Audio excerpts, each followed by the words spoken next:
The planet Tarset, silent, inhabited only by shadows of a civilization long dead. A planet where life of every kind has departed. We must use Tarset, Commander Richards. There is no other planet on which we can conduct our negative gravity experiments. There must be another place. Tarset is out. Tarset is deserted. We can set up our experimental equipment using robot mechanisms and gauge the impulse reactions by electronic equipment set up in the sky flash. I'm fully aware of the importance of your work, Dr. Zarkov, but you'll have to find another planet that will do as well as Tarset. There is none to our knowledge. I told you that before. Tarset is ideal. Well, then you'll have to find some place that's not so ideal. Tarset will not be used. But why? Will you please tell me why? You don't know what just happened to the exploratory mission we sent to Tarset? No. I've been in my mountain lab completely out of touch with things. What happened? Well, we'll soon know the details. All I've had up to now are fragmentary reports, but even from them I'd be a murderer if I let you go. Flash Gordon is here, sir, with Dr. Jervis of the Tarset expedition. Good. Send them in at once. Now we'll get the full story.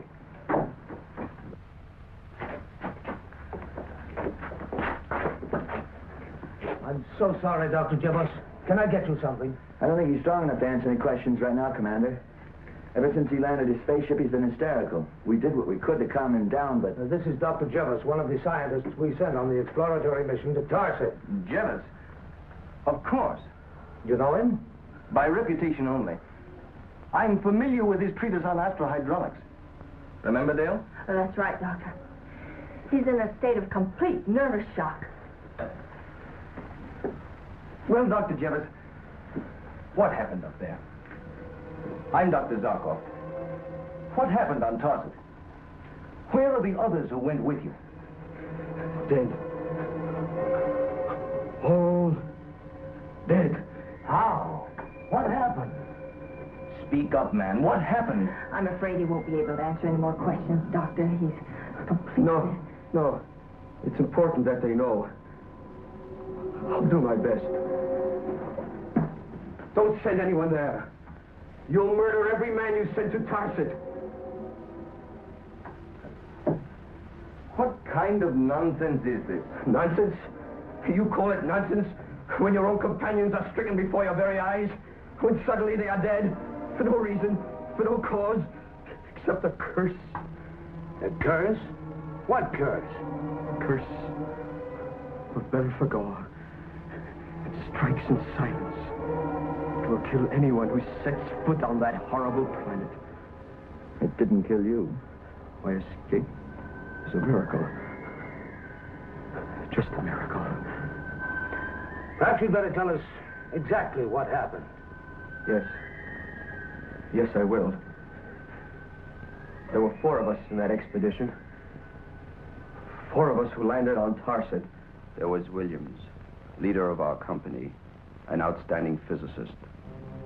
Leclerc, astrochemist. Bending, our engineer. And myself. Our landing on Tarset was easy enough. We made our way to a structure that we had seen from the spaceship. It was the only building not in utter ruins.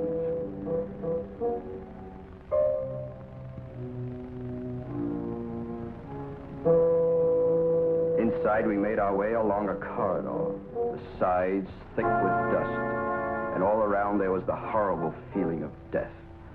We reached a bend in the corridor. and like an invisible hand had grabbed us. We stopped, afraid to make the turn. Williams finally had the courage to go on. I wanted to turn and run back to the ship. I'd never known fear like that, even when I knew what I feared. Finally, one by one, we followed him.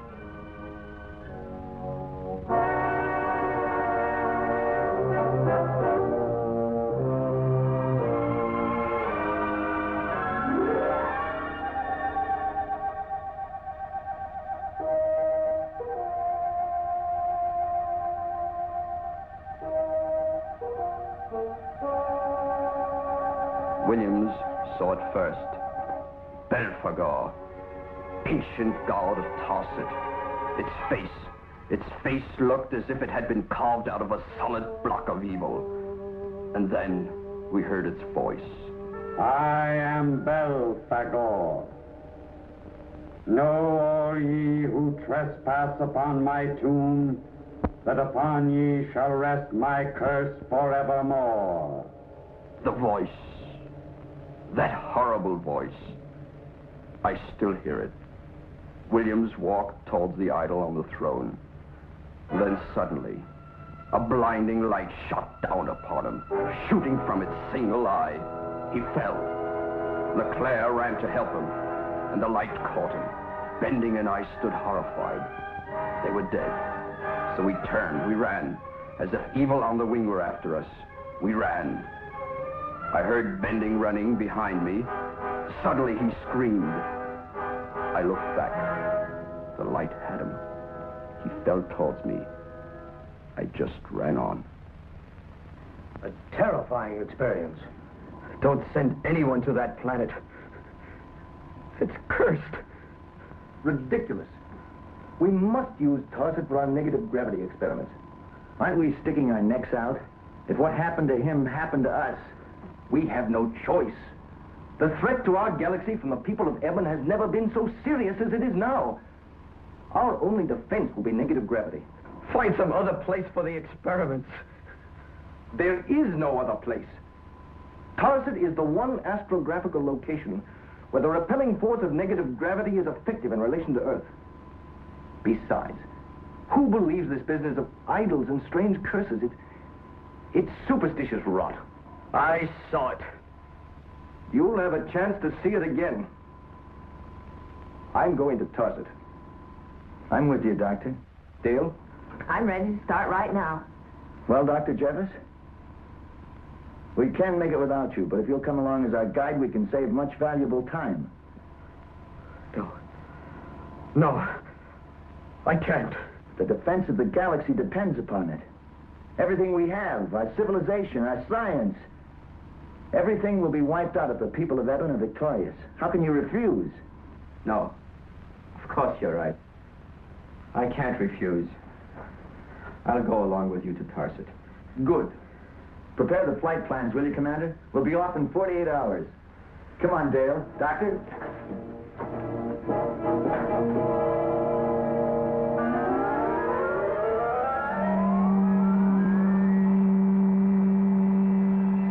Invasions from Eben. Idols. Strange voices and strange lights. Do you think anybody will believe that stuff, Doctor? Idols, curses, rot. How can you, a trained scientist, believe it? A man believes what he sees. And I have seen these things. So will you.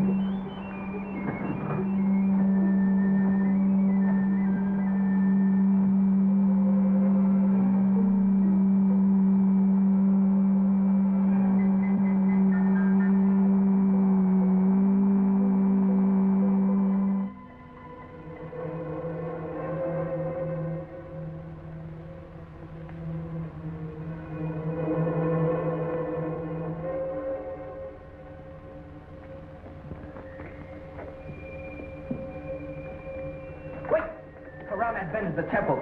Please don't enter. We'll never get out alive. You did the last time. Maybe we'll be as lucky. Let's go, Doctor.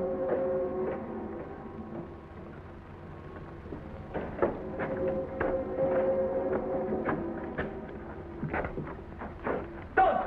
Please stop here before we we all die.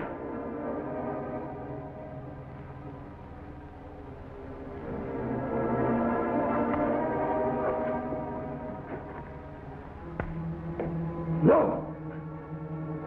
Going someplace? Come on. Who's this, Bending? Just as he fell.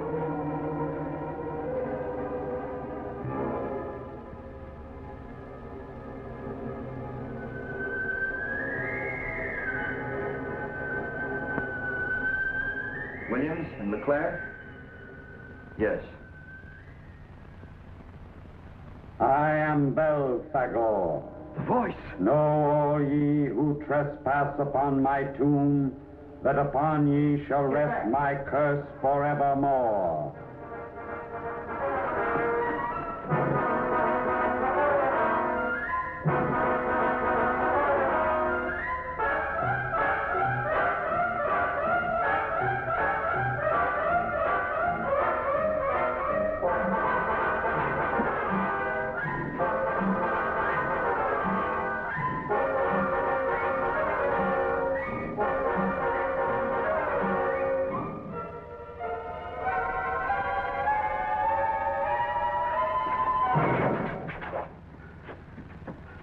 What's going on around here? No. How do you believe me? Let me out! It's I! Professor Gabbard! I! Professor Gabbard! Let me out! Let me out! Flash and Professor Gabbard are trapped. Dale, one step out there and you're dead. Oh, we've got to help them. There's nothing you can do. Nothing. It's I! Professor Gabbard! Professor Gabbard! It's I! Let me out! Let me out!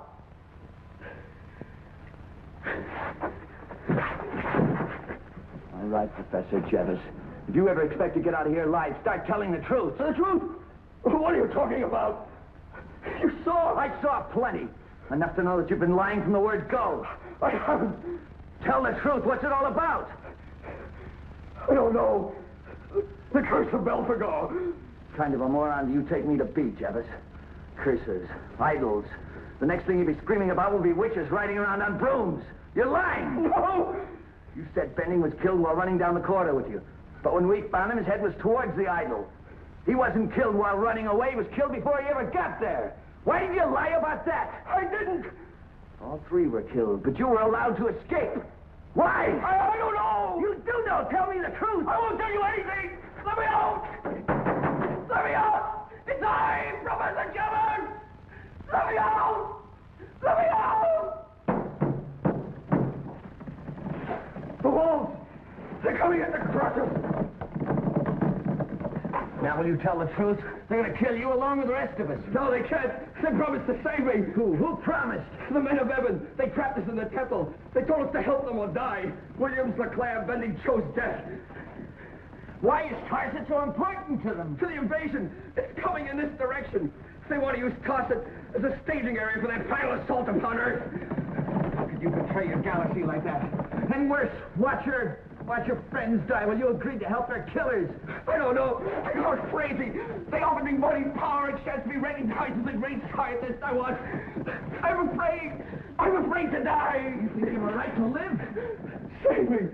I'm sorry. Save me. Talk to the walls, Jevis. Maybe they'll hear you. Call on Belphegor. Maybe he'll listen.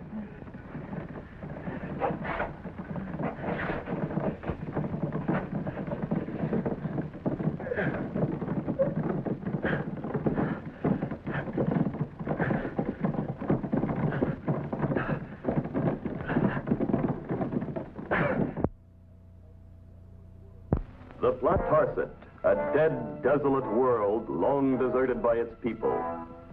Here in the crumbling temple of Belphegor, the mystic god of death, while Flash fights for his life, Dale and Dr. Zarkov are desperately trying to avoid the touch of the lethal ray emanating from the single eye of Belphegor.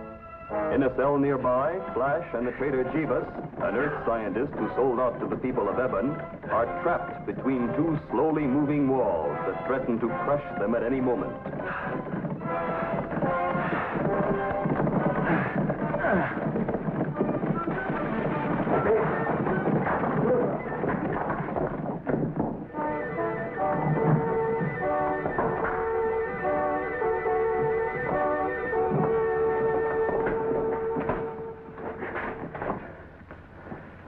miracle.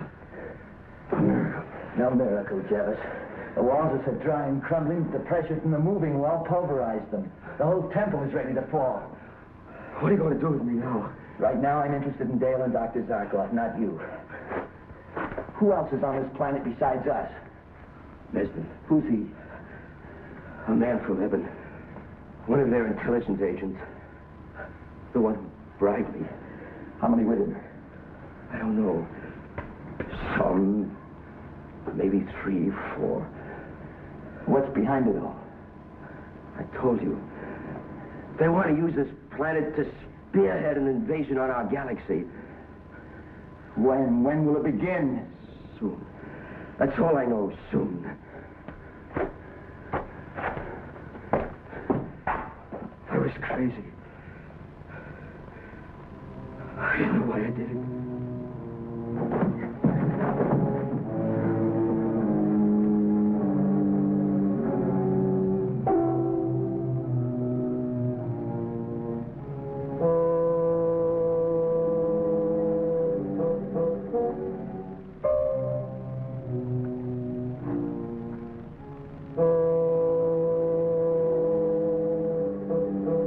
Come in, Dr. Zarkov. And bring your charming companion. Come in.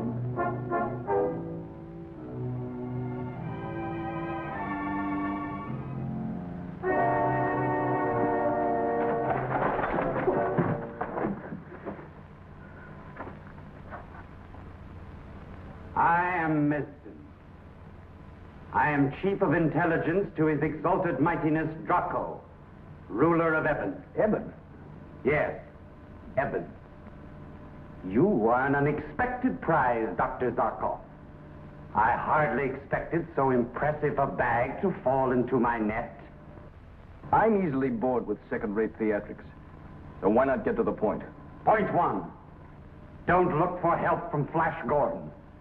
He and that idiot Jevov are dead. By my hand.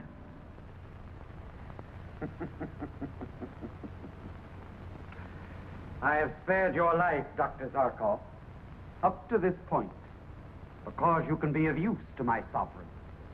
My services are expensive. You can name any price. The information we want is worth it. And the information? Complete plans and details of the negative gravity force you have developed. And you must give us the method to combat it. We must know how to smash through it so we can land our forces on Earth. And if I refuse? You will watch Miss Arden slowly and painfully put to death.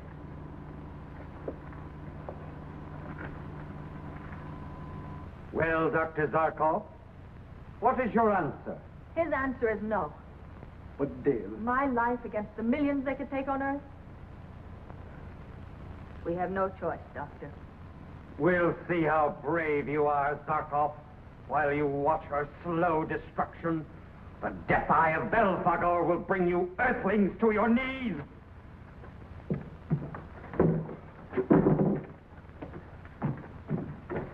Take them to the pillars.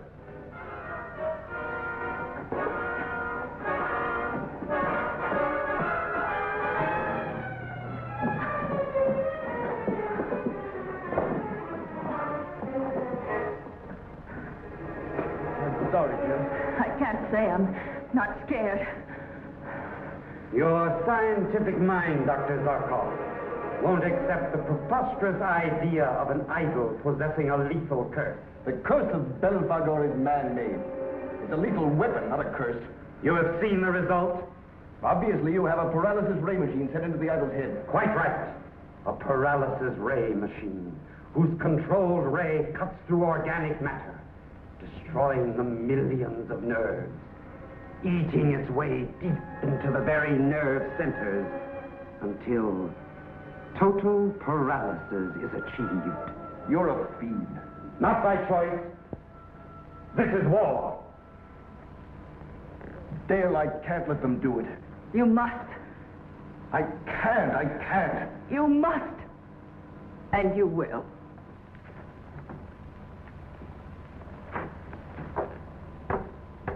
Your last chance, Zarkov. Think. Think. Can you stand there and watch her shrivel slowly? The instant I lower this lever, deterioration begins. He's not going to tell you anything, so turn on your ray. Get it over with. Stop talking, turn it on! Very well. But only a few degrees at first, so you can feel its power. Dale! Dale! Swear to me, Dr. Zarkov, you won't tell them. No. Swear it.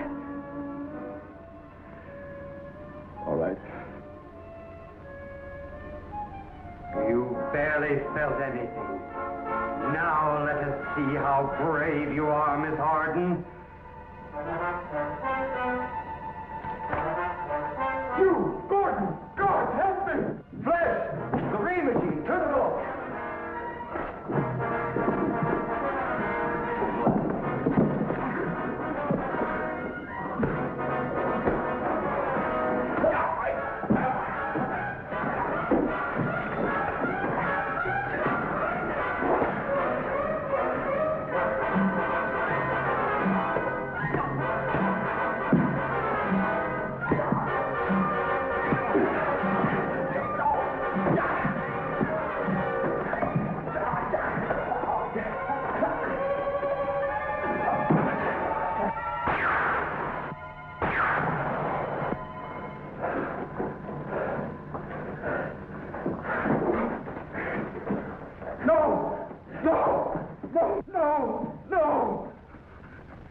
You'll kill us both. Untie them. We'll die, just as they did. You exaggerate, Manston. What? Untie them.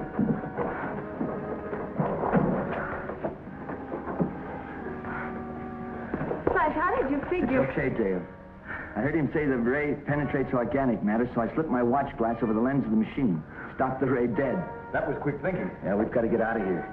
Where's Professor Jevons? I don't know. He sold out to Evan, led us into this trap. It's hard to believe that. That's true. He admitted it to me. We've got to get back to the Skyflash and notify Commander Richards immediately. The invasion is about to begin. Stand where you are. Don't make a move. Hail Draco! Who are these Earthlings? They are those who would stand against your exalted mightiness. Flash Gordon, Dale Arden, and the bearded one is Dr. Zarkov. Ah, so. I know of them.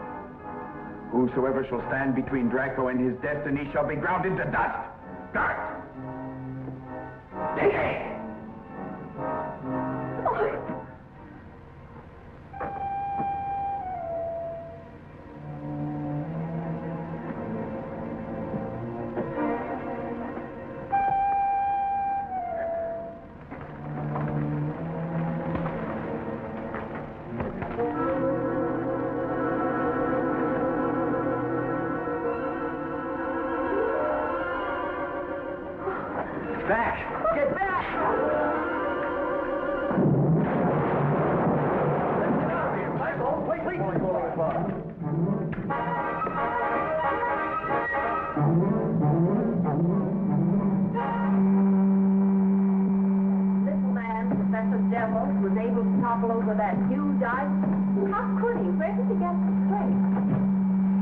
Sometimes a man finds strength within himself he didn't know was there. Professor Jevons saw his chance and found the power to balance his books. With a little to spare.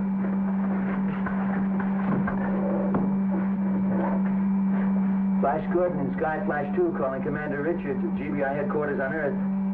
Flash Gordon calling Commander Richards. Richards here. Flash, I've been on tenterhooks waiting for your report. I'll give you all the details as soon as we land, Commander. In the meantime, you can call off all emergency defensive measures as far as an invasion from Evan is concerned. There will be no invasion. Draco, tyrant of Evan, is dead. Flash, are you sure? This is tremendous news. When you release the news, Commander, one thing you must do. Sir, Flash, what is it? Be sure that all credit is given to Professor Jevons, a great patriot who sacrificed his life in the service of his galaxy. Skyflash 2 signing off. truth will be our secret. Ready for takeoff. Chart a course for home, will you, Dale? Home it is.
On the little planet Scythio, a mistake is being corrected. These are androids, creatures without minds, without souls, indestructible, the servants of people betrayed by their own creation. Gentlemen, what I'm about to do is for all mankind.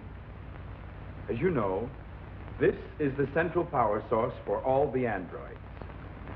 The men and women of our worlds have grown useless, stagnant, without ambition. Possessed of servants that need no food or rest, human beings do not struggle. Progress ceases as the sense of accomplishment dies. Without this sense of fulfillment, human beings are no better than these things they have created. Therefore,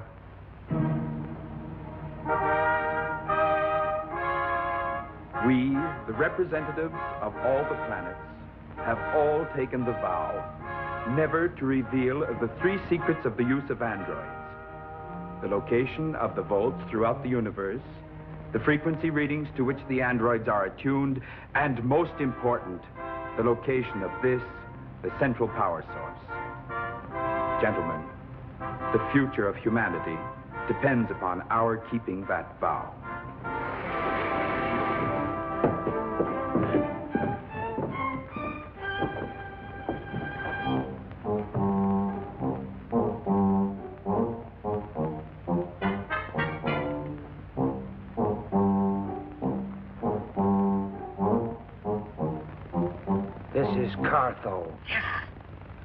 I substituted myself for one of the androids and gained...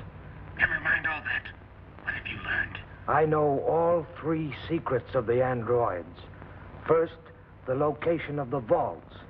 There are android vaults on Earth, Saturn, Uranus, Livy, Scythio, Minos.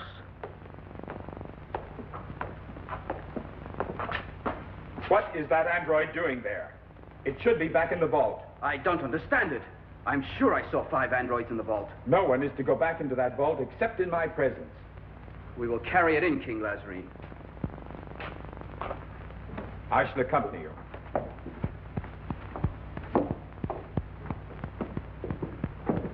Plius and Delio. The frequency length of the androids is in the delta spectrum.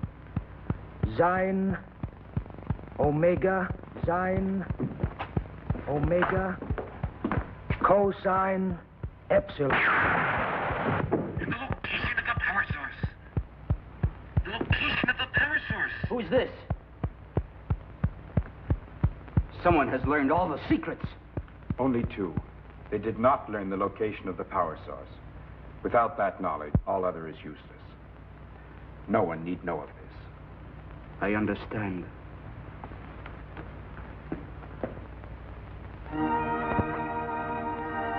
And so the secrets of the androids were kept. Now, over 400 years later, in the year 3061, 3 men, each a member of the Galactic Bureau of Investigation, know the secrets, and each knows only one. Commander Richards, who knows the locations of all the android vaults throughout the universe, Dr. Zarkov, who knows the android frequency readings, and Flash Gordon, who holds the key, the vital secret of the location of the power source.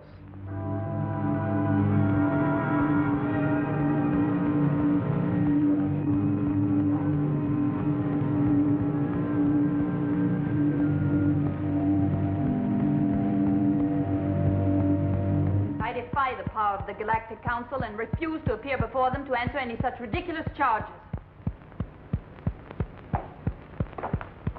But you must answer to the Galactic Council, Queen Phubia.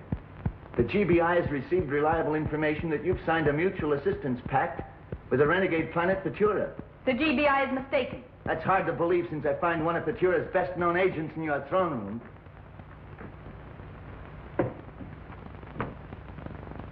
Tridorn is nothing but a personal friend. There are some friends that it is better not to have, Queen Phubia. I will select my own friends, Dr. Zarkov. Not this time.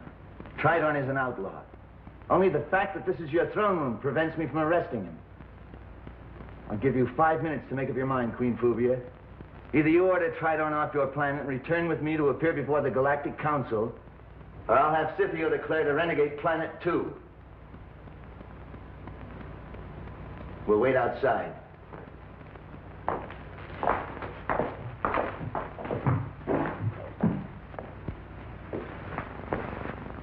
I'll have them killed. No, my dear Queen. You will need that young fool and his friends. For what? For what they know. The secrets of the androids. Without the androids, our plan to take over the galaxy is doomed from the start. Don't let that hot head of yours ruin everything. You're right as usual, Tridorn.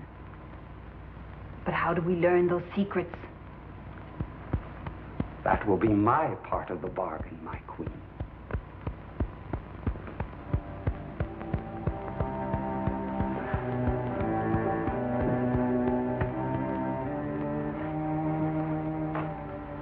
Dr. Zarkov, does the planet Scythio mean anything special to you? No. Why, does it to you? Tridorn doesn't make any alliance without a purpose. A purpose for the planet Futura. What purpose, Flash? Well, Dale, I'm sure that... Has the Queen made up her mind? Yes. Seize them!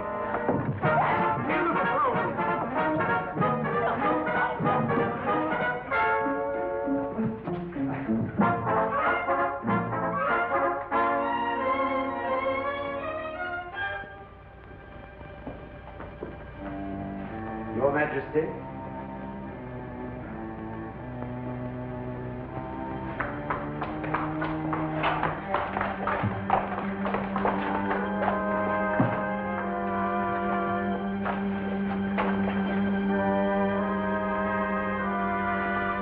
You know what'll happen to you for this, Phubia?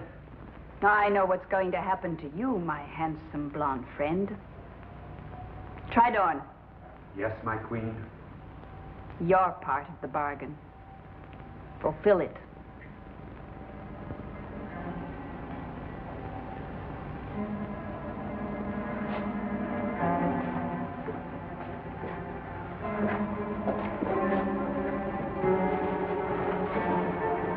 You know what this is, don't you, Doctor?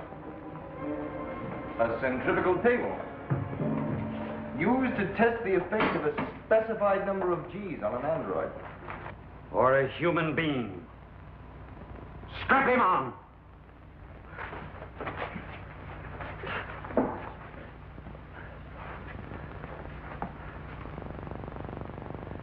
You know what the force of gravity can mean?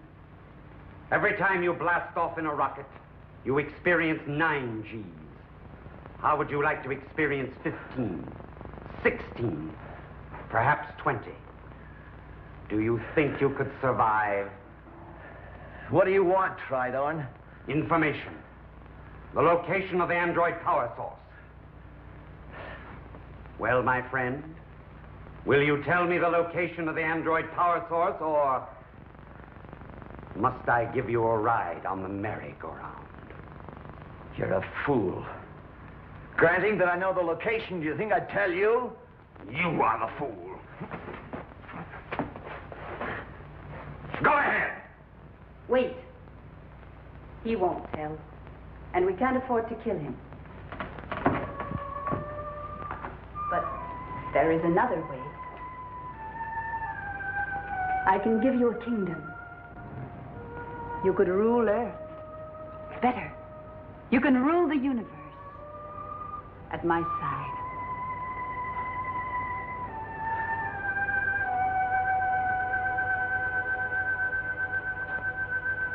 Tie him on the table. No, my queen.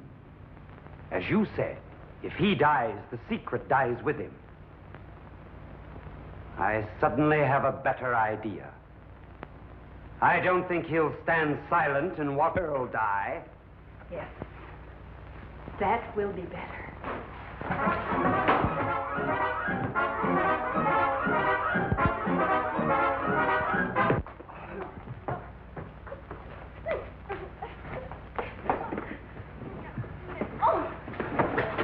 Get on with it.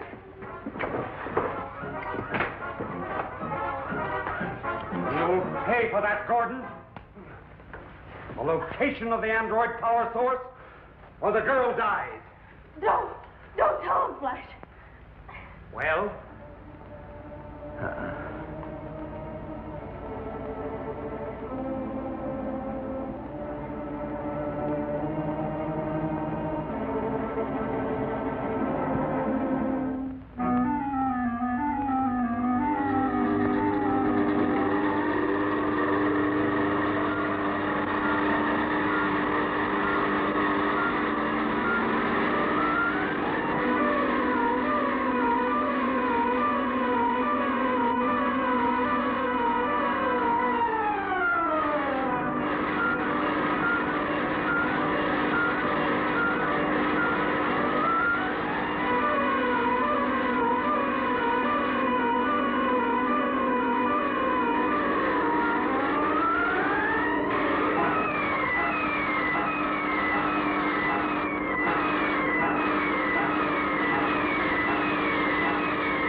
Don't forget, control of the android means domination of the universe.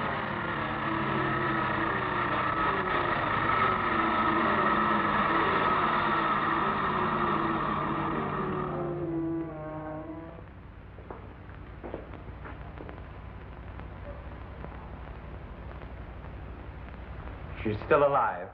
Let me look at her.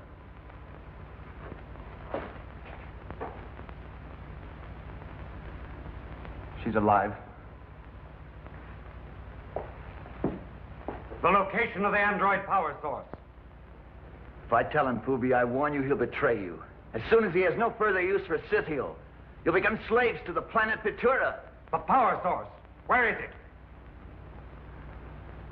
Send Dale back to Earth.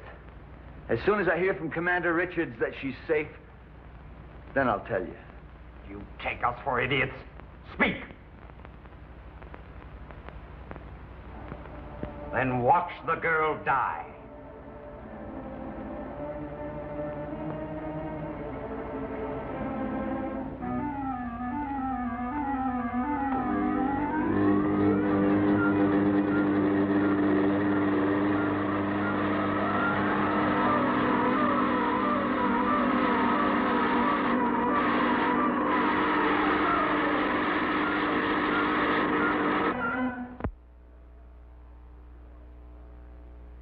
In an attempt to conquer the civilized galaxies, Phubia, queen of the planet Scythio, and Tridorn, agent of the renegade planet Petura, are trying to learn the secret location of the android power source somewhere on Scythio.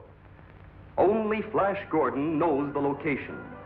But Dale Arden will be put to death on the whirling centrifugal table if he does not reveal it.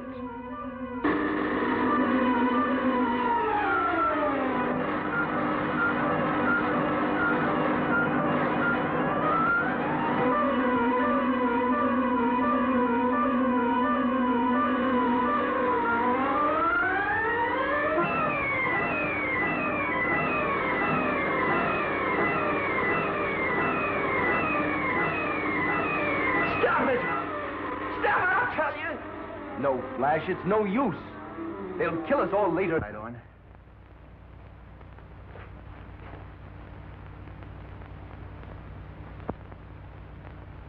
She is alive.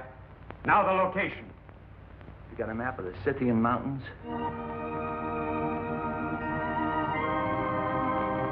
Find a door overgrown with brush. It leads into the heart of the mountain and the solid cobalt core. Thank you, my friend. You are most cooperative. I hope your information is accurate. I would hate to have to operate my little merry-go-round again. Guard, take this man to the cell.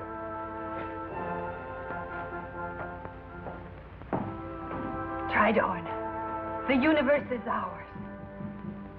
Yes, my queen.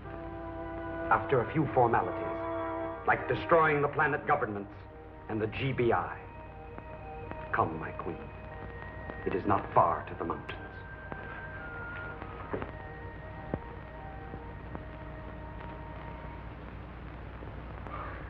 Dr. Zarkov. Come on. Oh, Flash. Androids. Oh, why did he tell them?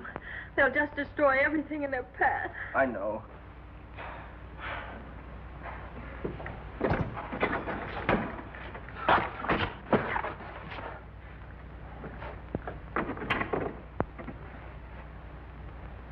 Why did you tell them? I couldn't let you die. It won't do them any good. They don't know the frequency the androids are attuned to. That's true. But they'll just come back for the information when they find that out. Well, maybe by then we'll be ready for them. Try and get some rest.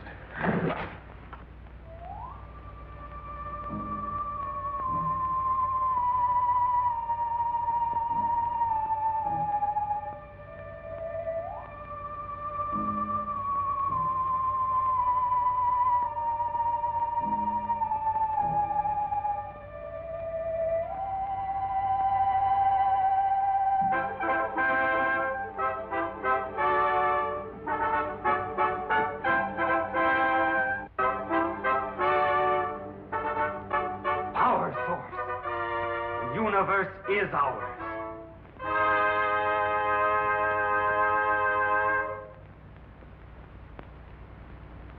Hey, Doc, I've got an idea.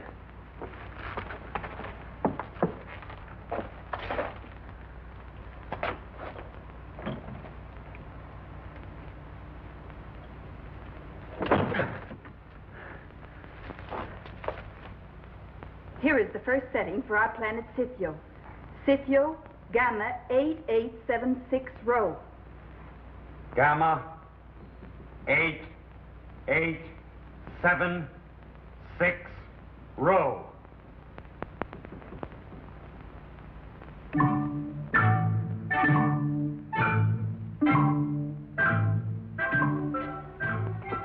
Ready?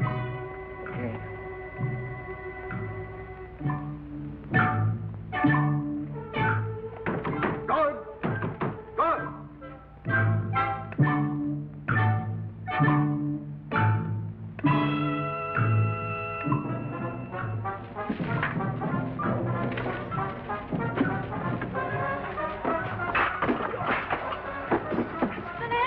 Tridorn and Pudia have the settings. They brought them to life. Commander Richards has to know. Androids under Futura's control could be the end of civilization. The androids are on the loose. Commander Richards will know about it soon enough. Let's get out of here. Saturn. Saturn? Gamma 8865 Chi.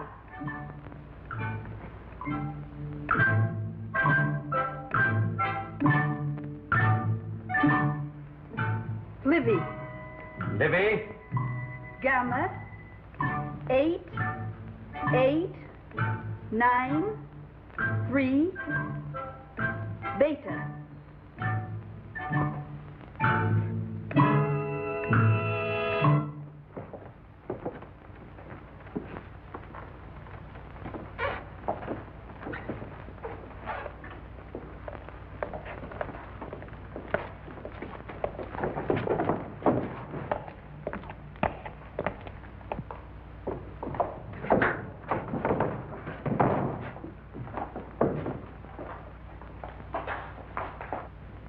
Helio. Helio? Gamma. 8, 8, 9, 7, Beta.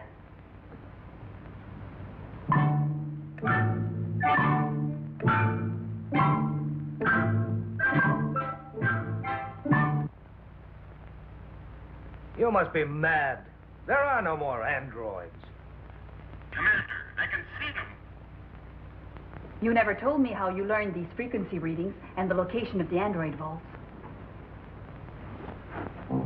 Years ago, a Futurian spy learned 2 of the android secrets. Before he was killed, he managed to relay them. But not the 3rd secret, the location of the power source. Only Flash Gordon knew the location of the power source. Well, where is he? We haven't been able to make contact with the Sky Flash for several hours. He was on a mission to Scythio, and Scythio doesn't answer. Find Gordon. I'll find him. And when I do, he'll answer to the Galaxy Council for this.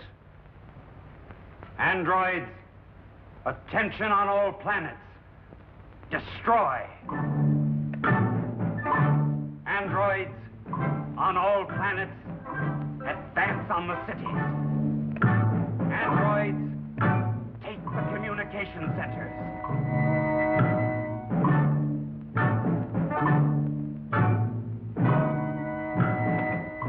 Get me Uranus. Uranus does not answer, sir. Earth androids, attack the GBI. Earth androids, attack GBI headquarters. Androids, attack GBI. Get me Saturn. Saturn does not answer, sir. What about the 3 prisoners? I'm sure the android we sent has disposed of them.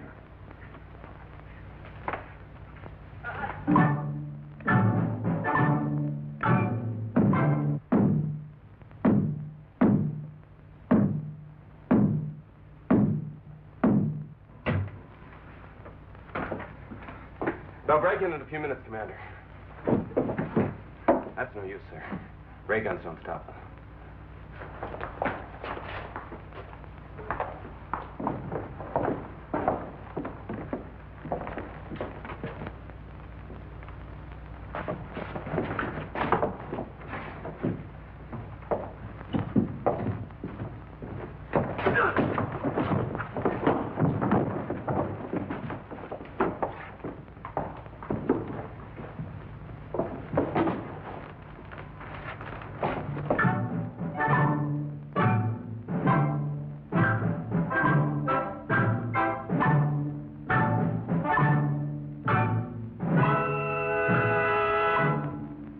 My dear, I need your help.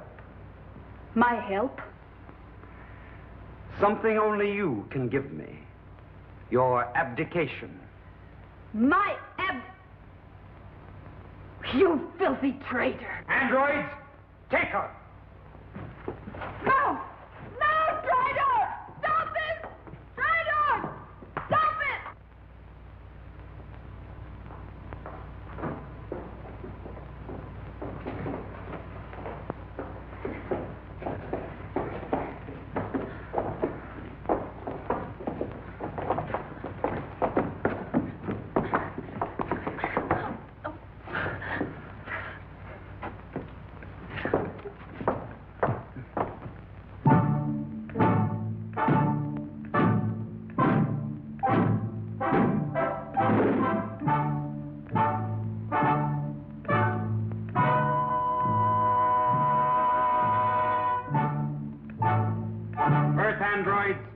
Listen to this. When you have accomplished your mission, stand by for further orders.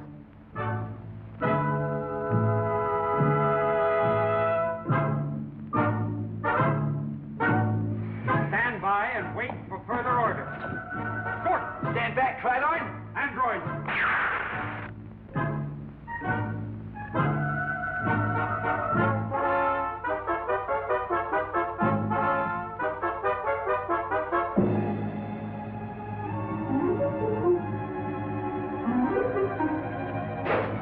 It's all over, Tridorn.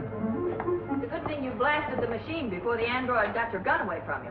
Yeah, once and for all, the androids are destroyed. As they should have been 300 years ago when the androids were outlawed and this, their power source, was turned off. Well, we better get back to the Sky Flash and notify Commander Richards that the androids will never return.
In every era, there have been men who sought the golden dream.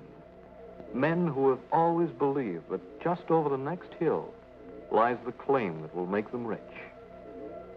These space prospectors rushed to Mars when priceless capellite was discovered, and many of them died of exposure and starvation.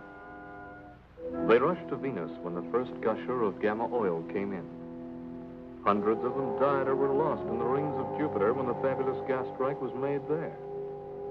And after them, like stealthy jackals feeding on carrion, came the space pirates and the claim jumpers, evil men, robbers and cutthroats, the outlaws of the universe.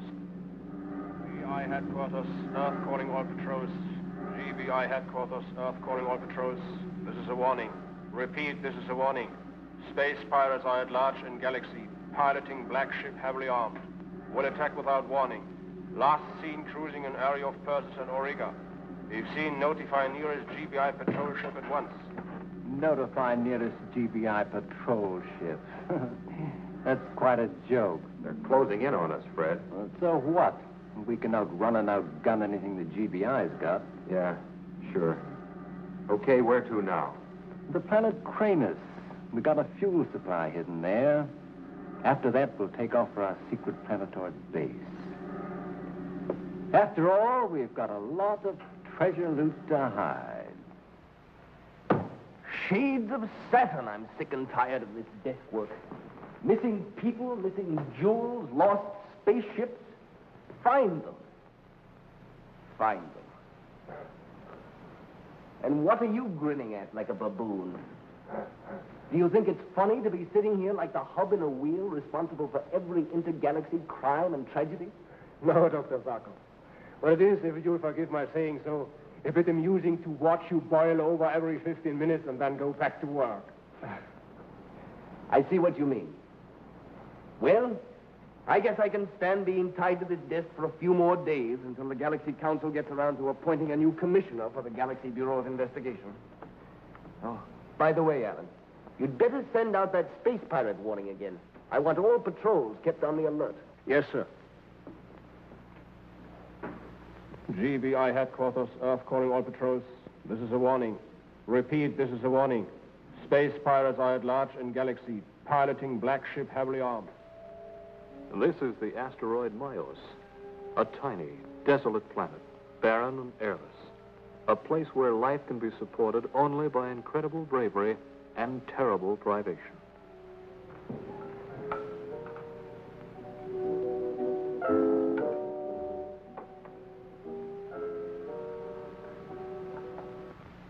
GBI headquarters, Earth calling all patrols. GBI headquarters, Earth calling all patrols. This is a warning. Repeat, this is a warning. Space pirates are at large in Galaxy, piloting black ship heavily armed. Will attack without warning. Last seen cruising in area of Persis and Auriga.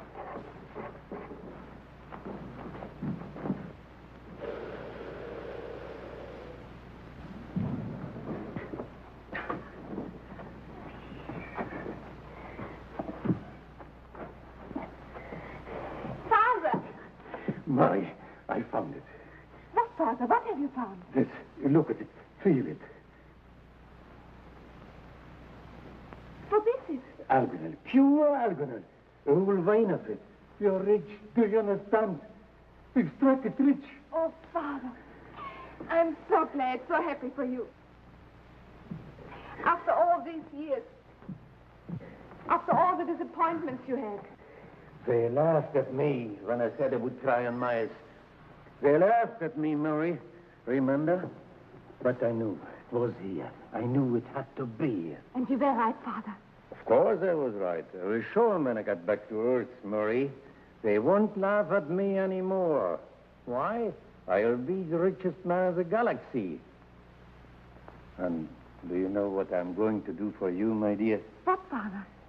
I'm going to fit you out like a queen. Gowns from Mars. You can buy 100 of them. Jewelry from Venus. I will buy you a bushel of it. Your own space runabout. With fluid overdrive custom made. Oh, Daddy. It'll be so good to get back to Earth. We've been alone in so many places so long. I know. You've missed a lot out of life, taking care of your old father like this.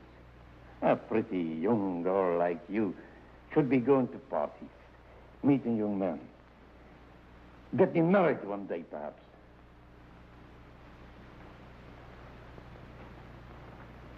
What young man would look at me now? You wait and see.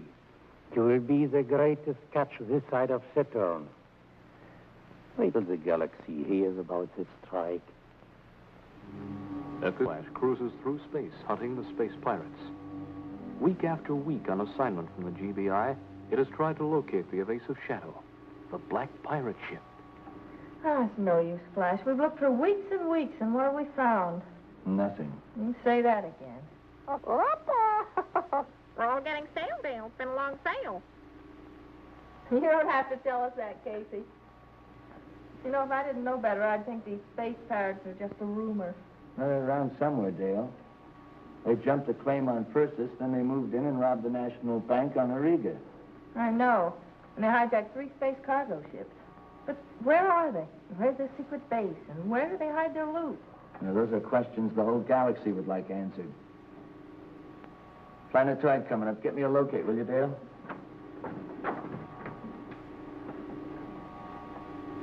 It's, Cranius. Cranius. That's a new one on me.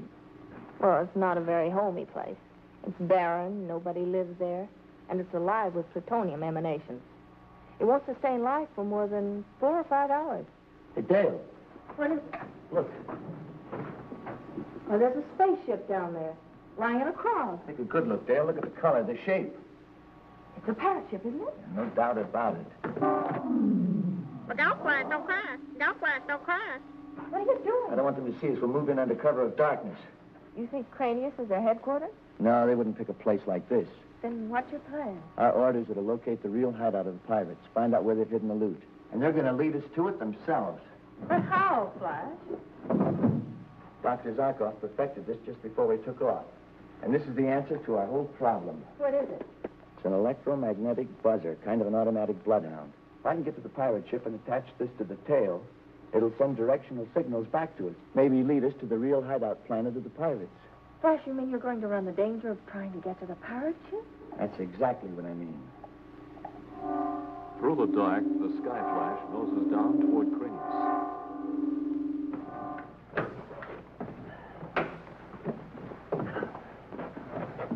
Oh, Flash, before you open the airlock, let me take a plutonium radiation reading, will you? Okay, Dale. It's almost maximum, Flash.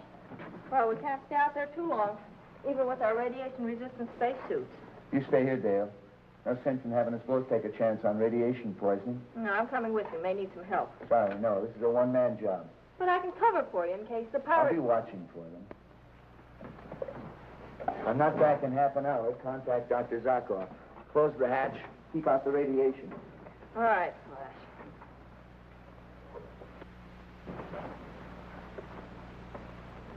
Flash, don't take any chances.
Not alone. Doesn't seem to get anybody around. Let's move in easy. Might be somebody's in the ship.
Here he comes now, and looking very pleased with himself. Flash!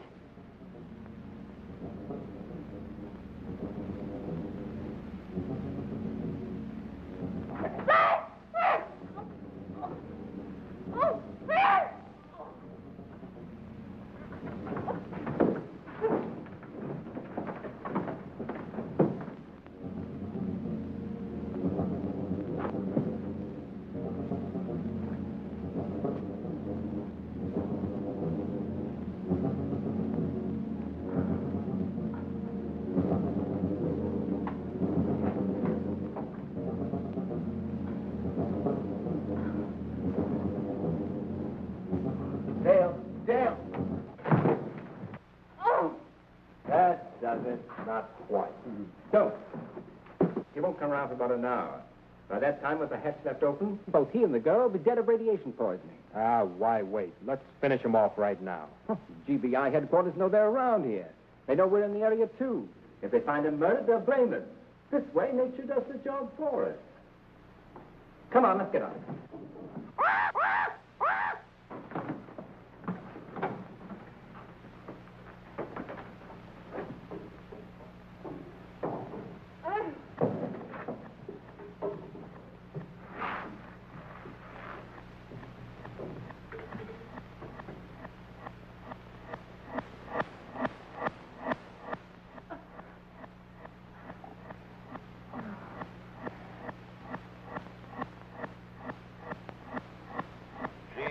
headquarters, Earth calling Skyflash.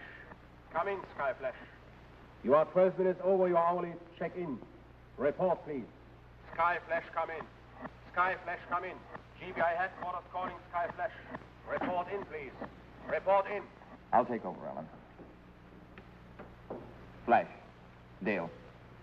I'm talking to you on the off chance that you can hear my voice but can't reply. You have 10 seconds before we send out an SOS. My plan is to have all the GBI patrol ships in the area where we last heard from you converge and make a planet-to-planet search. If it is merely that your radio and teleradio communications are out, try to set up some sort of electronic signals that will guide the ships to you. Time is up.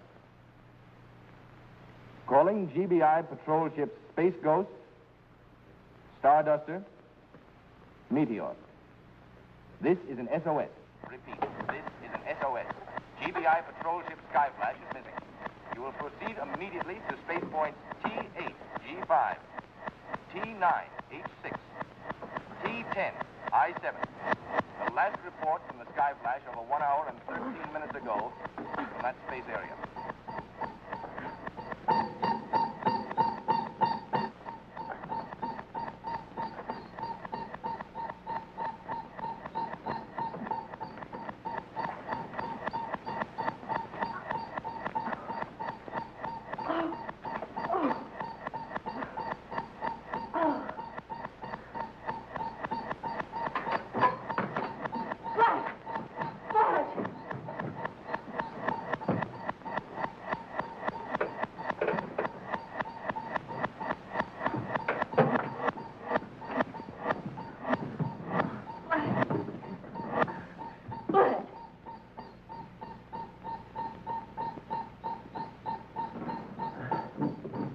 Okay, so? What hit me? The butt end of 2 stun guns. While you were visiting the pirates, they dropped in on me. That's the automatic bloodhound. The pirates have taken off. The transmitter I put on the tail of the ship, it's working. Between that and the Geiger counter, there was enough noise in here to wake up a regiment.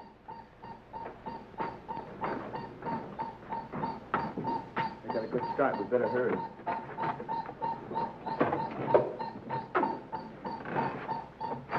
Set for a takeoff.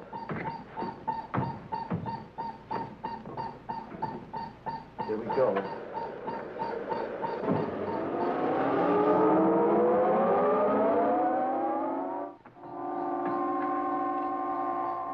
We're getting off the beam. No, now we're on it again. Flash is coming in stronger. Do you think they're headed for the hideout? I don't know, but as long as this automatic bloodhound works, we'll be hanging on their tail.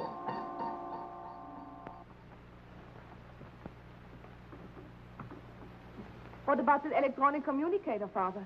No, I'll get it fixed pretty soon, Mary. What are you working on? Oh, just putting down a list of the things I'm going to do the minute we get back to Earth. First, I'm going to go to a beauty parlor and get my hair done. Then a manicure, and then a pedicure, like those rich girls have. Good, good. Then, I'm going to buy clothes. And what clothes? The softest, prettiest things I can buy. Nightgowns and evening gowns. Sport clothes. Every one of them imported straight from the Martian fashion designers. 10 dresses for every day in the week. And hats. I'm going to get 100 hats. The prettiest hats you ever saw. And a pair of shoes to match each outfit. You got it working, Father? Yes. Now I will send through an electronic message to the mining claims office on Earth. And after that, all we'll have to do is sit back and wait for the space cargo ship to take us home.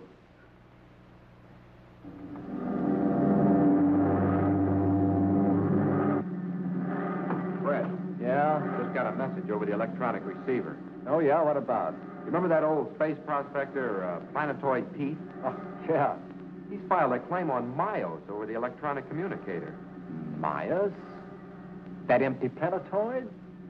What would he find there? I don't know. Myos isn't too far from here.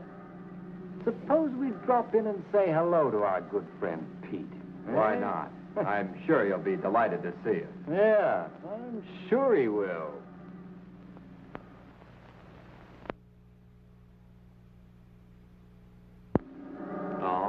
space pirates glide on toward Miles. And to the rear, in the Sky Flash... Flash, are you sure those space pirates didn't find that electronic bloodhound? I don't see how. I hid it under the tail of their ship. It's been working steadily. Why do you ask? I was just wondering if this could be a trap. The course that buzzer is indicating isn't taking us off into space at all. As a matter of fact, it seems to be leading us to a small and airless planetoid. Are you sure? I'm positive I have it located right here. That's funny. They wouldn't have their stronghold on anything as small as a planetoid. Do you think we ought to call in? Yeah, we'd better report to Dr. Zarkov right away.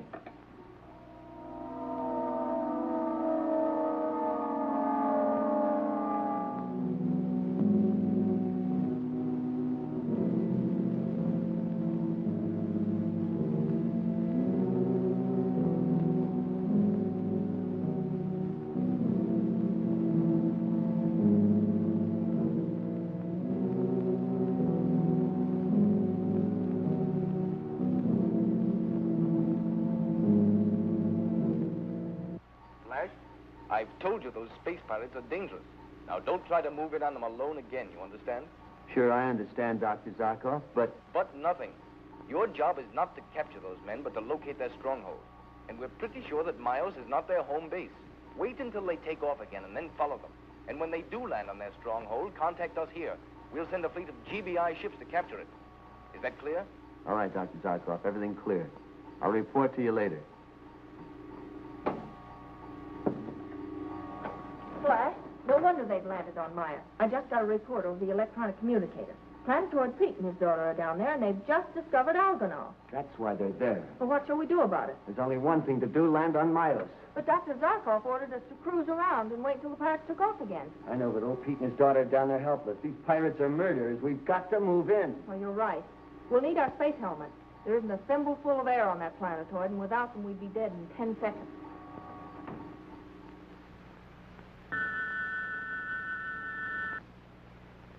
Dad, who could that be? I don't know, honey. I'm afraid it means trouble.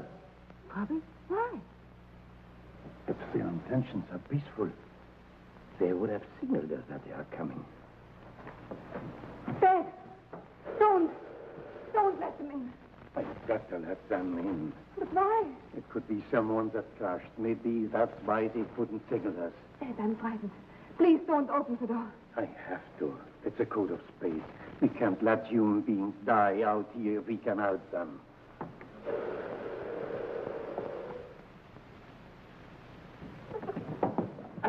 All right, old man, get your hands up. Who are you? What do you want? I told you not to let them in, Father. Well, you are not going to take this claim away from me. I worked all my life trying to find it. What are we waiting for? Let's kill them both, load up with this alganol, and leave. Well, we got plenty of time. I'm not so sure about that, Frederick. The old man's broadcast his claim all over the universe. We've taken care of Flash Gordon, yeah. But the rest of the GBI is still looking for us. You dirty thieves.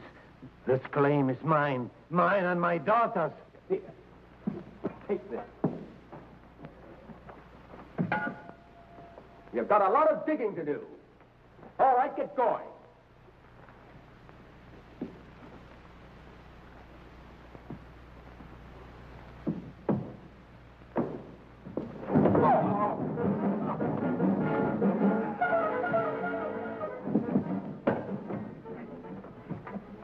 They came in to steal our claim. They were going to make us work for them and them kill us. They were, huh? We'll take them outside, Pete, and see that they get a little extra work. Don't worry, I will make your backs ache. Dale, you better get to the ship and pick up the portable television. We have to call Dr. Zarkov right away. Flash, you shouldn't have done it. You shouldn't have gone in on Miles. I told you our main objective was to locate the pirate stronghold. I had to do it, Dr. Zarkov. And I suppose if you had located the stronghold, you would have moved in alone and tried to beat up every pirate in the place single-handed. I guess I did have some such plan in mind. Well, you can forget it. You see, one of our other GBI men has already located the stronghold. He contacted us here, and we've got a fleet on its way to capture it. Glad to hear it, Doctor. Well, any way you look at it, the situation's all cleaned up. And, confidentially, Yes? I guess if I'd been in your place, I'd have done the same thing.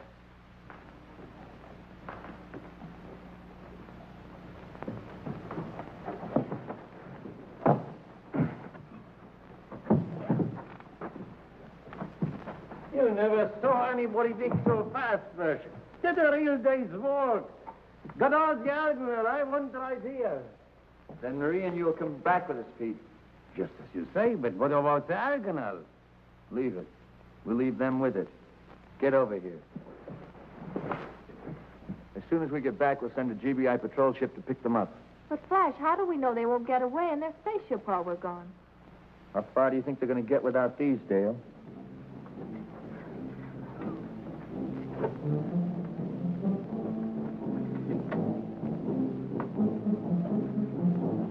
See you in jail.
In the far distance of the universe is the desolate planet of Gemini, last outpost of civilization, a prison planet, harboring only the most desperate of criminals. It was little wonder that Flash Gordon, upon receipt of orders to fly Dale Arden on a mission to Gemini, had some strong words for Commissioner Herrick.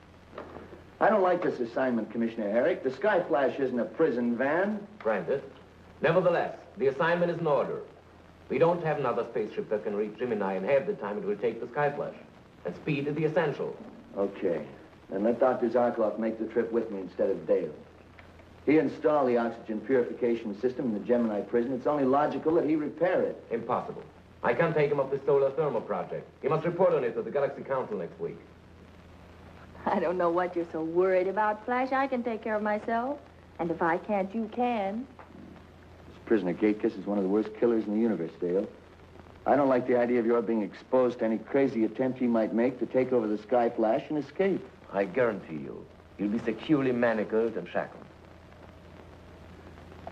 Now, be reasonable, Flash. I must go with you because, well, so far, Dr. Zarkov and I are the only people who know the principles of the Solomon rectifier and its application to the purification system.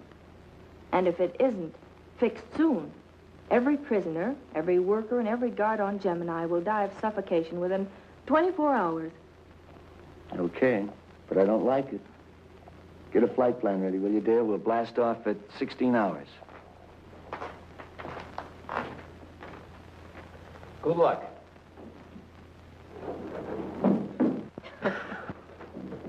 He flutters over me like a mother hen. You know, Flash is a funny person.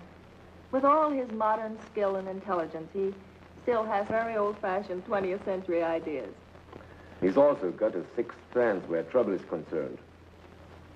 Maybe he's right. Oh, there can't be any trouble. We'll deliver Gatekiss to the warden. I'll patch up the oxygen purifier, and we'll all be back here before you know it. Of course you will. Good luck. Thank you, Commissioner.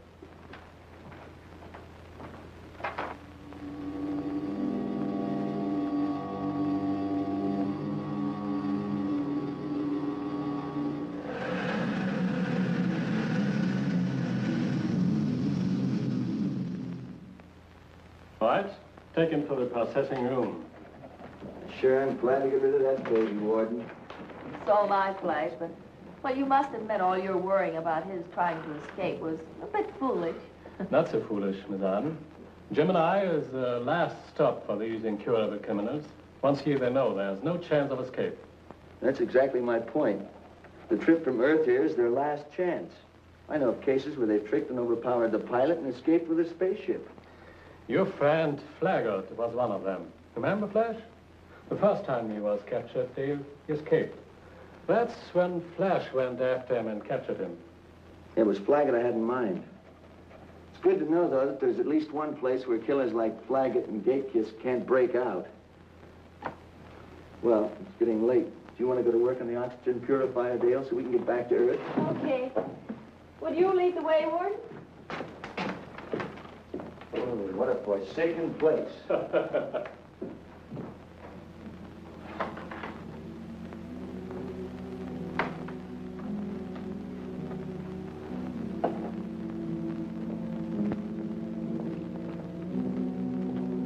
Flaggart, come and get it. Get that slug away from here. I'm sure not going to feed you, Flaggart. If you don't want to eat, that's your business. Get out of here. Why don't you cut it out, Flaggart? You have been acting like a caged tiger ever since you came up here. What good will it do you? You're here. You're never going to get up. I'll get off. When you've got a debt to pay like mine to the guy who railroaded me here, you find ways. Not from here. You don't. Him and Flesh Gordon. The guy who railroaded me here and the guy who caught me. Both of them. I'll catch up with them. And when I do... Gordon, you couldn't have a better chance. He's here, right now. He just delivered another one of you bad boys. Gordon here? Yes. I'll bet that eats you. So near and yet so far. Yeah. So near and yet so far. Well, I guess I might as well eat my grub and make the best of things. No, you're talking sense.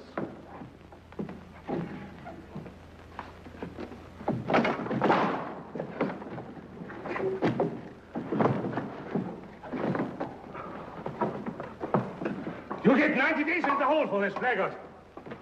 Get out! Get away from here! Get out!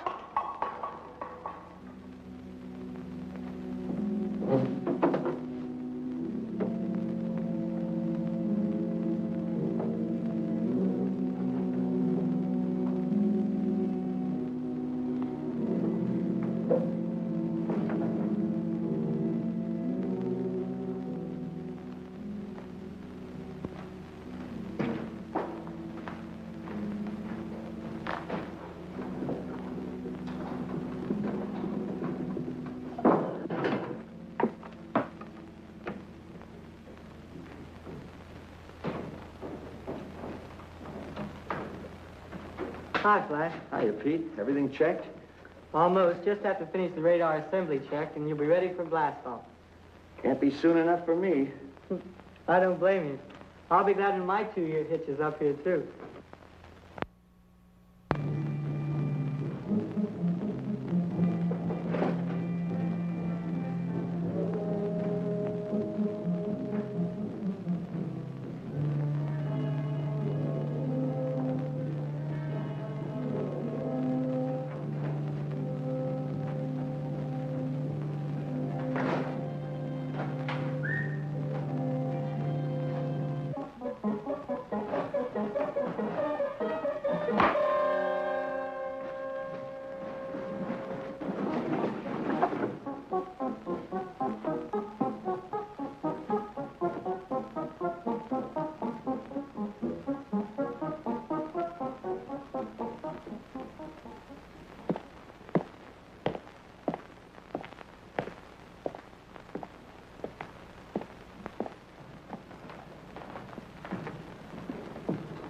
Flash, you about ready to blast off? Sure thing, Dale.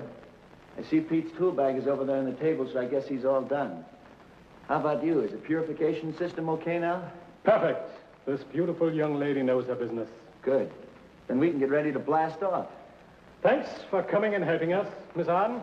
I really do appreciate it. Warden! Warden! Yes, Blake, what is? What happened with you? It was Flaggett, sir. He is on a rampage again. But how in thunder did he get at you? Grabbed me through the bars. He's been yelling as usual that he is going to break out. That he's going to get even with the guy who railroaded him here. That'd be Breshkan, his old gang boss on the planet Leo. He's gunning for you too, Flash. When I told him you were here, that's when he went berserk. I guess that's all he dreams about up here. Getting Breshkan and getting me. Thank goodness he won't be able to get to you, Flash. Well, I handled him once. I guess I could do it again. Well, I know it's impossible, but just the thought of his escaping... Well, I'd better get up there and calm Flaggett down. And I know you're both anxious to take off. Goodbye. Bye. Warden.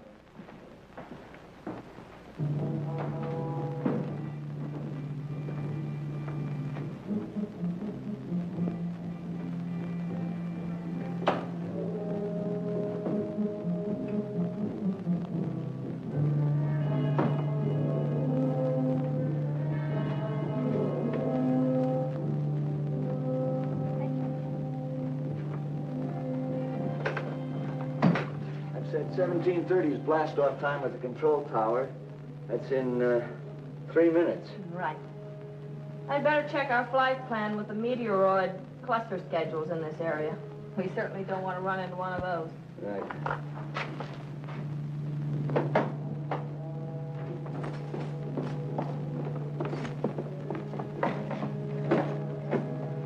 Sound the alarm.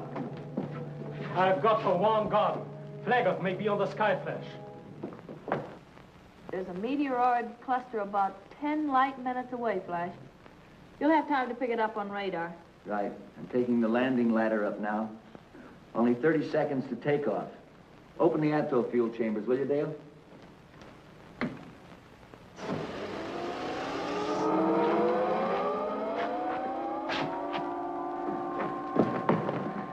Warden, Flaggott's aboard the Skyflash. He knocked me out and tied me up. I tried to warn you, Flash. Okay. I've got to contact him by radio. Hope I can warn him before Flaggett gets him. I've never been so glad to get away from a place in all my life. You're just afraid of Flaggett, that's all. Hey, you're getting awfully fresh, young lady. I'm going to have to teach you a little discipline and respect. Oh? I suppose you think you're just the man who can do it. Careful now, I'm liable to take you up on that. Well, go ahead. But I warn you, I'll be the toughest pupil you've ever had. Not so tough. Taming a young lady's like taming a young wild colt. The friskier they are, the harder you have to bear down on the reins, that's all. Any questions? I said any questions. Gemini, Hey, Dale? calling Skyflash. Warning, convict Flaggett has escaped. Warning, he's probably on your ship, Flash. Don't do that, Gordon. If you do just like I say, you and your girlfriend can live a little while longer. Flash, can you answer? Flash Gordon in Skyflash. Can you answer? I see. Flaggett's got you. Go ahead, Gordon. Open the circuit. Let me talk to the warden. I forgot to give him my respects when I left. Give me your hand, Mike, so I can talk. What's wrong, Warden? Do you miss me? Flaggett, what have you done to Flash Gordon and Dale Arden? Nothing for the moment. But when the time comes, I've got a beautiful idea. I'm warning you, Flaggett. If you harm them, you will pay a penalty that will make your present sentence seem like a vacation. Don't make me laugh, Warden. You'll never get me back. Once I'm through with Gordon, I'm dropping him out of the hedge. For the next million years, he can fall through space and think about me. GBI will have every ship in the galaxy after you in 5 minutes. Turn around, come back, and I will give you clemency. Get some sense, Warden. No ship in the galaxy can catch the Skyflash. With all of its souped-up power and secret gadgets, it can outrun and outfight anything in the ether. Flaggett, listen to me. No, you listen to me, Warden. When I finished with Gordon, then paid a visit to Breshkan, I'm taking the Skyflash out of the galaxy. I know a couple of planets in the Firmatory Galaxy Group that will pay a high price for some of the secret equipment.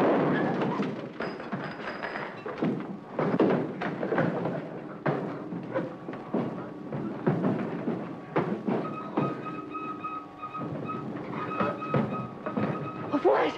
We're heading into a meteoroid cluster.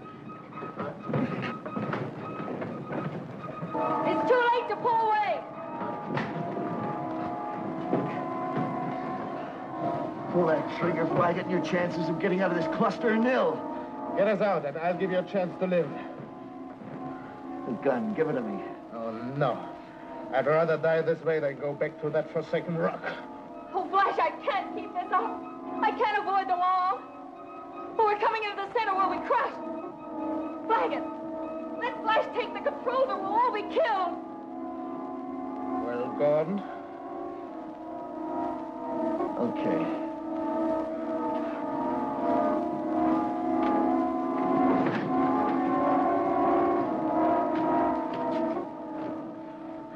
What do you think, Flash? Can we get out of it? I don't know, Dale. I don't know.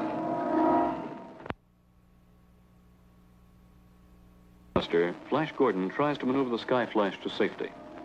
While back on the prison planet of Gemini, Warden Morris reports convict Flaggett's daring escape aboard the Sky Flash to Commissioner Herrick at GBI headquarters. Then, while Flaggett was talking to me, there was a sudden blast, and the circuit went dead. I don't know what happened in the Sky Flash. Flash and Dale prisoners of that mad killer. Warden Morris, how could you be so negligent? How could you? Commissioner, anger is not going to save Flash and Dale. Well, what can we do? And it's not only Flash and Dale. What about the Sky Flash with all the secret equipment aboard? I'm bitterly sorry, Commissioner. I take full responsibility. But isn't there some way of stopping Flaggett, of catching the Sky Flash? There's no spaceship in the universe that can catch it. Do you have any ideas, Dr. Zarkov? Yes, as a matter of fact. If we knew Flaggett's destination, we could chart his course by the fuel stops he would have to make. If you know where Brashkin is at the moment, that's Flaggett's destination. Brashkin? Of course, Flaggett would be heading for him to get his revenge. Brashkin, did you hear that?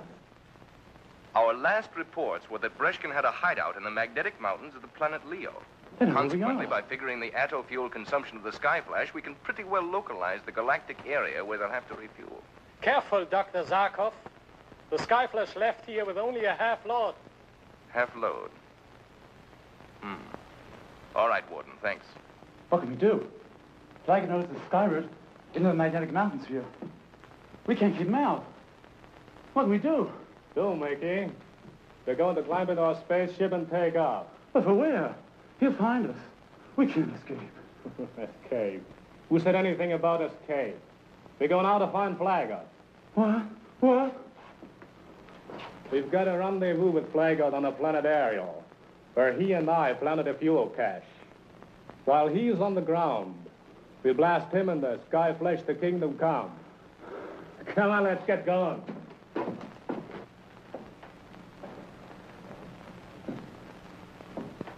There's only one place they can possibly land, Commissioner. The planet Ariel. Deadly atmosphere. More deadly even than Gemini.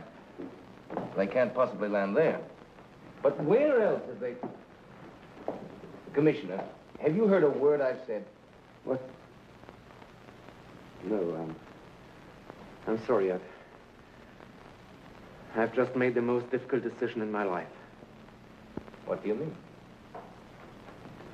You know that. Flash and Dale and you mean more to me than anything else in the universe. But I've got to think of my duty to the galaxy before everything. You agree, don't you? Of course. Well, we don't know if Flash and Dale are dead or alive. All we know is that Flaggett is in the control of the ship. And I can't let the secret of the Sky Flash get into enemy hands. So, I'll have to destroy it. I'll have a ship ready to blast off in 15 minutes. We should be able to get to the planet Ariel in time to destroy the Sky Flash, if it lands there.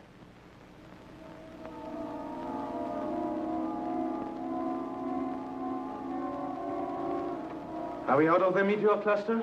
Looks like it. Nothing else showing up on radar. Looks like we're free, all right. I guess this is just my lucky day. What now? We've enough atoll fuel to last us for about 3 hours. Set a course for the planet Leo. Leo? You're crazy. That's at least 24 hours away. You're not so lucky that you can make the Sky Flash go without fuel. We refuel at Ariel. Ariel? Right. But there's nothing on Ariel. Nobody even goes near there. Has the most deadly atmosphere in the galaxy. One breath means death. Even space helmets are no protection. You are really a smart girl. Everything you said is true. Except for one thing. Some people do go there. I have been there. Not long enough to take a breath, but long enough to dump a fuel cache. It's sitting there waiting, and we are going to get it. Now get working on a course before I get my nice minute they taught me on Gemini. Or I slip you good and fair. Better do as he says, Dale. Do exactly as he says.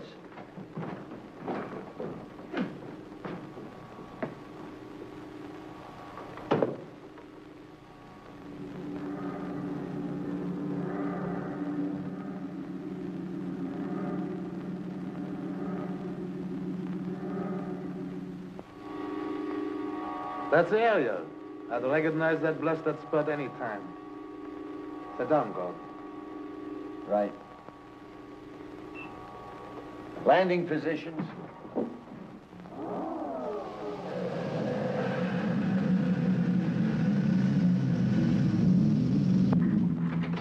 Okay. Get up, Gordon. We sit down right next to the fuel dump. Oh, you can't go out there. One breath of Ariel's atmosphere and you'll both suffocate. You look like a man with pretty fair lungs, Gordon. How long do you figure you can hold your breath? About 2 minutes. I can do better. Spend a lot of spare time on Gemini trying it. I can almost make 3 minutes. You expect to get the fuel aboard in that time? Why not? The fuel is right next to the ship. Gravity pressure on Ariel is low, makes the tanks light enough. I think we can make it under 3 minutes. 3 minutes? Maybe you can make it, Gordon. Maybe you'll be lucky. Don't try anything while we are gone, for his sake. We'll have to use the door to the control room as an airlock, Dale. Close it after us. Don't open it again until you're sure we're back inside with the outer port locked. If you still want to go through with this mad idea, you're going to get us both killed. Get going. When you hear us knock, open up. Casey!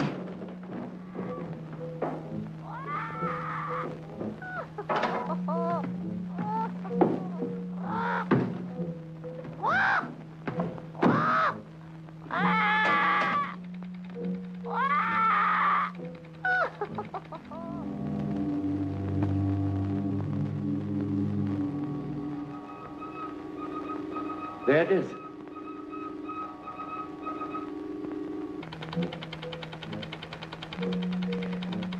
One minute.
Can't scream without drawing a breath.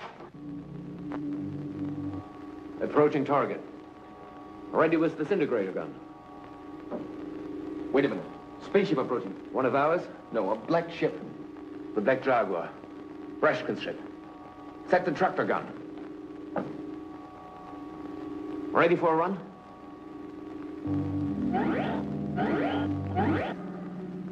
Another spaceship. She's got us caught in the disintegrator gun. Dive! Dive the ship! We're caught! Caught! It's a black spaceship. I saw it coming toward us. Black Jaguar. It crashed. Look, Dale, a GBI patrol ship. They must have shot down the Black Jaguar. Well, they're headed toward us. at us? I just think Flaggett is still in control of the ship. Quick, Dale, set the disintegrator guns. Well, how can I do that, Flash? We can't fire at our own ship. Quick, Dale.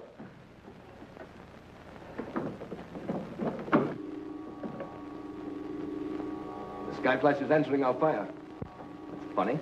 What's the matter? His disintegrator ray is blinking on and off. It's code. He's using his gun to send code. F-L-A-S-H.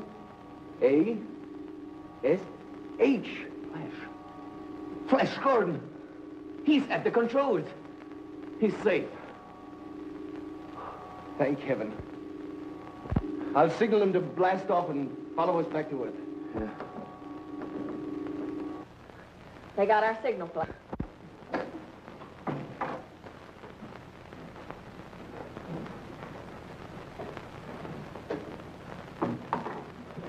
They're standing by to escort us home. Home. Gee, what a wonderful word. Let her sail, Dale. Let her sail, Dale.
Of the universe, ruled by King Akeem, where brotherly love is considered a weakness, where cruelty, hate, and lawlessness are virtues, and where murder is commonplace. This is a street in Tranto, the capital of Karen. It is broad daylight, and yet there is a feeling of fear, the fear of a dark, moonless night. This is a man of Karen, a man who has lived outside of the laws of Karen because, and listen well, because he is an honest man. His mission this morning is to escape. Escape to another planet where he can live in dignity and without fear. But escape from Karen is not easy. These lurk in every corner, waiting for their prey.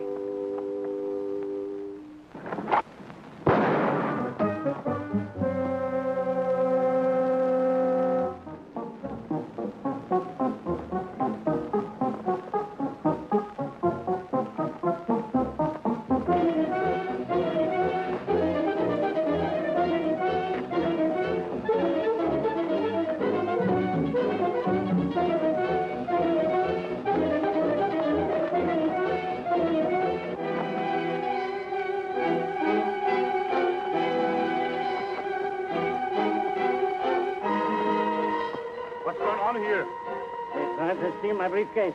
All three of them? And for those who would help the helpless, there is no mercy. These offenders must answer to the highest law, the highest authority of Karen, the king himself. You are under arrest. Come on.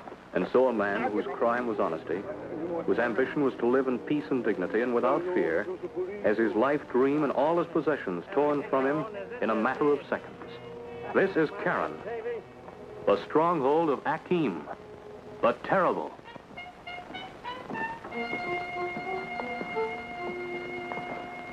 As you can see here, Avo, there have been improvements. It looks beautiful. Beautiful.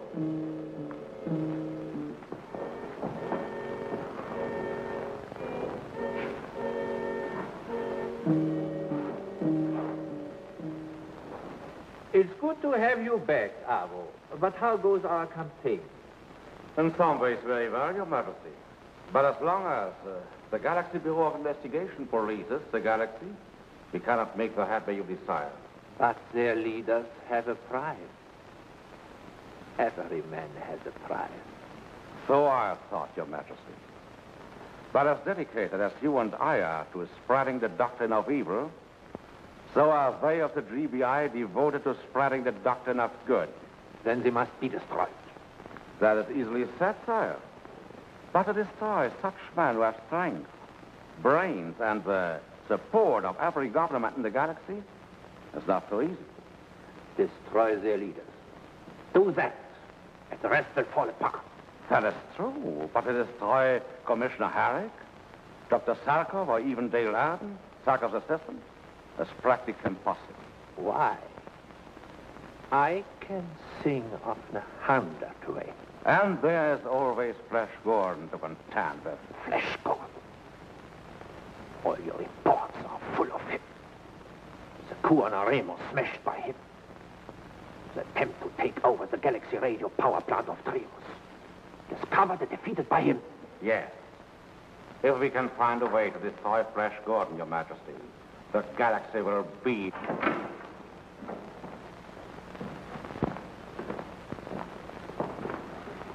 And what have we here, Sergeant? His name is Jordan, Your Majesty, an offender against the crown. The charge? Breaking the first law of Karen. The old, the weak, and the sick shall perish by the hand of the strong. And the specific crime? Defending an old man who was in the process of being robbed. You may go. Did you not know you were committing a crime against Karen? Against me, the king? Certainly, Your Majesty. What child doesn't know your filthy law that unless he can rob, cheat, and betray, he'll one day face death by your hand? That's an admission of treason. The traitor's death on Karen is preferable to life here, where the only honor is deceit. Death is too easy for you. You are too eager for it. I shall change your point of view. All right, torture me, do what you will. You will never destroy my conviction that the laws of Karen are wrong and inhuman. No.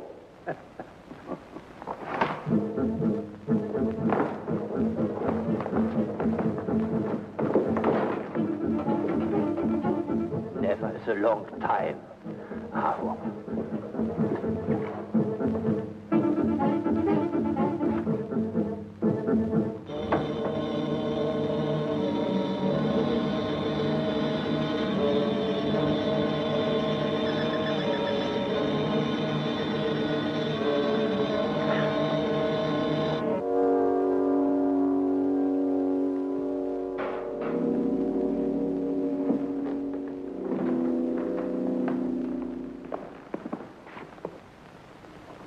Well, Jorgo, how do you feel now?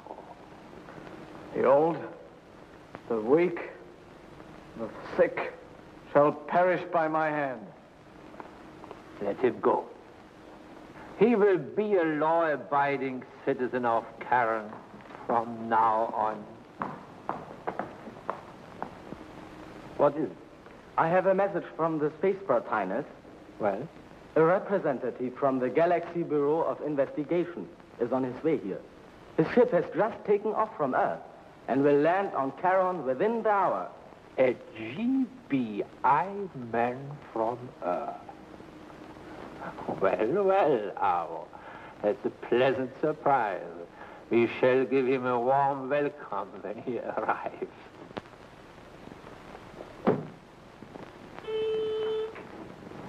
Yes? Commissioner Herrick, Flesh Gordon and Dale Arden are here. Good, send them right in.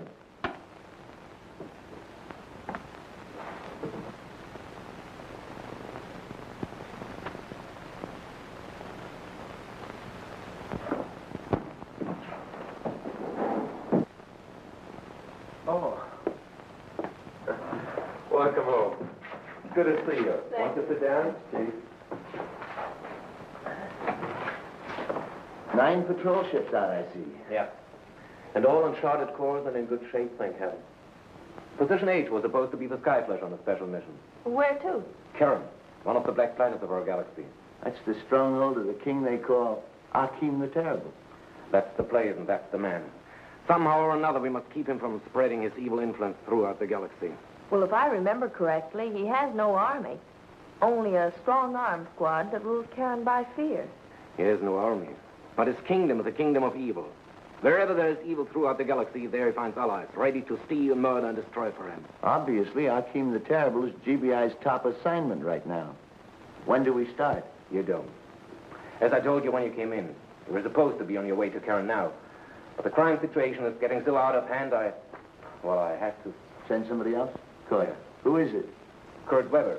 You couldn't have picked a better agent. Kurt and I went through GBI training school together, you know. His record is excellent. I'm confident that he can handle the assignment. But there was another reason for urgency.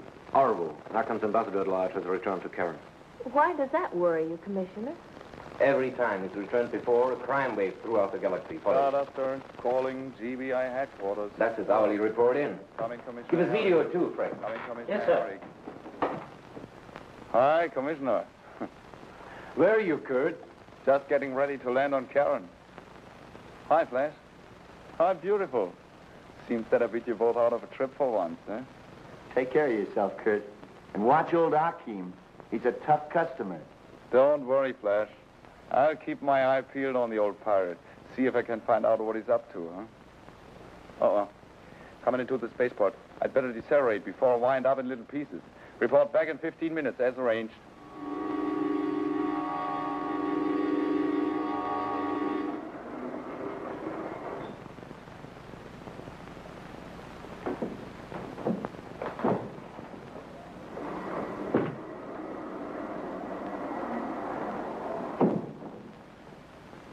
You have business here on Charon?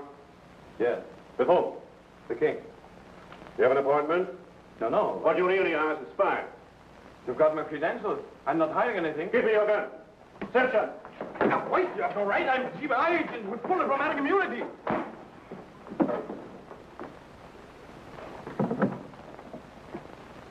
Yes? The GBI spy is here, Your Majesty. Your orders have been carried out. Bring him to me.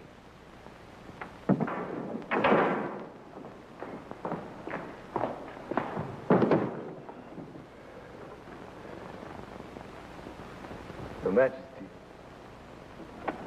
What's the meaning of this? I'm an accredited representative of GBI. I'm sorry my men handled you so roughly, my dear Mr. Weber. You see, we rather admire force here on Charon. But to get to the point, I have a job for you. If it is something that is within my power as representative of GBI... Not exactly. I want you to kill Flash Gordon. Your humor is a little heavy for me. But I'm quite serious. If so, you must be clean out of your mind. Flash Gordon is my best friend. But he is my greatest enemy. He will stand in my way no longer. Flash Gordon will outlive you, Akim. And wherever you try to spread evil, he and the entire GBI will stop you. You refuse to kill him. Need I answer? Of course not. But in that case...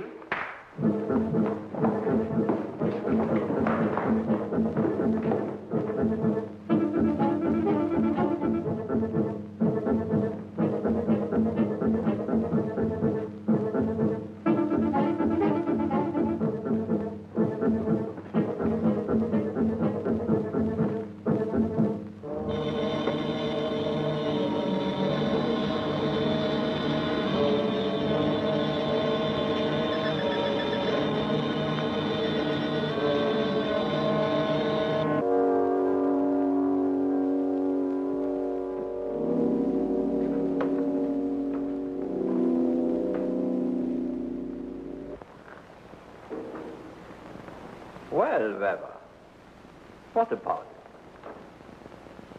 Will you kill Flash Gordon now? Yes. Yes, of course. I'll kill him. But you have not forgotten he's your best friend. Friend? I hate God. After you have taken care of him, what about Commissioner Harris? Oh, why not? Good. Good. But first, How do you plan to do your job on God? Oh, don't worry. I'll find a way, and quickly. Here. Take this. It's silent and sure. Oh, I don't want the GBI to get suspicious. If I don't report back to them in the televiewer every 15 minutes, they all send help here to me. You can use my teleradio.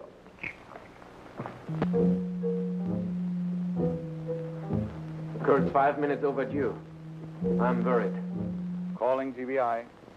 Kurt Weber and Karen. I'm glad to hear that voice. GBI. Give us radio too, Fritz.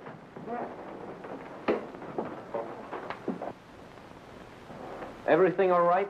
Fine. Arkham isn't going to cause any more troubles in the galaxy. What makes you so sure? I'll give you details when I get back. Oh, Flash. Yes, Kurt? I'd like to see you when I get back. Sure, when? I'm starting back to Earth in a few minutes. I'll be there in an hour. Where will I be able to find you? Well, I'll be in my office for about 3 hours, catching up on some work. Good. See you later. That takes care of that. This will take care of God.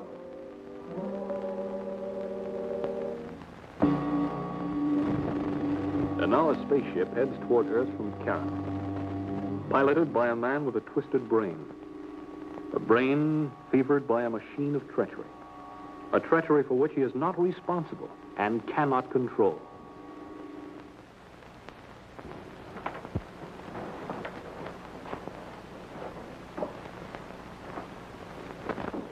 Kurt, glad to see you back. Glad to be back, Flash. How are you, boy? Fine, never better. How are you? Oh, fine, too. Oh, I see you're planning another cruise. That's right. Where to this time? Canis Venatici. Oh, that's a new one on me. Is it on the map? It sure is. It's part of the Crab Nebula, one of the messier objects. Here's the globular cluster. First, we hit Taurus here, Aquarius here, and Scorpion here. Crazy! Flash, I don't understand it. Kurt's your best friend. Why would he try to kill you? I don't know, Dale. Maybe something happened to him on Charon. Dale, you better call Dr. Zarkov and the chief right away.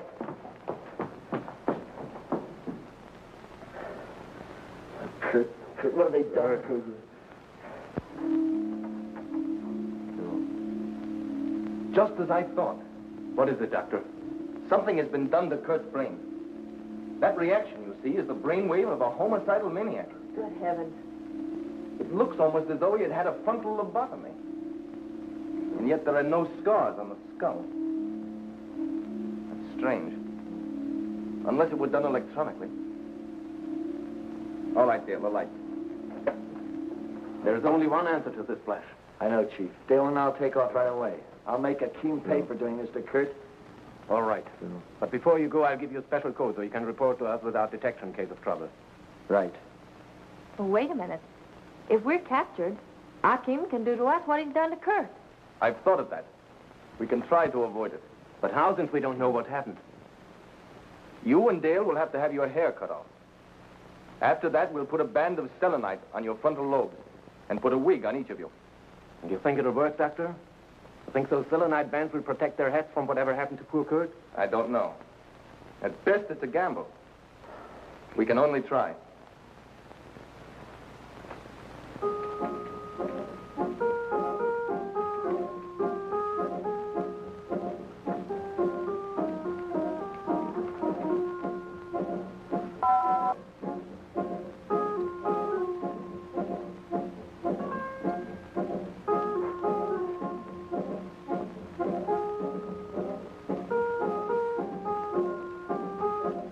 I only hope these selenite bands work. And if they don't, Doctor? Then you and Dale will become killers like Kurt Weber. Karen, just ahead, Dale. What do we do when we land, Flash? We'll go straight to King Akim. Dig that wig, Dale. Dig that wig, Dale. Don't flip your lid, Flash. Hooray for toupee. You be quiet, Casey. Hang on, Dale. We're coming in for a landing.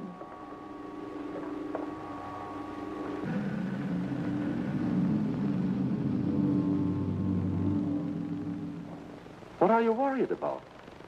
Weber has only been gone for a day. Maybe he has recovered sooner than we expected. Hakeem, what did you do to Kurt Weber?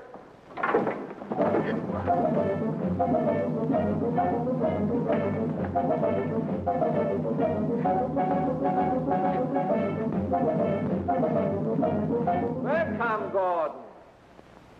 Your visit was not expected. Answer me. What did you do to Weber? I will do better than that. I will show you.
Gordon!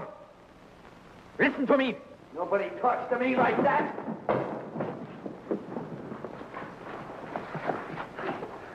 What's wrong, Gordon? Feeling in a murderous mood? Tell him to let me go and I'll show you. Fast. I will, Gordon. But first, let us understand each other. I'm not your enemy. As far as I am concerned, you can kill, rob, swindle, do whatever you will. And nobody's going to stop me? But there are those who will try. Your chief, Commissioner Herrick, for example. Herrick? Yes, Herrick. I see what you mean. All right, Hakeem, you can tell your muscle boys to let me go. Get Herrick on the televiewer. May I ask why? To call Herrick here, so as to have him free of GBI protection. Right. If we get rid of him here, there's no getaway problem. Excellent. Excellent, Gordon. Proceed.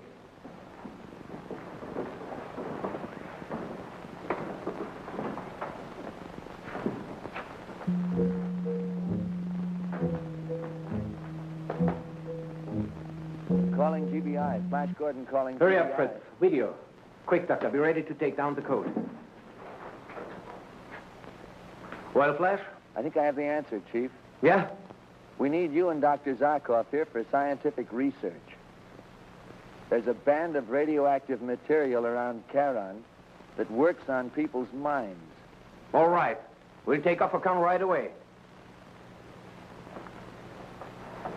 All right, Doctor. What does the code say? Band works. In other words, Flash and Dale's brains haven't been affected. Exactly. And naturally, we are not going to take off for Karen. We agreed with Flash not to believe anything he said, except for the 4th and 11th words in his 3rd sentence. But Flash may be in danger right now. That's true. All we can do is wait and hope for the best. Excellent, Gordon. Excellent. You are very clever. Thank you, Your Highness. But you are very clever to have created this machine. Yes. Unfortunately, its effects will last for only 2 weeks at a time. Naturally, my scientists are working day and night to make this period permanent. Naturally, Your Highness. And now that I have done you a favor, I have one to ask. Anything? Now that I'm on your side, may I have my stun gun back? Of course. With pleasure. Thank you, Your Highness. Frankly, I felt a little undressed without it.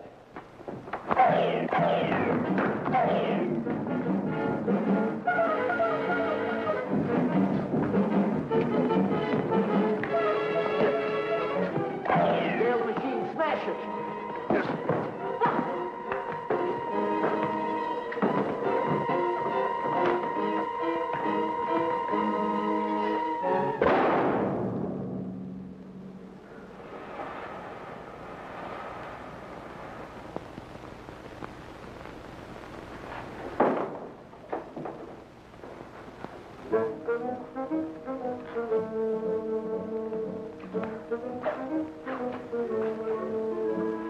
What are you going to do with them, Flash? I will take them back to Earth, Dale. They're the only real villains on this whole planet. And they'll send a crew from Earth to destroy all the other infernal machines on this planet. And with Hakim here in the Earth prison, these people will be free again.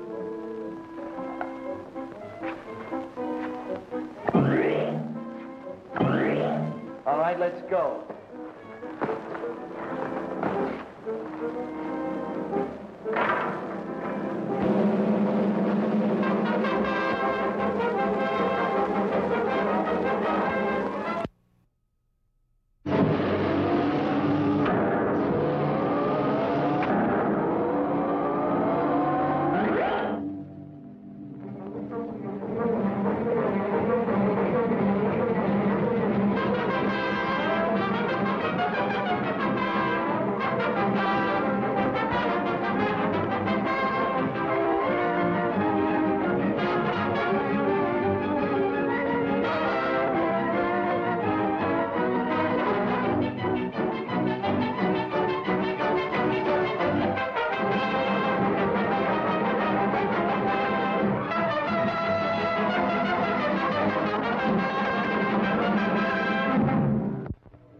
The universe, an immensity so vast that the thought of its distance is beyond the concept of the average human being.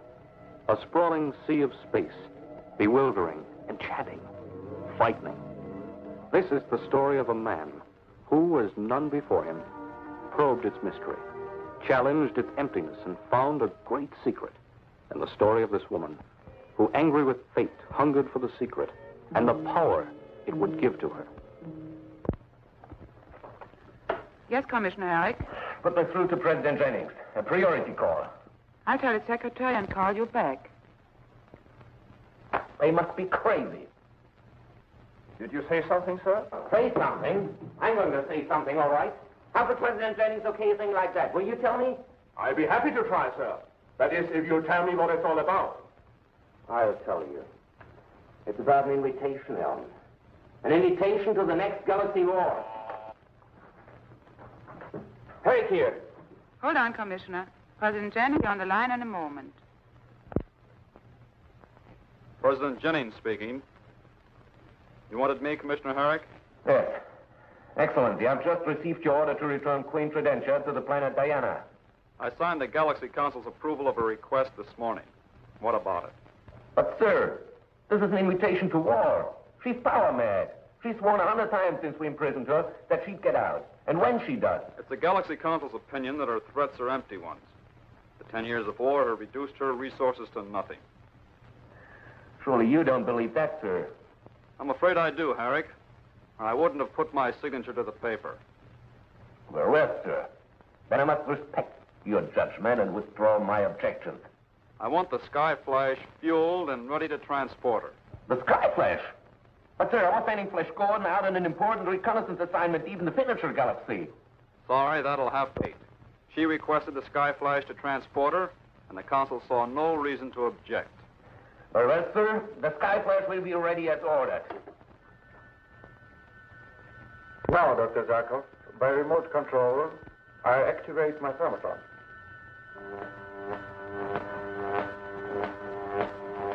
Amazing, Dr. Weatherby. Absolutely amazing. And now I deaccelerate.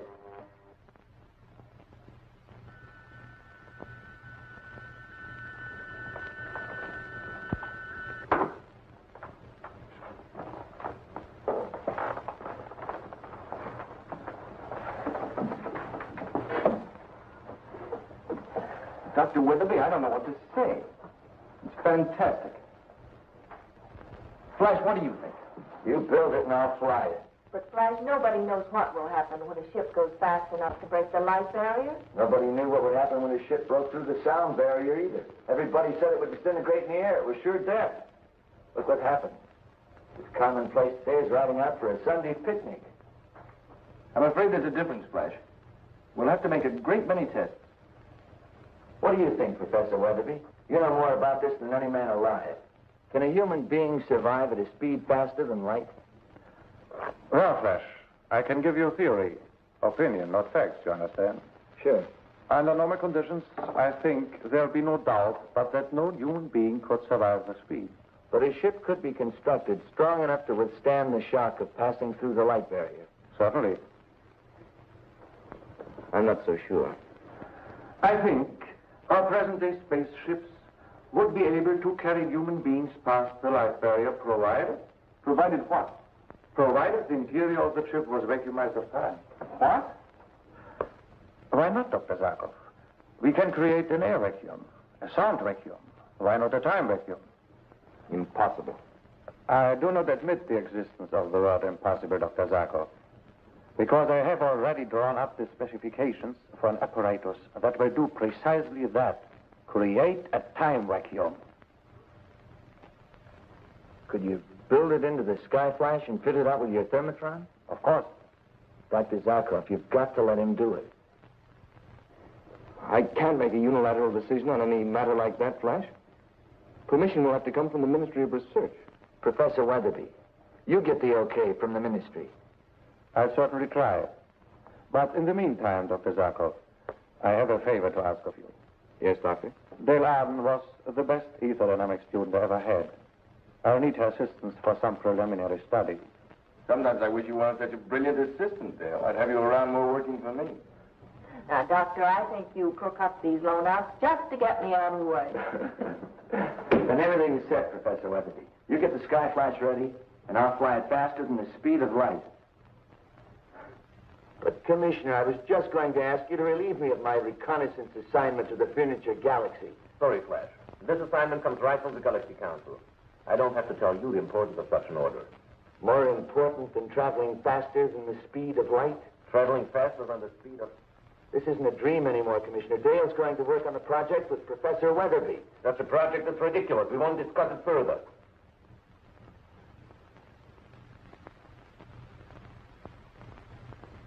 Yes, sir. Well, Mr. Gordon, are you taking me or are you not? What's an order, Your Highness? Of course I'm taking you. It's a pity that I won't be in the refitted Skyflash. It would be most interesting to travel faster than the speed of light. Wouldn't it?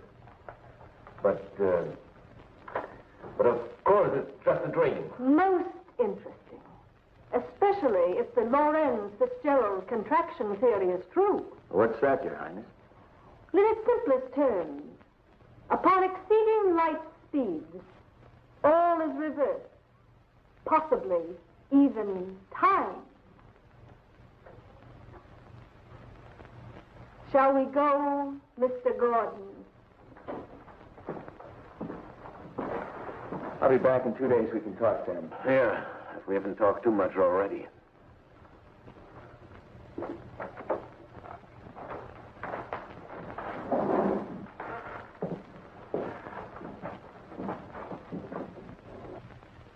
It is several months later. Queen Tridentia, safely delivered to her planet Diana, has been forgotten, and plans on the Faster Than Light project, finally approved by the Minister of Research, are moving rapidly. Okay, Professor Weatherby. I'll drop in tomorrow for the changeover test. Good night. Come on, Dale, let's drop by Dr. Zarkov's office for a minute before we go to dinner. Yes? Eric here. Get me Dr. Weatherby. Yes, Commissioner. Dr. Weatherby speaking. Herrick here. Doctor, could you come over here for a moment? Certainly, Commissioner. Be there in 3 minutes. All right. Come on, Dale, relax. I've never seen you act this way before. I know you think I'm so impressed. Well, I can't help it. The whole project gives me the creep. What can happen? Look, I'll tell you. I'm going to be the first man to fly faster than the speed of light. Faster than 186,000 miles per second. But why, Flash? Why do people climb mountains? Swim the channel? It's a challenge, I guess. 186,000 miles per second. Sounds tremendous, doesn't it? Sounds ridiculous. Why, when I sat down to figure it out mathematically, it was so fast that, well, you'll meet yourself coming from wherever you're going. Oh, sure, it sounds funny, but, well, I can't help it, Flash. Quite seriously, I'm sick about the project, and I wish you'd give it up. You are serious. I'm sorry, Dale. Would you forgive me if I skip dinner with you tonight? I'm really tired. Okay.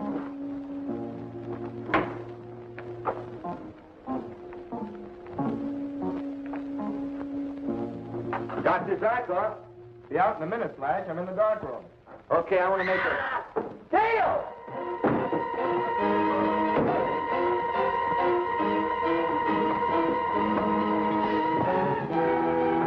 Well, I suppose I ought to congratulate you, Professor. Now that the Ministry of Research has given you a go-ahead on your project to install the thermotron in the Sky Flash, you don't approve? You know, Flash Gordon is my right hand. I can't even imagine of trying to operate this division without it. What makes you think you will have to? No one can survive such a speed. That remains to be proven. Professor Weatherby, I have a great deal of respect for you. I think your accomplishments have been extraordinary. If you tell me that Flash will be perfectly safe, I'll feel 1,000,000% better. No guarantees. You see? And that's why I'll have to stop him. You can't. No one can. That's the way Flash Gordon is built, Commissioner. Presented with a challenge, and he'll never retreat. Eric here. Zarkov, get to my lab at once. What's happened? Flash has been attacked. Flash, is he? He's all right, but Commissioner. What? Dale has been kidnapped. She's disappeared. I'm coming right over. We've got a message from our agents on Earth, Your Majesty. Ah. To Her Gracious Majesty, Queen Tridentia of Diana. Mission accomplished. Hail to Her Glorious Queen, signed Malaysia.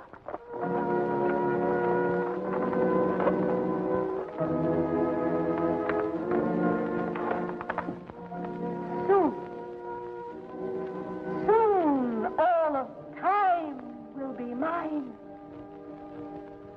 I didn't even get a glimpse of the attackers. They were hooded. I was out like a light before I knew what hit me. Wait, one of them was it? Yeah. It's our only clue, then. I'll have our criminal investigation division go to work on it. They've got to work fast. Oh, I know.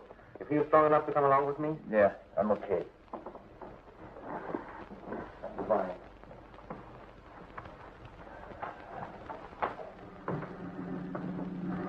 What is the activating force of Professor Weatherby's thermotron?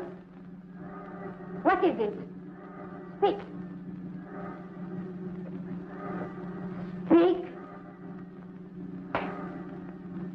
You will speak. Have you ever tried living without oxygen? We have a cell where it is slowly drawn from the atmosphere. You will speak.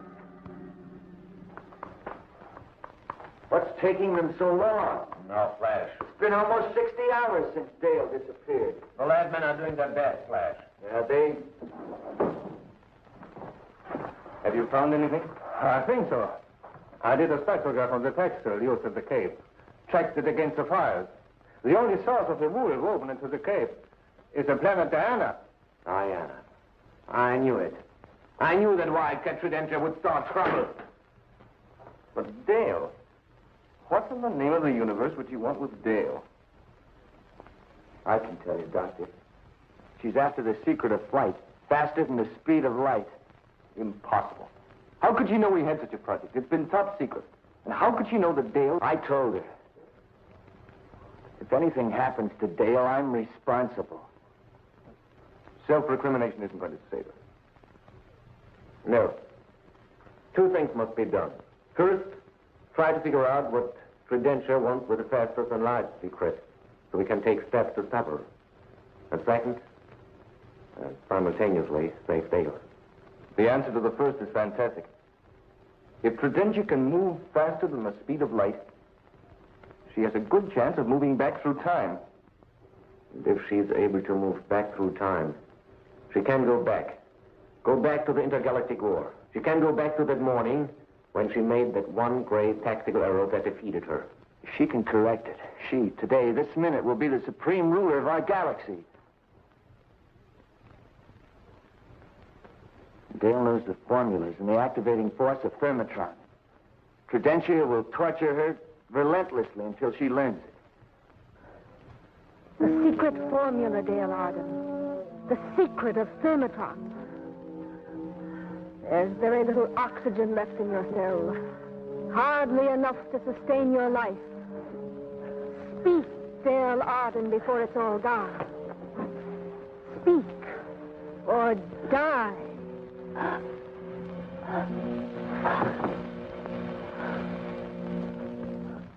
Dale Arden has been kidnapped from Earth by Queen Tridentia, who is trying to torture her into revealing the secret of Thermotron, the ingredient that makes flight faster than light possible. With this knowledge, Tridentia could go back through time and win an intergalaxy war, which she was planning. Learning from the GBI, where Dale has disappeared to almost 3 days later, Flash Gordon and Dr. Zarkov prepare to take off from the Sky Flash, almost ready to try testing flight. Flight faster than light.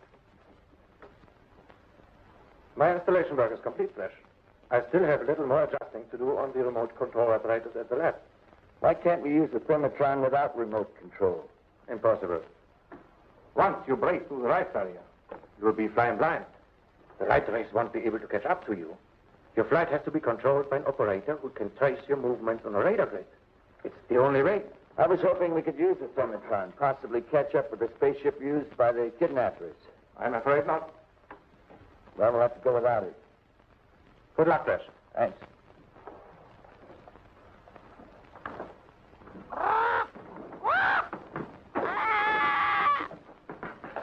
Thank you, Doctor.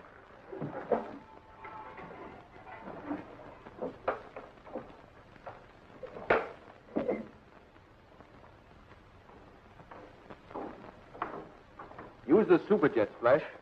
Superjets? Back to the horse and buggy.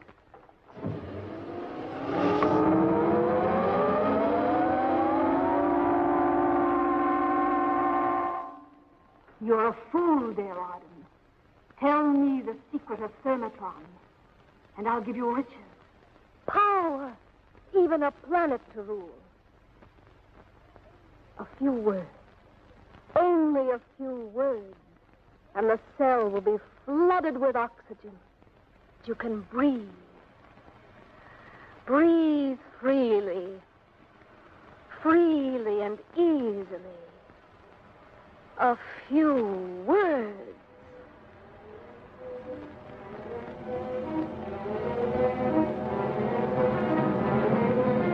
Give me the oxygen. I'll kill you.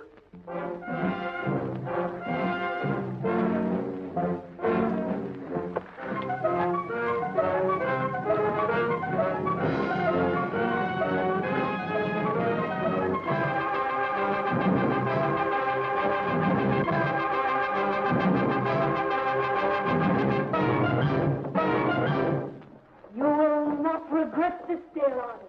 Your reward will be greater than any reward before. A planet of your own. Earth itself. Now tell me. The activating force of Thermotron. What is it? No. No, Tridentia. I weakened for a moment.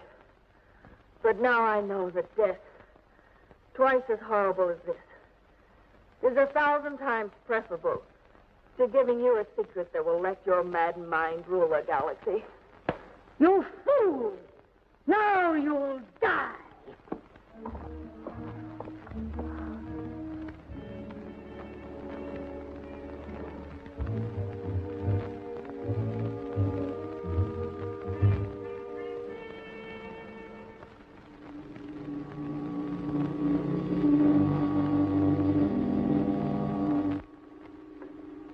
Coming in for a landing. What kind of a reception do you think Tridentia will give us? Well, in the first place, she doesn't know we're coming. In the second, she wouldn't dare try anything with us. A desperate woman will try anything, Flash. This woman has a man's mind. It weighs and balances. She knows that if anything happens to Dale, or to us, the GBI would destroy her once and for all. She'd take more imprisonment. Always sure that she'll get out and that next time she'll succeed. A typical criminal mind.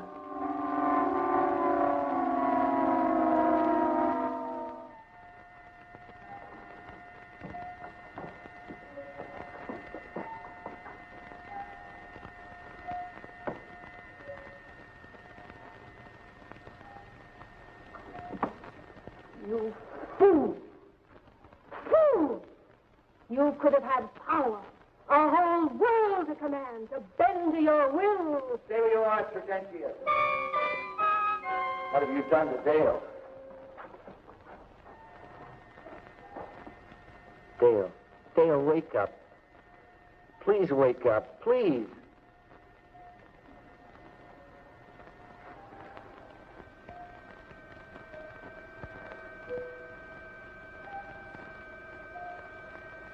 Tridentia, I warn you. Don't touch her. Leave her here just the way she is.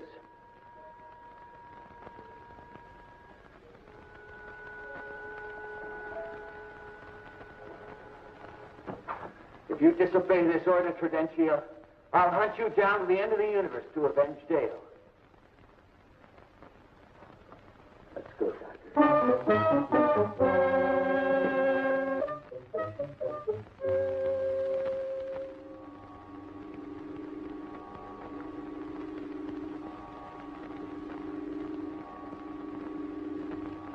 Dr. Zarkov, what happens when you travel faster than light? That's a question. I'm serious. Well, according to the Lorentz-Fitzgerald contraction theory, at the moment when you exceed the speed of light, you turn inside out. Everything is reversed. Everything. As I understand it, that's the theory. Even time? Time? That's what I asked. Well, if you consider that time is finite, as many scientists do, yes, according to the theory, time would reverse. Skyflash calling GBI headquarters. Gordon calling GBI headquarters on Earth. Skyflash calling GBI. Go ahead, Skyflash. Connect me with Commissioner Herrick. Yes, sir. Herrick here. Skyflash calling, sir. I'll take it. Herrick here. Commissioner, has Professor Weatherby finished his work on the remote control apparatus? But let's forget that. What about Dale? Put Weatherby on. But Flash. I said put Weatherby on. Weatherby here?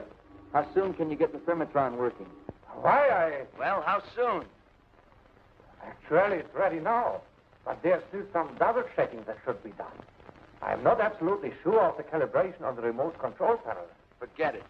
Time check. Coming up to 11:29. 5, 4, 3, 2, 1. Check. Okay. Let's go in exactly straight up. But I... Stop arguing. Is there any last-minute instructions we have to have? Note the small clock next to the large one on your panel. When you break through the light barrier, the hands will reverse. Can we contact you by communicator? You can contact us, but we can't contact you. You'll be traveling too fast for radio beams to reach you. Okay. Wait for our signal. When you get it, deaccelerate our speed. When you get it. Not before, do you understand? Yes. Okay. Straight up. 15 seconds. 10. 5, 4, 3, 2, 1, 0.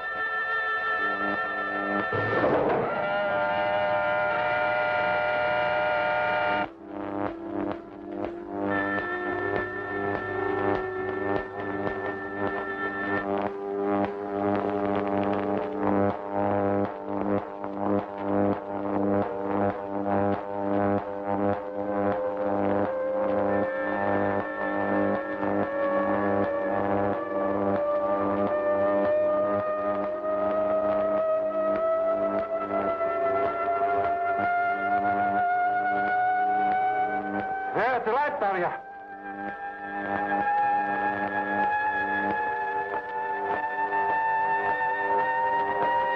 They're past. They're past the barrier. They're flying faster than the speed of light.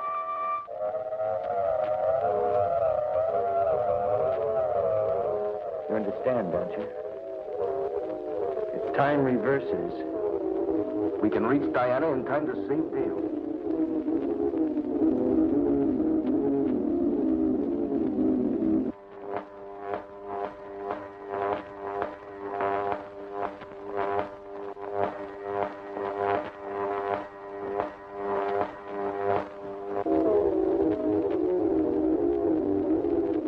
How long had she dead when we got there? Not more than a few minutes. Skyflash calling Zarkov's lab. Gordon calling Professor Weatherby at Zarkov's lab. Deaccelerate.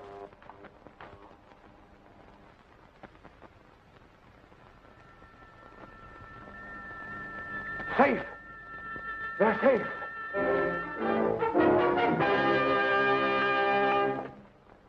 Thank goodness. Here's the Skyflash. Here's the Skyflash. Flash, what about Dale? No time now. Explain when we get back. Cutting off. Set the course for Diana.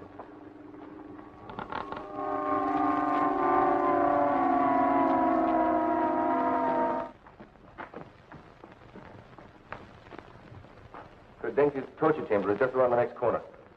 Do you think it'll work, Doctor? Are we really back in time? We'll know when we see if Dale is still alive. See ya. I understand.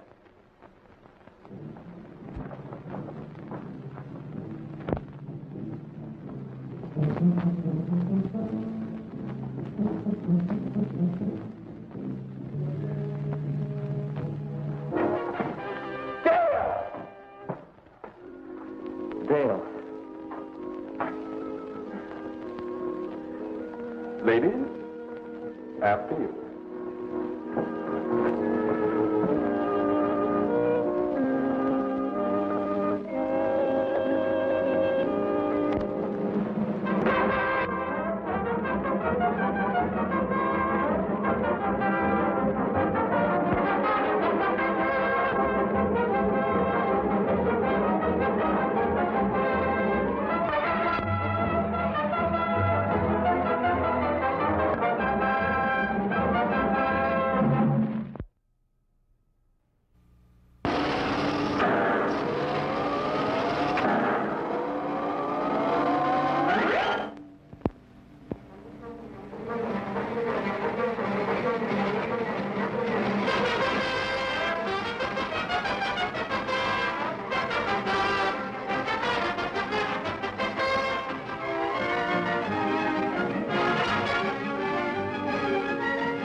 Year of our Lord, 3063.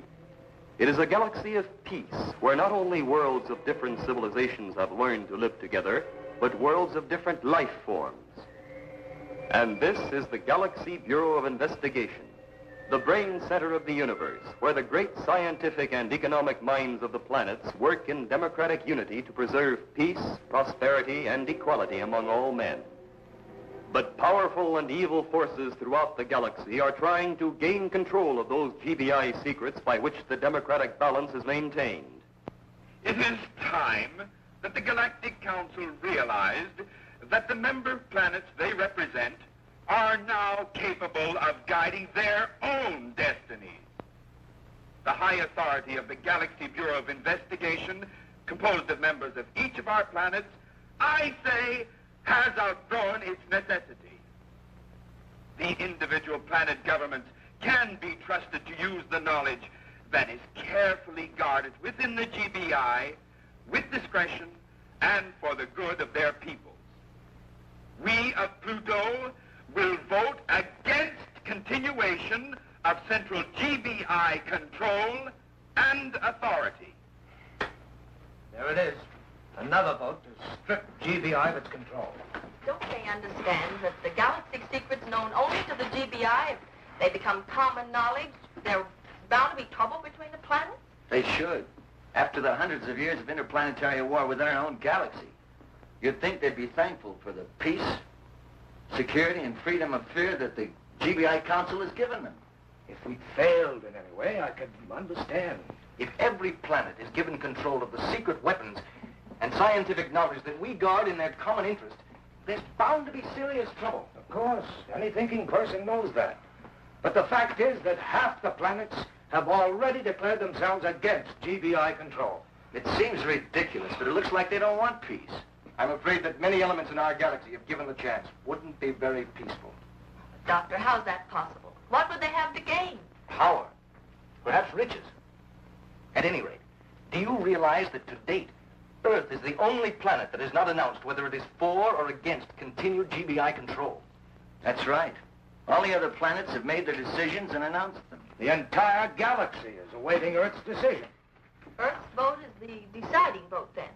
That's right. Whoever carries Earth's vote to the galaxy meeting on Mars tomorrow has a tremendous responsibility. When will we have Earth's decision, Commander? Well, President Chambray is meeting with the Cabinet of Elder Statesmen now to take the United States of Earth's vote. Oh, perhaps this is the answer now. Yes? Commander Richard? Yes, sir. The Elder Statesmen have selected you to carry Earth's vote to the Council meeting on Mars tomorrow. Be ready to leave within the hour. Very good, sir. But the decision, can you tell me? Earth's vote is for continued GBI control, Commander. Yes, sir. And thank you. Thank heaven. Say that again. You better hurry. Earth will be on takeoff periphery from Mars in 43 minutes. Well, Dr. Zarkov, will you hold the fort for me here at GBI while I'm away? Certainly, Commander. Good. Victor, call President Chambray's office and ask his secretary to deliver the voting instructions to me at the Sky Flash. Yes, Commander. Good luck to you, sir. Thank Any you. last-minute instructions? You'll find up-to-the-minute reports on all current business in my daily files. Victor here can fill you in on anything you don't understand. Oh, I almost forgot. Do you remember the Meltner gang? Well, aren't they the ones who hijacked the Galaxy Chromium supply last year? Yes, we've been looking for them ever since. Right. Well, I got a report this morning that Meltner was seen on Mars.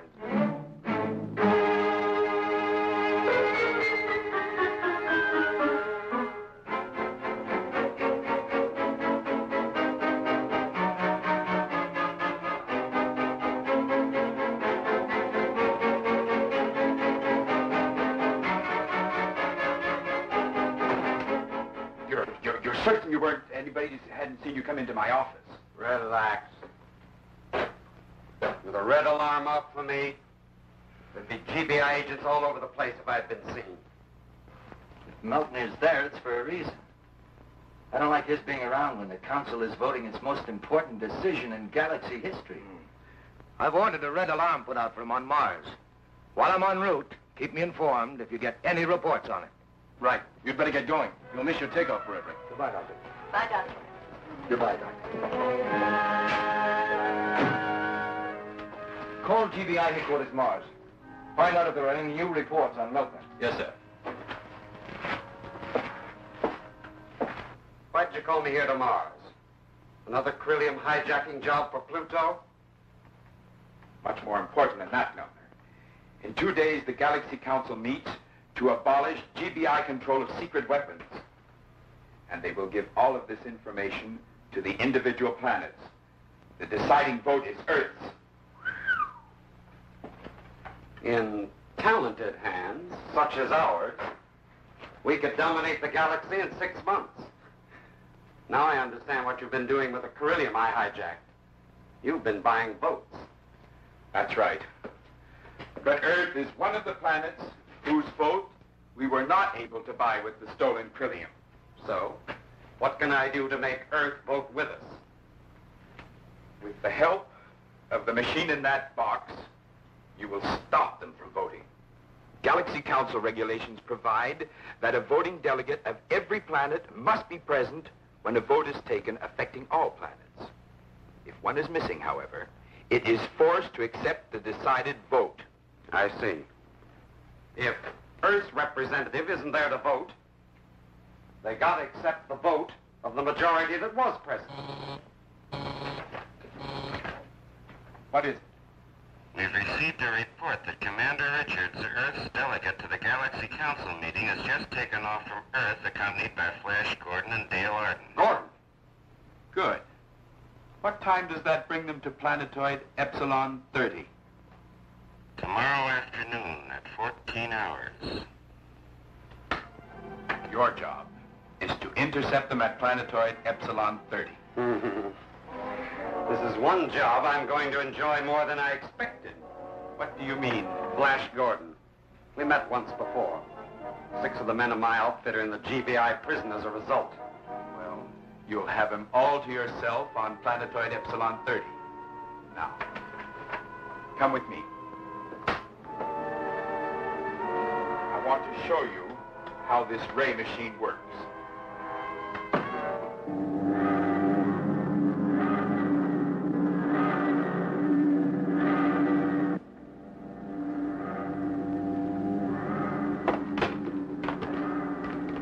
Everything okay, Dale? What's going on? Oh, Dale. You feel better? Oh, it's the first sound sleep I've had in 3 days, ever since the elders started their debates. What was wrong with number 3 engine? The feed line from the Anto fuel tank was jammed. It's okay now, though. I got it cleaned out. Good. Yeah. We must be coming into the home stretch. That's right. Well, planetoid Epsilon 30 should be coming up in a couple of minutes. 2 degrees off our port. We should reach Mars in about 3 hours.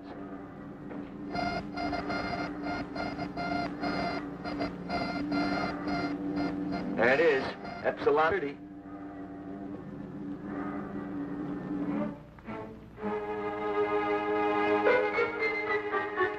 Range now. We'll set the ray machine.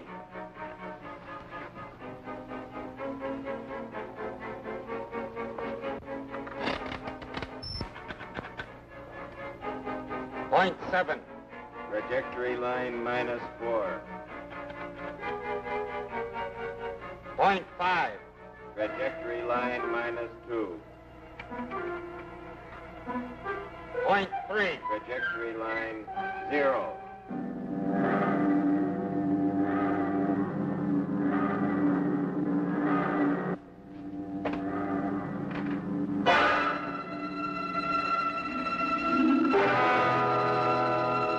What is it?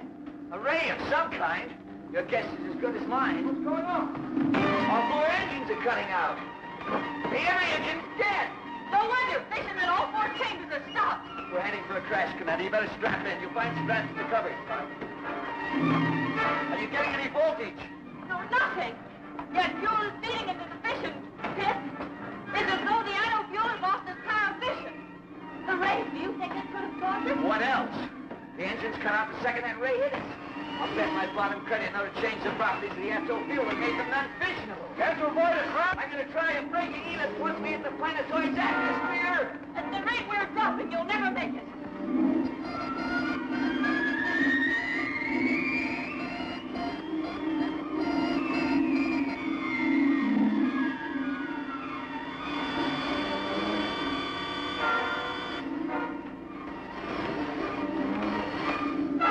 We've hit the atmosphere. Hang on.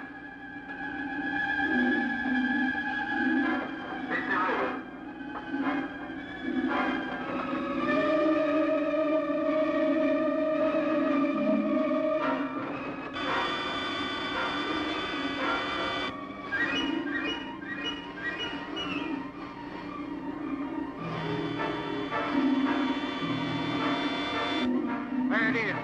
And he's out of control.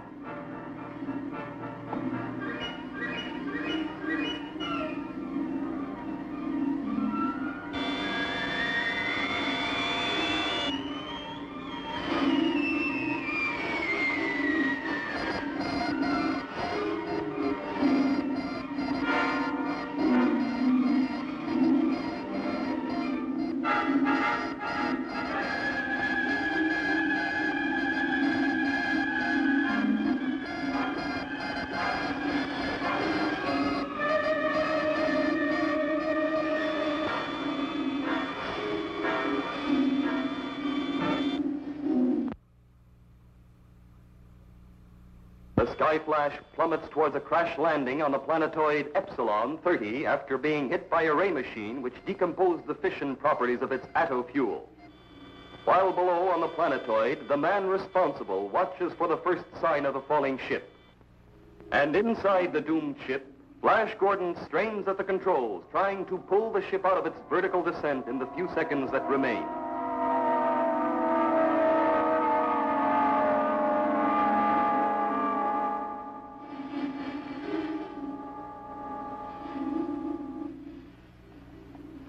He pulled it out.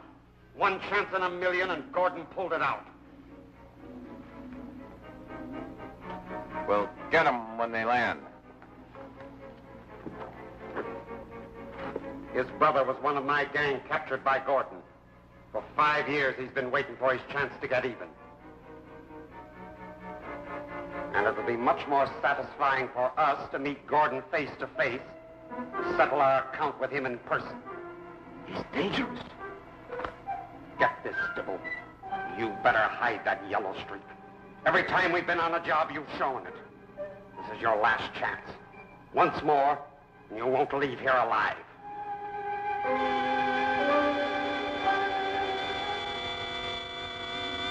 Talk about living on borrowed time. How you ever pull this out of that one, Flash, I'll never know. It might be a case of out of the frying pan and into the fire. We've still got to find a place to land, quick. We're losing speed. I can feel it. That isn't our only worry.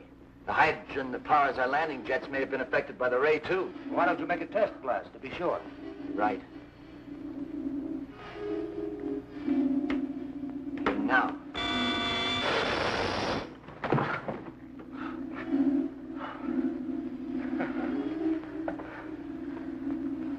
Oh, that jet blast was the sweetest music I've ever heard. I've got to contact Dr. Zarkov and let him know our predicament. I'll get him for you. All I can see below is water. That's all I've seen ever since we pulled out of that crash. Look up Epsilon 30, will you, Dale? There must be land. If there is, it's probably at the bottom of all that water. Gordon in Skyflash 2 calling GBI. Gordon in Skyflash 2 calling GBI. There's Flash now. I'll take it. Yes, sir. Captain Gordon, hold on. Here's Dr. Zarkov. Flash? Right. If I figure correctly, you've just cleared Epsilon 30. Not exactly. Here's Commander Richards. He'll explain. We've run into trouble, Doctor.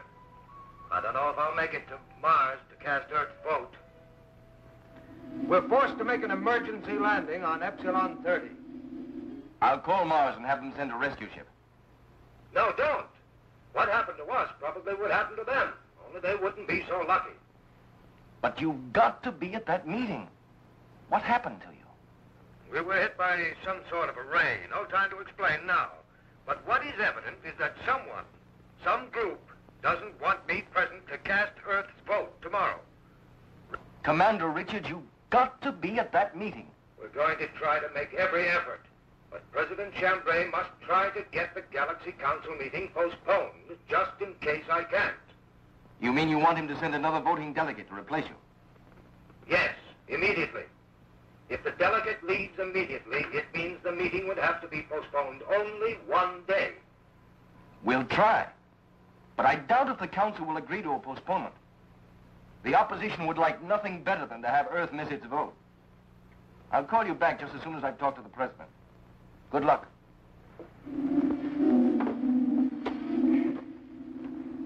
Find any land? Yes, we overshot it when we were pulling out of the crash dive. We should be landing in a couple of minutes. Yeah, it's coming up. Take positions for a landing. I'll make the meter landing test, will you, Dale? Right. At least we're heading in for a safe landing.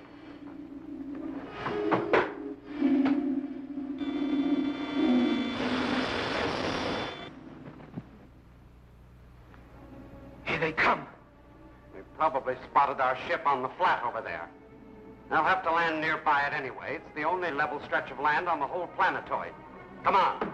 They'll be disappointed if the reception committee isn't waiting when they get off their ship.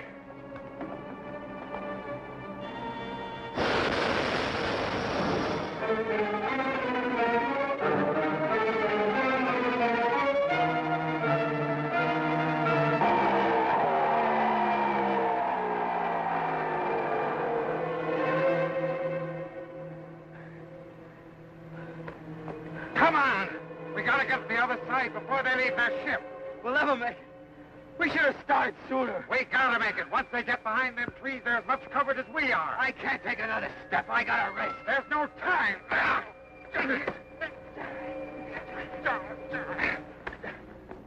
Well, take an oxygen reading, will you, Dale? We might need the helmets. Oxygen sufficient, impurities supportable. Okay, let's go.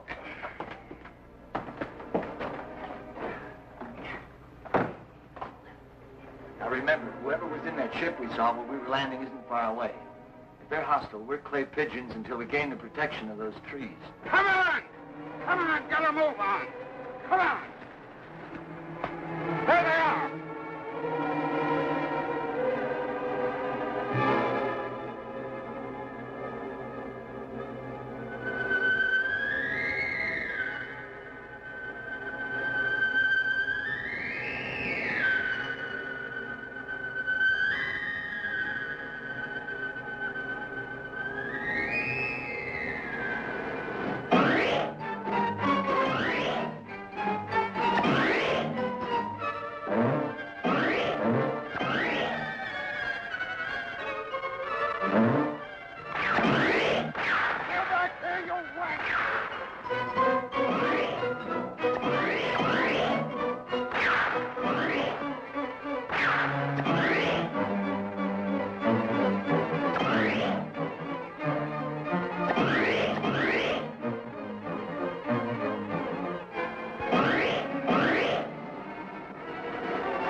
Are you all right?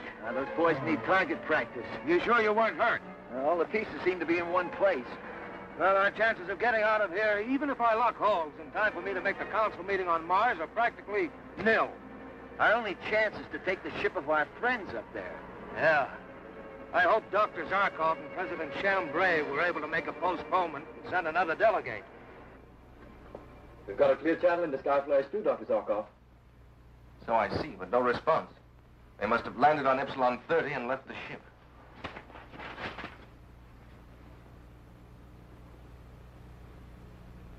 President Champlin's office calling. I'll take it. Zarkov here. Any word from Commander Richard, Doctor? No, sir. He must be at that meeting. I've just had a tele-radio talk with the President of the Council on Mars. And the opposition won't agree to a postponement. Is that it, sir? Afraid so. With Earth's vote for GBI control missing, the opposition is certain to win. We'll keep trying to contact Richards. Meanwhile, I think I might be able to get a postponement. How? Do I have your permission to speak with Cribbian, the Pluto delegate and head of the opposition? Go ahead and let me know what happens.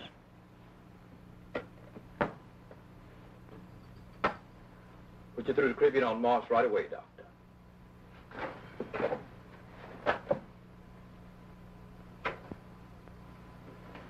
Cribbian's ready to speak, sir.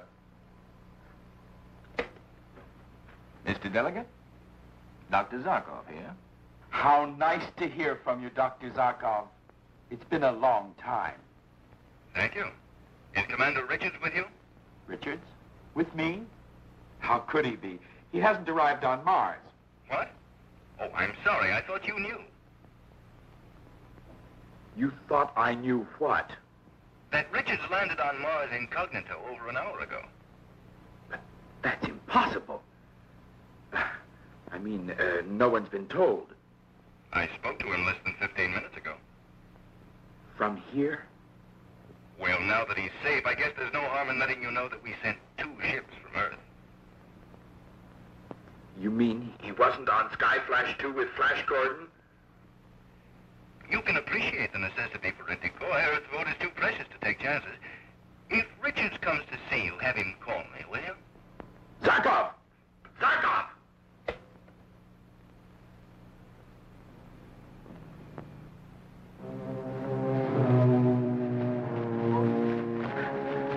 Look, there's a place to hide down there. Come on. Come on, cripple. Gotta move on. Come on.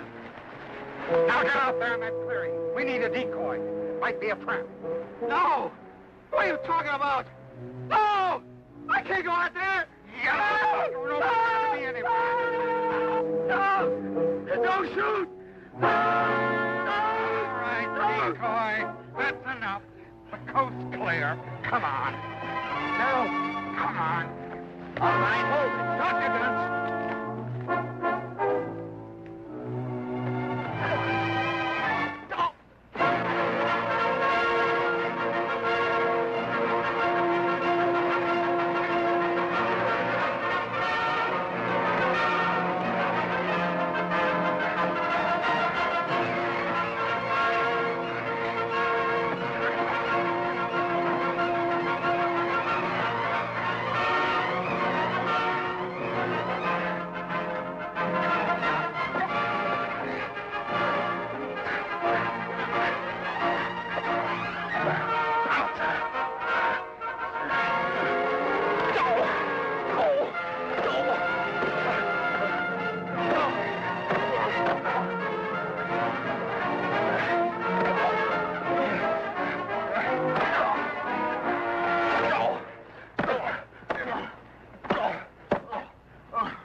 All right, pick him up.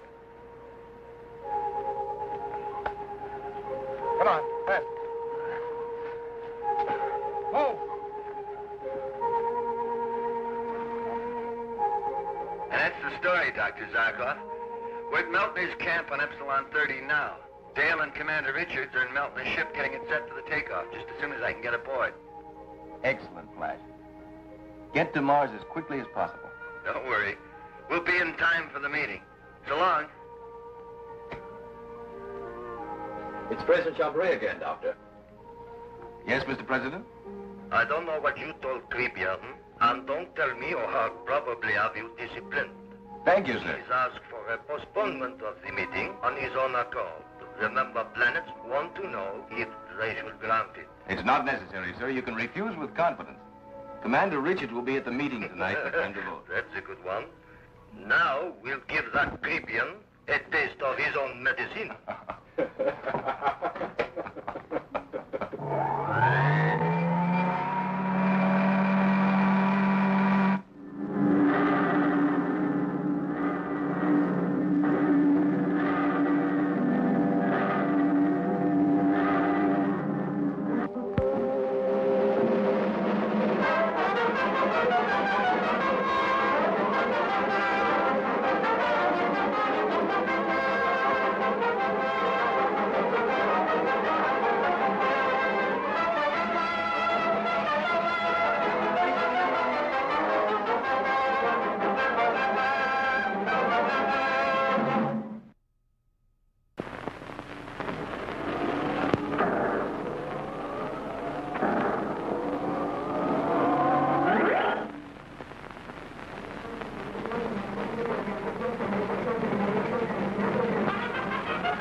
The first studies of a new planet, which we of the galaxy contemplate colonizing, are almost always studies of the atmosphere and of the temperature. Most are poisonous atmospheres, either steaming hot or impossibly cold, depending upon the planet's relative position to the sun. In the past 500 years, our scientists have conquered the atmospheres and the cold of the outer planets, Jupiter, Saturn, Uranus, Neptune, and Pluto, by constructing tremendous atmosphere converters and heating units that have permitted Earth people to colonize these rich worlds.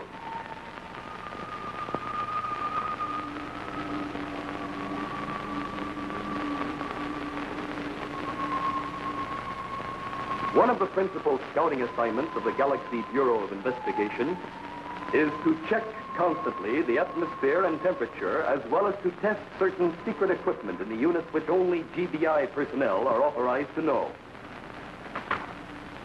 Well, that finishes my test for Pluto. There's some traces of methane getting back into the oxygen. Dangerous amounts? Not yet, but it could become dangerous. We'd better order a converter repair team to check up on the secret GBI equipment. It's time for the check-in with Commander Richards. I'll tell him. Right. Gordon in Skyflash 2 calling GBI. Gordon in Skyflash 2 calling GBI. Answering Gordon in Skyflash 2. Come in. Let me talk to Commander Richards.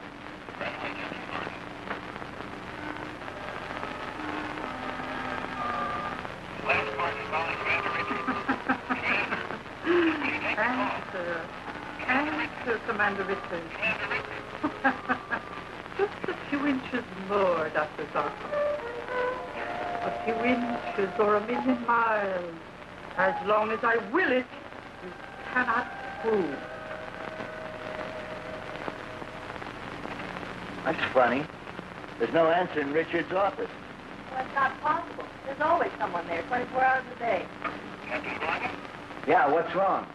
Gentlemen, I am Diverging. The Mad Witch of Neptune. The Mad Witch of Neptune.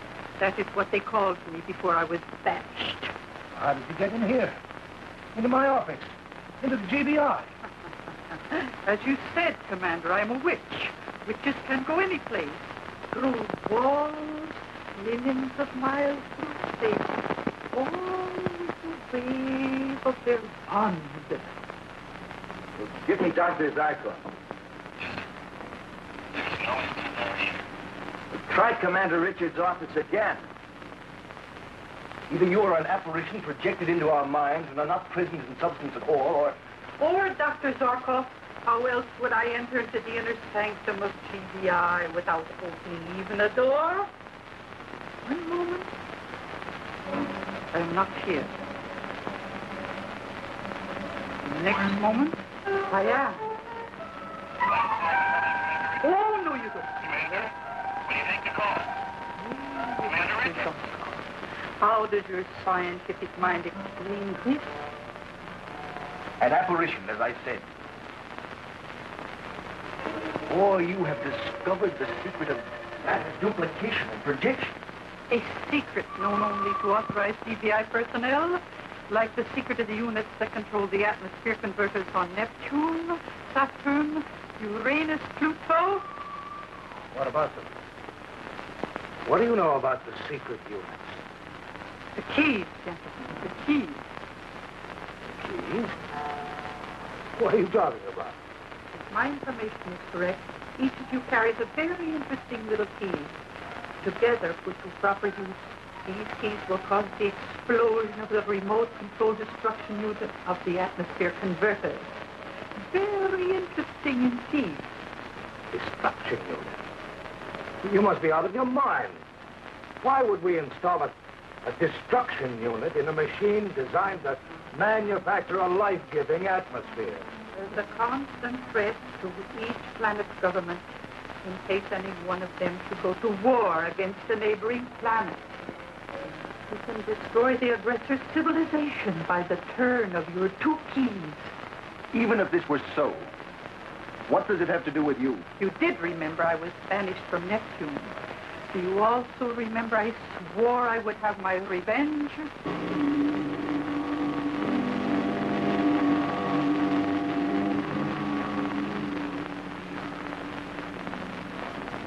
I don't get it. 10 minutes and GBI Communications still hasn't called us back. They haven't located Commander Richards or Dr. Zarkov. I have a feeling something's happened. Inside of GBI headquarters? Come on, Dale. If there's one place in the entire galaxy that's safe, it's GBI headquarters. I know, but it's also a fact that Commander Richards' office is the nerve center of the galaxy. If he isn't there, someone must be. Someone must be there 24 hours a day. I mean that every living thing on Neptune shall die. If such a destruction unit existed, I'll just bet you'd carry out that threat.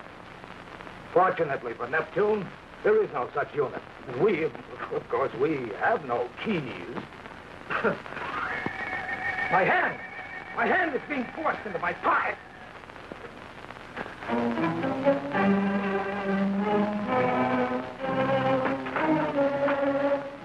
Your hands, Commander Richards and Dr. Zarkov. You hold the keys to my revenge on Neptune. Just give me a chance to intercede for you. I'll get you a full pardon. Neptune will allow you to return. Allow me to return. I shall return, all right. But only the ghosts of those who banished me will be left to grieve.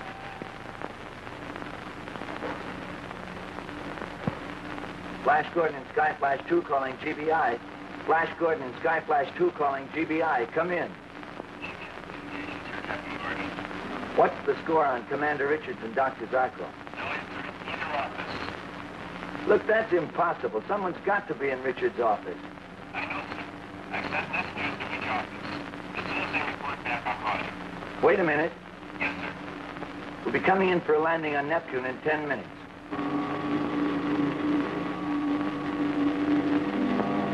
Contact us at GBI headquarters there. Okay, Deputy Gordon. Okay, so it looks strange. But I tell you, nothing could have happened to them inside of GBI headquarters. I hope you're right. We're entering Neptune's landing channel. Okay, cut the landing speed. Right.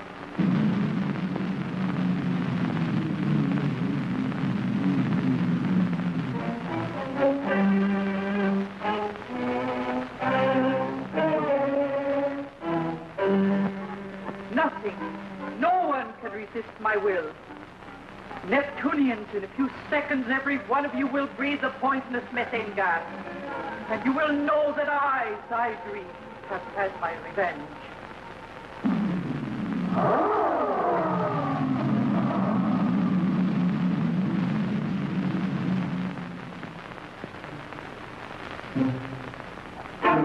Put in the keys. I command you. Now, turn them.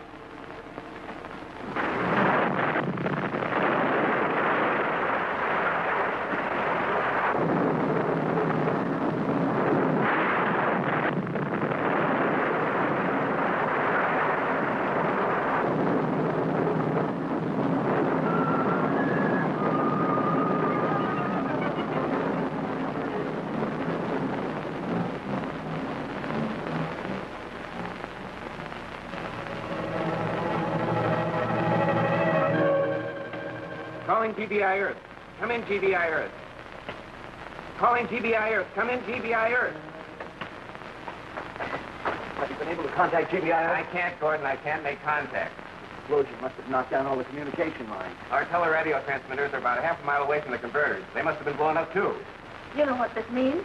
Yeah, for some reason, Zarkov and Commander Richards detonated the control bomb. But their only authority to do that can come from the Galactic Council. And then only if Neptune has attacked another planet. But I don't understand. 5 minutes ago, we were talking to GBI, and not a word was said about trouble with Neptune. What are we going to do?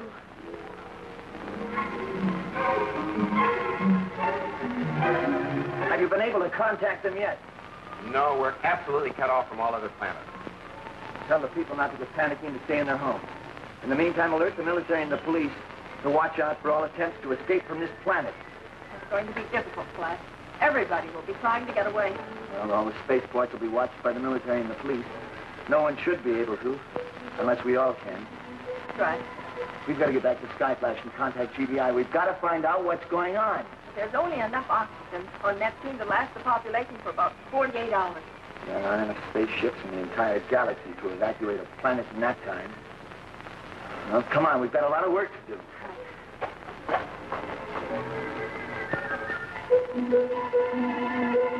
Alert! Alert all military and police posts on Neptune. Alert! All military and police posts on Neptune. Alert! Alert! All spaceships are to be grounded. Allow no one to leave Neptune. No one is to leave Neptune.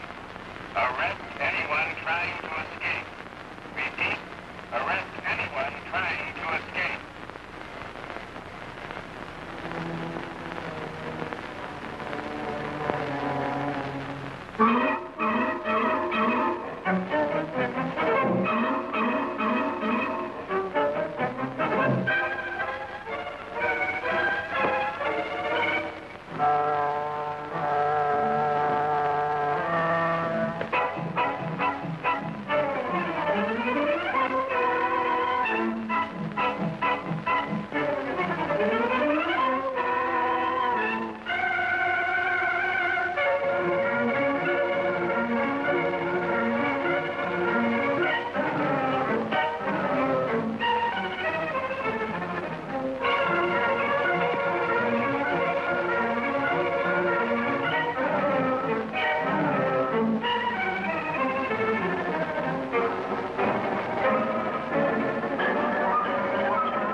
The Mad Witch of Neptune, Irene, using a strange sort of electromagic, forces Commander Richards and Dr. Zarkov to detonate the methane to oxygen converter on Neptune.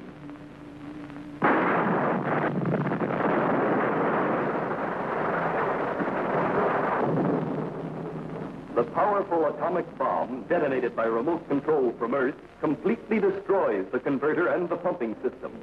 Panic spreads like wildfire throughout the Neptunian populace. Coincidentally,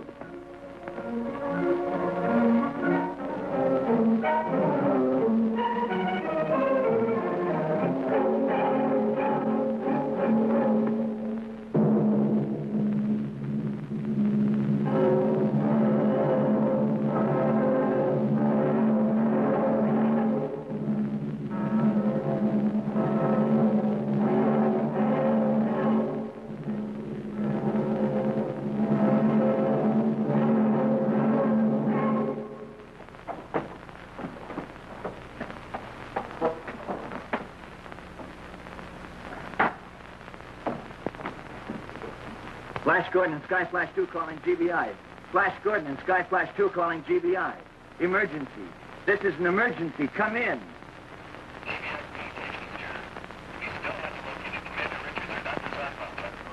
Now listen carefully. We've landed on Neptune. Right after we set down, the methane to oxygen converters were blown up. Wait. Have any reports of Neptune attacking another planet been reported to GBI? That's all I wanted to know. For the next 48 hours, Dale, Arden, and I will stay here in Neptune and try to get the secret GBI auxiliary converter hooked in the central system. I'll talk to Mr. Richards as soon as we locate him. You'll probably find him and Dr. Zarkov in Converter Detonation Vault 3. You have served me well, gentlemen. You'll pay for this, Irene. I swear by all I hold sacred, you'll pay for this. Millions of lives for a petty revenge. Yes. It is not I who will pay for those millions of lives, gentlemen, but you. Yes, you. But, sir, you don't think that they... Why would they do it? It must have been someone else. Only they have the keys that close the detonation circuit. In a few seconds I will vanish as I appeared. But your mind will not remember that I was ever here. I am leaving you now. Forget it. Forget it. Forget it.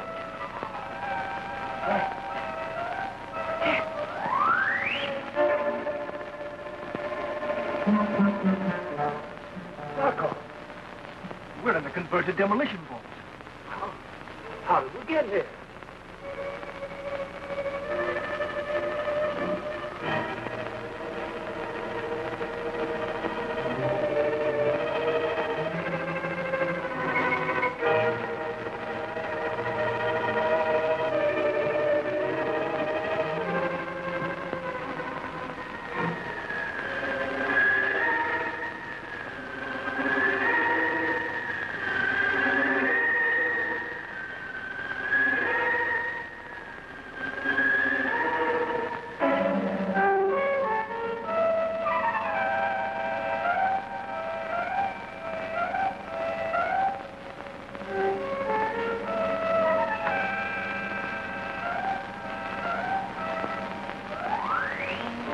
Welcome. Welcome back, Irene. It would seem that all went as planned. To the last detail, ProStar. Exactly as we planned it together all these years of exile. See them. Can you see them? Those miserable people of Neptune.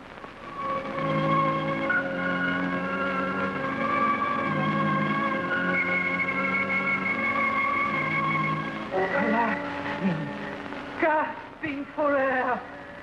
Beautiful. Beautiful. Is it not, ProStar? Revenge is beautiful, Irene, when the wound is as deep as ours. Let us see what is happening on Neptune.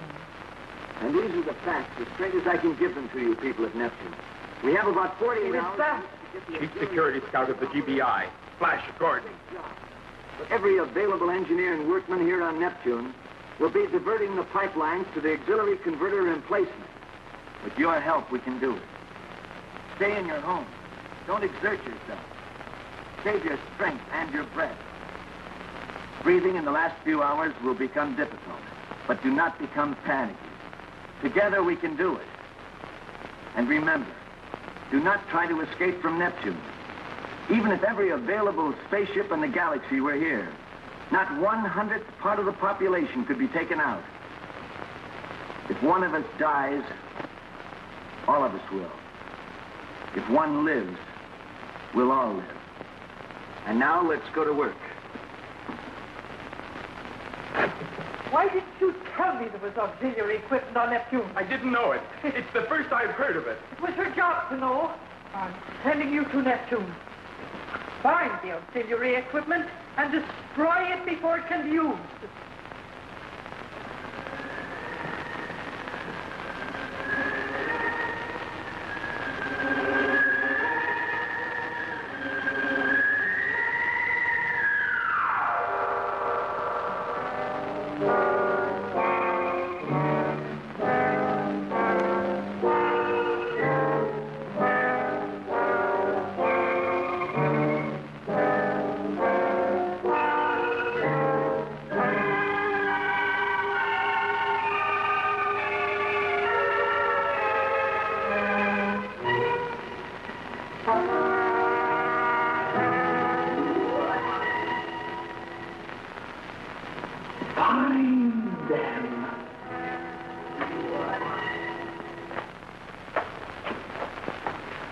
There it is, Dale. The auxiliary converter.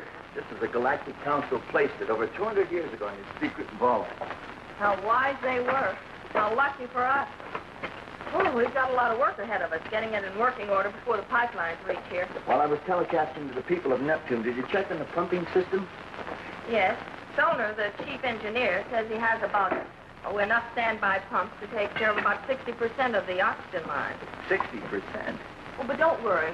The people in the areas that are not being covered are being evacuated to covered areas. Okay, but we don't have much time. We'll start popping those feed lines into those entries over there before we know it. Flash, do you think we really can make it in time? We've got to. Save your breath, we'll need it.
You must destroy the auxiliary equipment.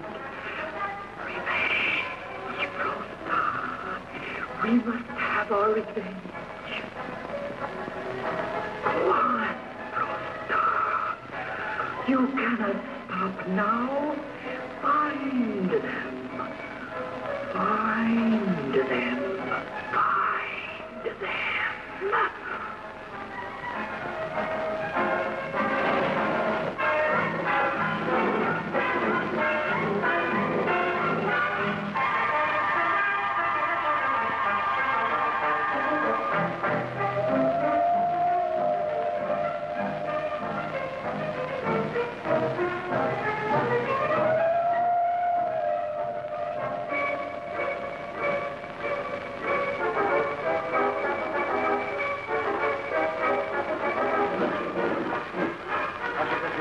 Connected. Get ready to turn the machine on. Here. I'm ready.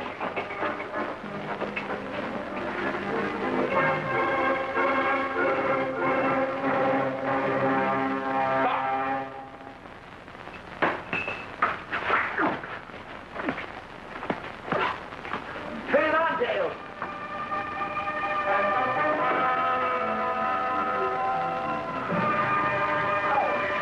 Oh, you did it.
Neptune, where less than 48 hours ago, the greatest disaster of our galaxy's history took place.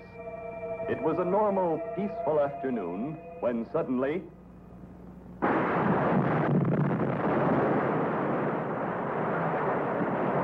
the atmosphere converter, which transformed Neptune's poisonous methane atmosphere to pure oxygen, making the rich planet habitable to Earth people, blew up. Instantly, panic gripped the populace. Not long after the disaster, it was discovered that two of the galaxy's most trusted public servants, Commander Richards and Dr. Zarkov of the GBI, had caused the explosion from a remote control device on Earth. Coincidentally, Flash Gordon and Dale Arden landed on Neptune at the moment of the explosion. There were only 48 hours to install a new converter before the entire population of Neptune would suffocate from the poison methane gas. While the new lines were being laid, and while Flash and Dale prepared the auxiliary converter, an agent of Irene, the Mad Witch of Neptune, seeks the new converter to destroy it before Flash and Dale can turn it on. Stop!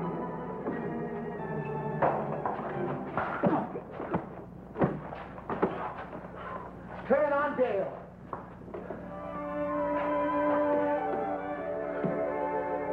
I did it.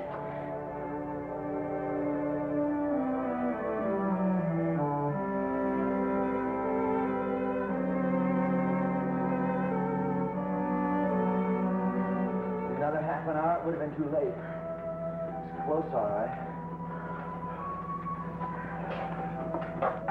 Who the jet blast is that? I've never seen him before. And why did he try to stop us from turning on the converter? I don't know, maybe it had something to do with the explosion of the original one. That's wishful thinking, Flash. After all, Commander Richards and Dr. Zarkov have practically admitted they blew it up. They've admitted nothing, except that they were found in the remote-controlled demolition room, and their individual keys were in the Neptune locks. Look, you know I love them both. Why, next to you, they mean more to me than anybody else in the universe. But how can we fight such red-handed evidence? 2 points, Dale. First, neither Zarkov nor Richards knows how he got to the vault. Second, neither one remembers putting their keys in and closing the circuit. I'm afraid no court would believe it. No, but we do. Now, if we can find out what made them go to the vault, and what made them put their keys in and close the circuits, well, probably we can clear their names. And maybe he can give us the answer.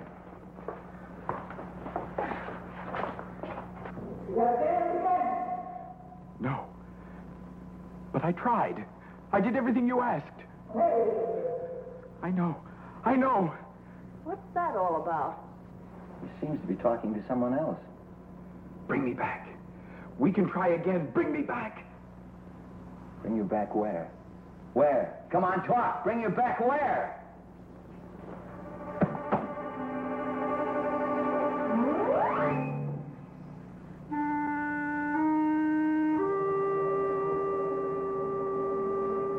Look. What is it? It's the insignia he was wearing. You feel it? Just like human flesh. Yet it's metal, some kind of a strange alloy. It's a clue, Dale. If we can find out where that came from, perhaps we can find out who was really responsible for the detonation.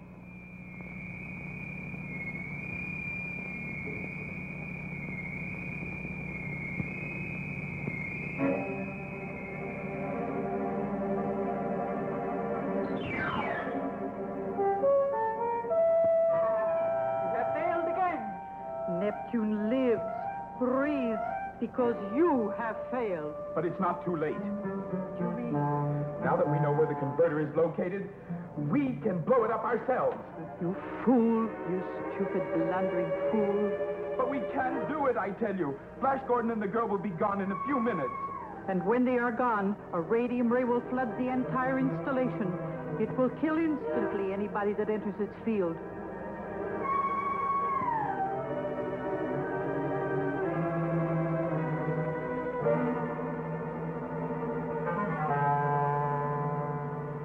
Witch, they call it. The Witch of Neptune. Because I control the royal family. because I was the power behind the throne. I was the ruler. You will rule again, almighty Zyderene. They bowed to me, kissed my hand. Everyone trembled when my name was mentioned. Yes, I will rule Neptune again, but this time I will be the queen. The ruler in name, as well as fact.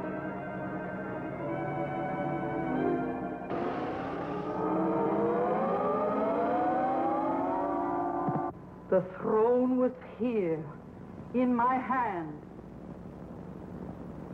It was you, your blundering stupidity, that ruined it all. Almighty Zyderene, you have not lost.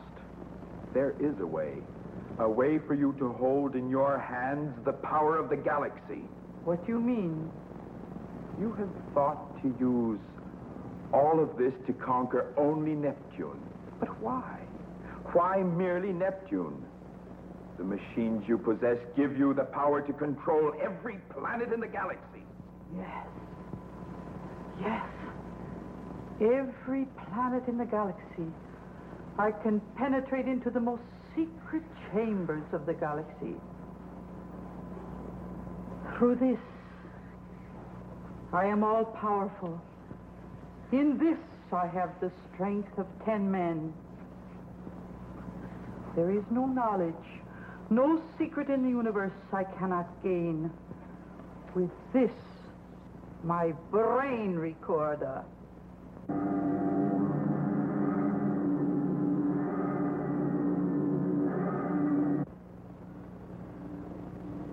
What do you make of it, Dale? Recognize any of the metals in that alloy? It has a trapezoidal base, but there are about 7 other elements which I can't identify. Trapezoidal? That's a metal that's found on Saturn, isn't it? Yes. In small quantities on Pluto and Irene. That narrows its origin down to 3 possible planets. Wasn't this disk gray when we first landed on Neptune? It's turning black. And the insignia, which was black, is turning gray. I have been blinded by my desire for revenge, Prostar. I hold the power to control the entire galaxy. And you can, if first you destroy the Galactic Bureau of Investigation. They have the knowledge that stands in your way. Then why destroy them, Prostar? They will serve me. First, I will record all the scientific knowledge possessed by Dr. Zarkov, the military knowledge of Commander Richards. That is the start, Prostar. Soon, soon, the mad witch of Neptune shall rule their galaxy. What do you make of it? Obviously, it's an alloy that's sensitive to some sort of emanation. The further away it is from the source of the emanations, the more the color changes. If that's true, when we get close to the right planet, the disk will turn toward white and the insignia toward black. It's even better than a bloodhound. As soon as we've talked to Dr. Zarkov and Commander Richards again, we'll take off and let our little alloy bloodhound lead us to its home. I hope they're all right. How terrible it must be for them. 2 men who have devoted their entire lives to loyal service to the galaxy, accused of the greatest crime they could commit.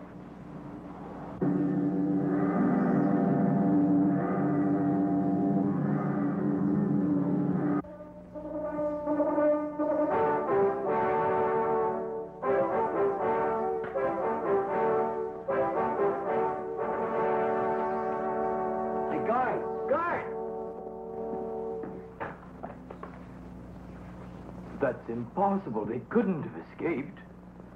I've been outside that door every second.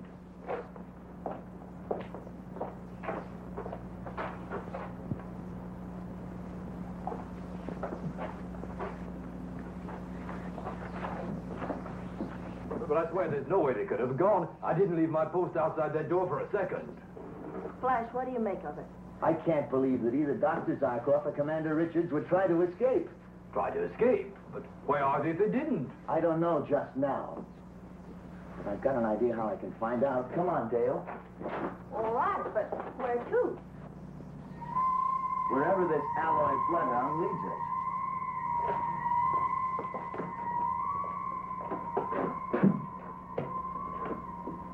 This is Guard Turbulent, Special Post 5. Sound the red alarm. Dr. Zarkov and Commander Richards have escaped.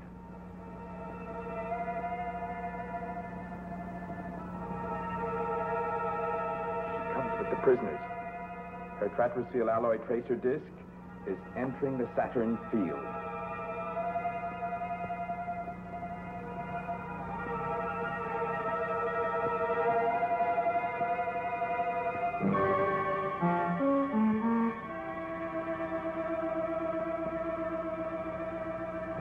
Welcome, gentlemen.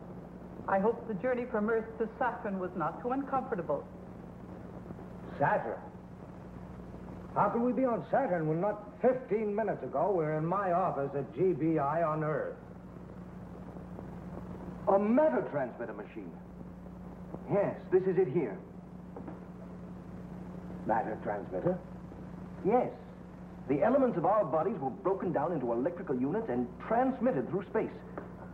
When I appeared in your office, Commander, I focused this disc upon each of you. I see. The remote control projector for the matter transmitter. My improvement upon your own design of a one-way matter transmitter machine, Dr. Zarkov. My design? Why, that's impossible. That's top secret GBI information. Top secret. When I have need of information, I assure you there have always been ways of getting it. Just as you have served my purpose, so have others.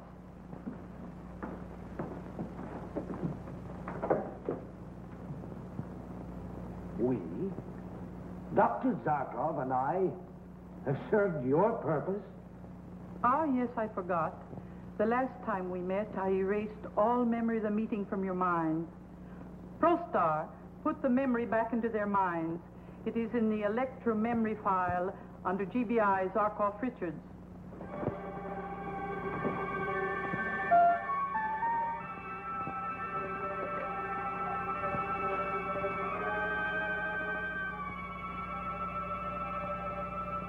Irene, the witch of Neptune. It was you. You forced us to demolish the methane to oxygen converter on Neptune.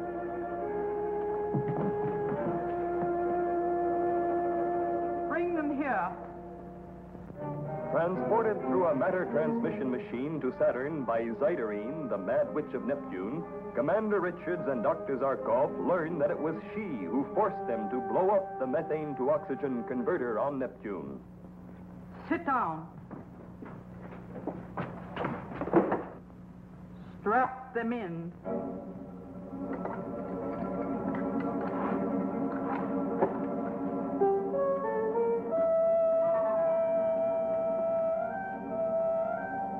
Guards, leave.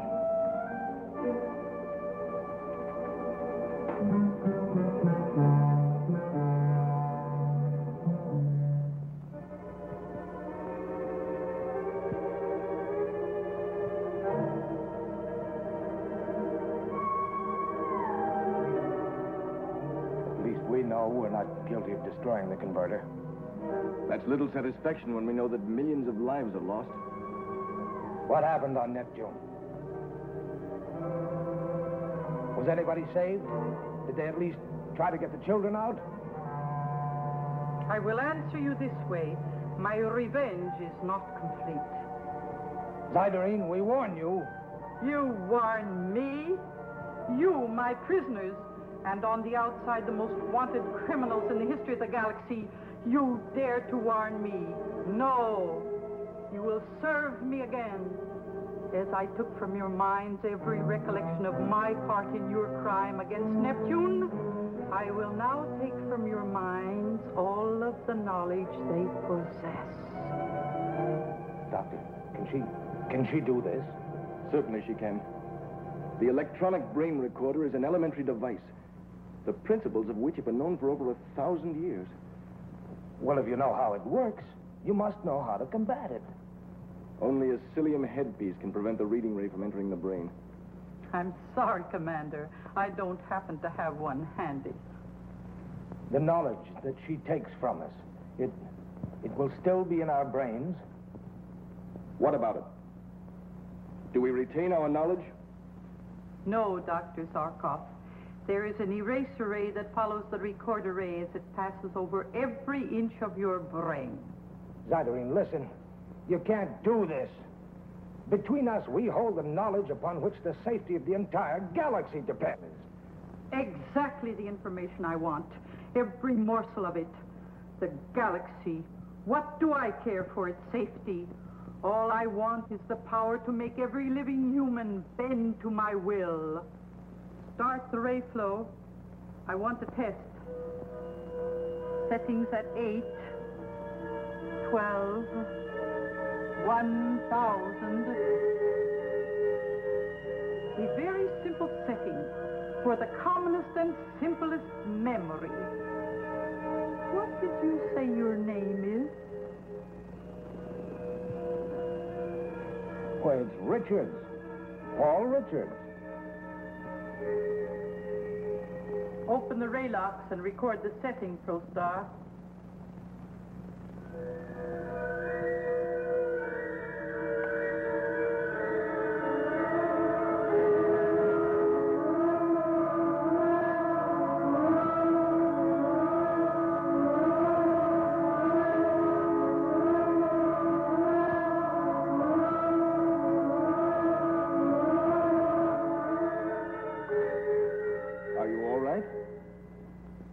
Yes, I think so. I didn't feel anything. Oh, it's painless, a perfectly painless operation. And I still have my memory. Really? What did you say your name is? Why, it's, yeah.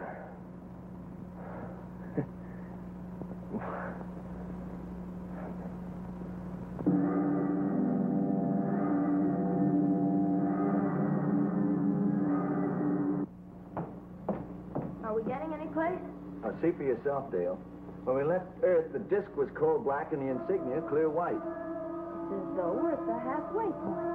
From here on, the disc should turn white and the insignia black. Halfway point. Let's see where we are now. If this is the halfway mark, I'll be able to figure out exactly where we're going. We should be about halfway through the asteroid belt. No, we're about 3/4 of the way through it. At space point AB12. Well, that means our destination is, That is, if our little alloy bloodhound isn't playing tricks on us. That's all we've got to go on. It's our only possible lead to the whereabouts of Dr. Zarkov and Commander Richards. I wonder where they are. And how they left GBI without being seen. How is it possible? Flash feel of it. Remember how warm it was before? As though it were a living thing? Yeah, now it's stone cold. It's as though something had been giving it warmth. And that something had been turned off now. A machine of some kind that controls this disk by remote control. Well, at least the color continues to change, which means that the machine hasn't been completely turned off. Yeah.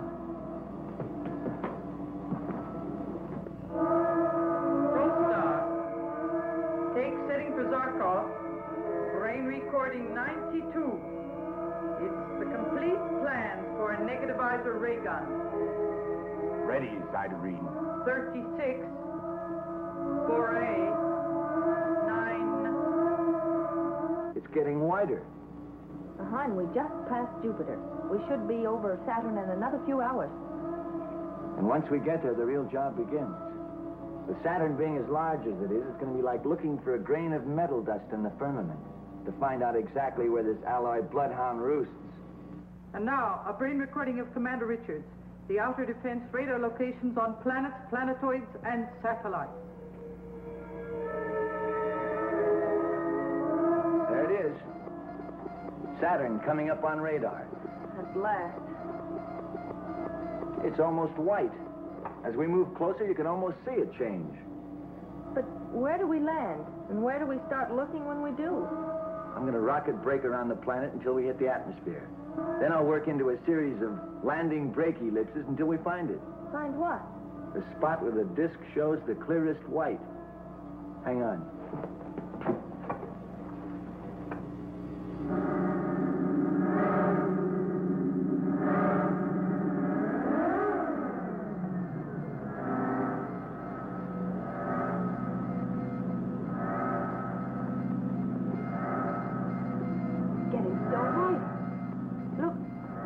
Becoming transparent. Hang on for another turn.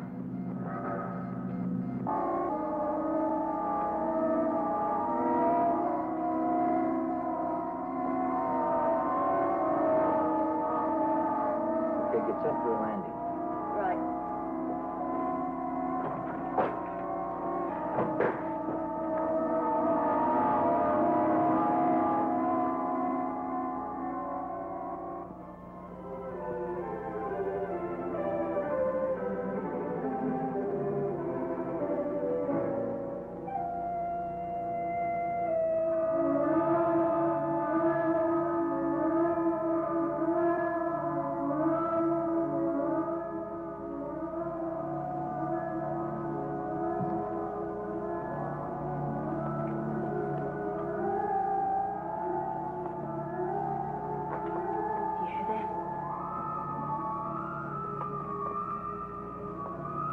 It's a high-frequency machine of some kind.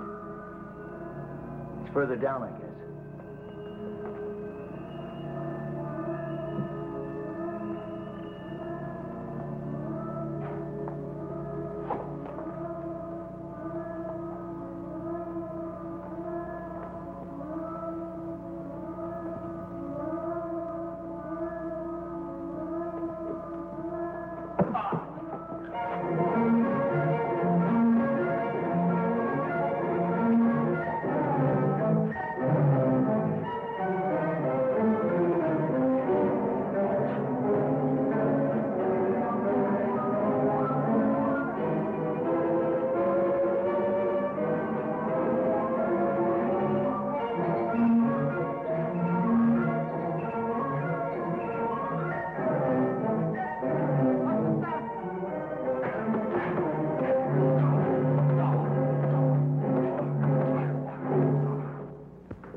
Who give the orders here?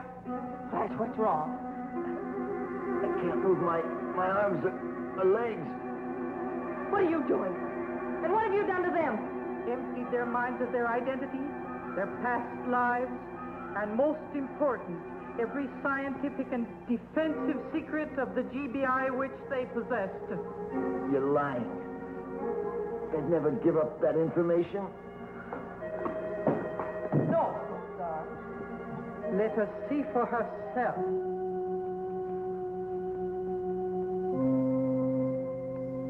Dr. Zarkov. Commander Richards. Talk to me. What is it? Don't you know me? It's Dale. Dale Arden. Think. Think. Try to remember.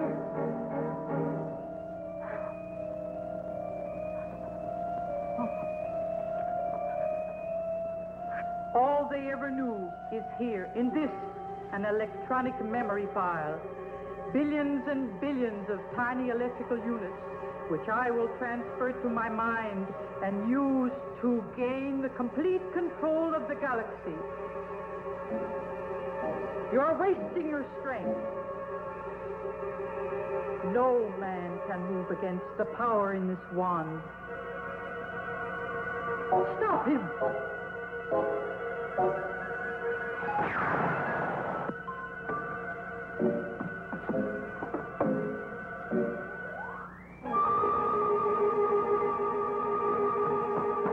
Are you all right?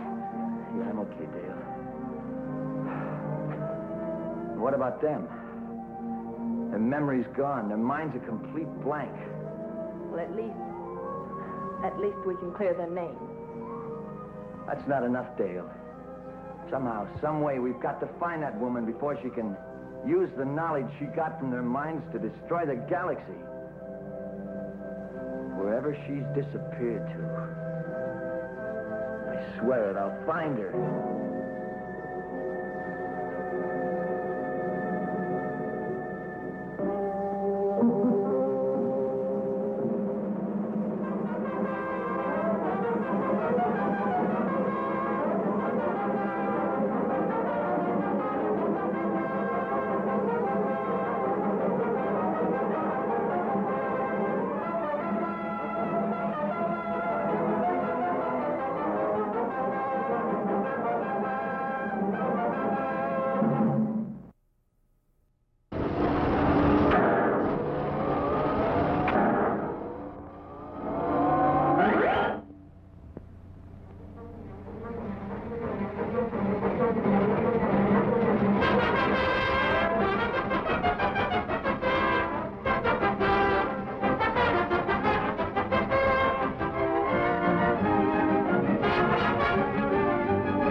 Dr. Zarkov and Commander Richards, who are under arrest, have disappeared from the tightly guarded GBI headquarters, Earth.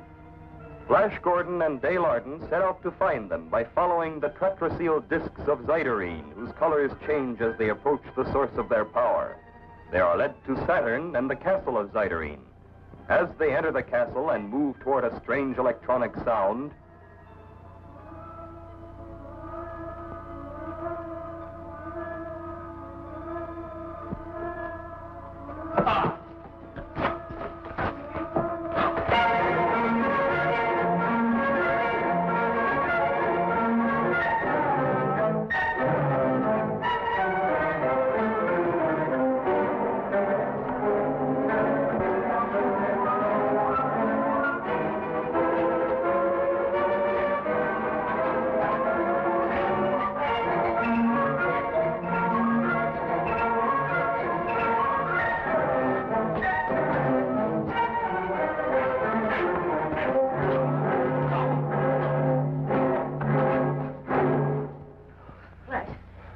another disc that fell off that guard. There's another one. Now, let's take a pose. Look, it's Dr. Zarkov and Commander Richards. Stay where you are. Don't move or I'll... Stop. It is I who give the orders here. Flash, what's wrong? I can't move my arms and legs. What are you doing? And what have you done to them? Emptied their minds of their identity, their past lives, and most important, every scientific and defensive secret of the GBI which they possess. Lying. They'd never give up that information.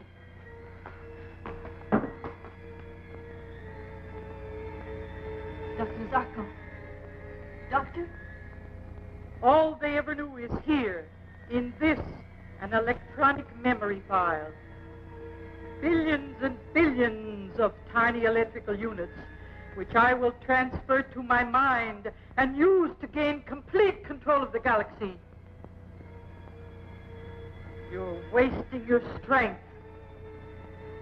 No man can move against the power in this wand. Stop him!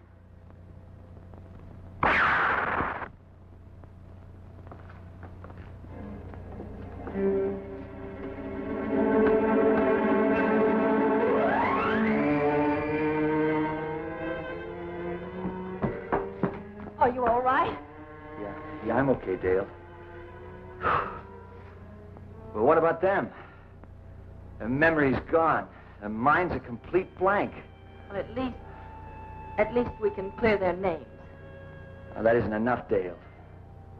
Somehow, some way, we've got to find that woman before she can use the knowledge she got from their minds to destroy the galaxy. Wherever she's disappeared to, I swear it, I'll find her. Let's see how they are. Right. I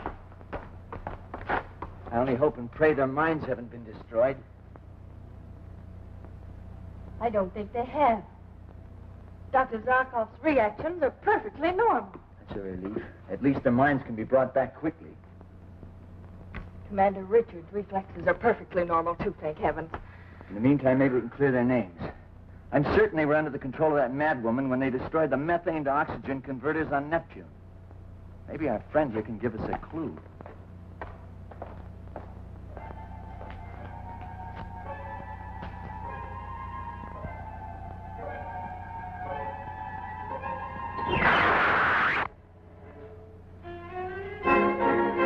Irene! Irene! Irene. So that's who she is. The Mad Witch of Neptune. Where is she? What have you done to her? Hold it. One more move and you'll get another blasted stun gun. What have you done to Irene? When you're on the other end of a stun gun, you answer questions. You don't ask them. Now, was Irene responsible for the destruction of the methane to oxygen converter on Neptune? No one can resist the will of Irene. That's all I wanted to know. Okay, Dale, let's go. We'll take him back to GBI. We'll need him to testify. What about the machines? Shouldn't we destroy them? We'll leave them the way they are. We may need them as evidence. Let's go.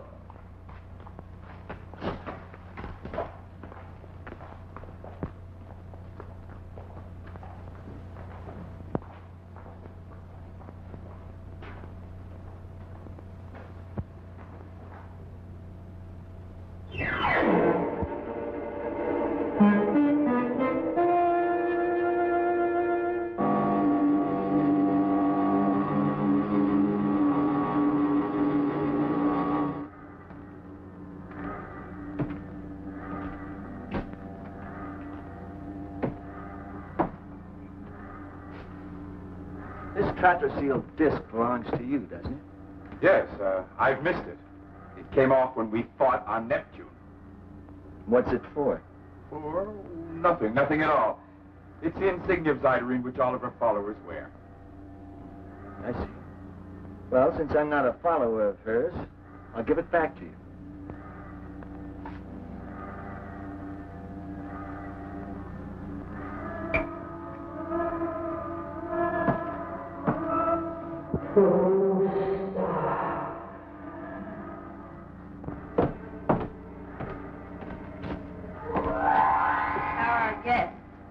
Guides are locked in the back room. I just brought Prostar into the chart room for a little talk. Did you learn anything? Not yet, but I expect to. What's our latest position, Dale? Coming into the home stretch. We're leaving the Mars orbit and passing space point ME12.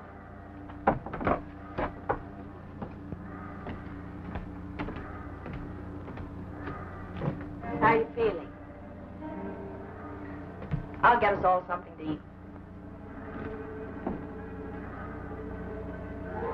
Flash! He's gone! Who's gone? Prostar! His chains are empty. It's as though he had evaporated into thin air. That's exactly what he's done. What do you mean? Look, this is serious for Dr. Zarkov and Commander Richards. Why? Why? Because he's the only witness who can clear their names. His testimony on how she used the electro wand and the matter transmitter on them is important. Relax, Dale. Our testimony and their condition will accomplish the same thing. In the meantime, Prostar's little disappearing act gave me an important bit of information. What do you mean? You're not making sense. I found out how he disappeared. And that knowledge, when the time comes, is going to be very important. Well, I know it's some sort of matter transmission, but how he did it from here and without a machine is beyond me. He did it with the Tratraseal disc. But he wasn't wearing a disc. We have his. We had it. I gave it back to him. You what? I gave it back to him. Now relax, Dale. Didn't you wonder why I didn't turn the matter transmitter machine off when we left Zyderene's laboratory? Well, you said you wanted things left as they were for evidence. What I really wanted to do was test a theory. That the Tratraseal discs act as a remote control conductor for the matter transmitter machine. Oh. If that's true, then it means that Probably every one of those guards in the back room have disappeared, too. No, they haven't. Just because I let one chicken fly the coop to catch the fox is no reason I have to let the whole brood get away.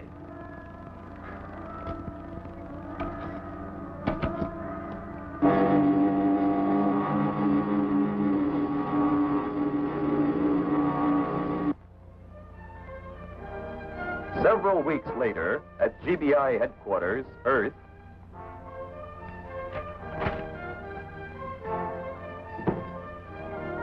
Time for a meal break. How's the student doing? It's amazing how all the knowledge I had falls right back into place once I read a formula or look at a design. At the rate you and Commander Richards are going, you'll be ready to go back on duty.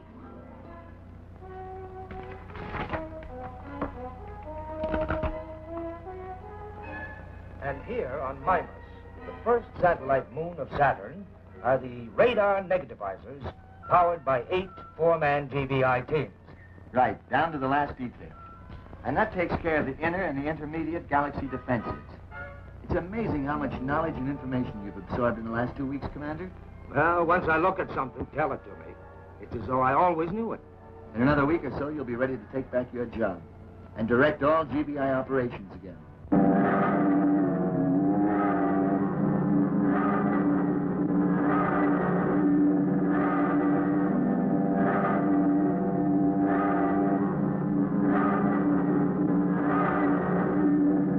Thanks to you and Dale finding Dr. Zarkov and me, and at the trial, without your testimony as to how Zyderine got us into her power, well, we'd have been defenseless.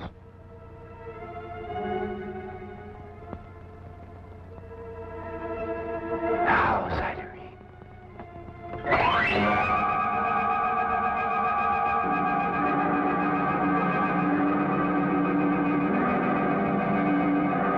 Forget it, Commander.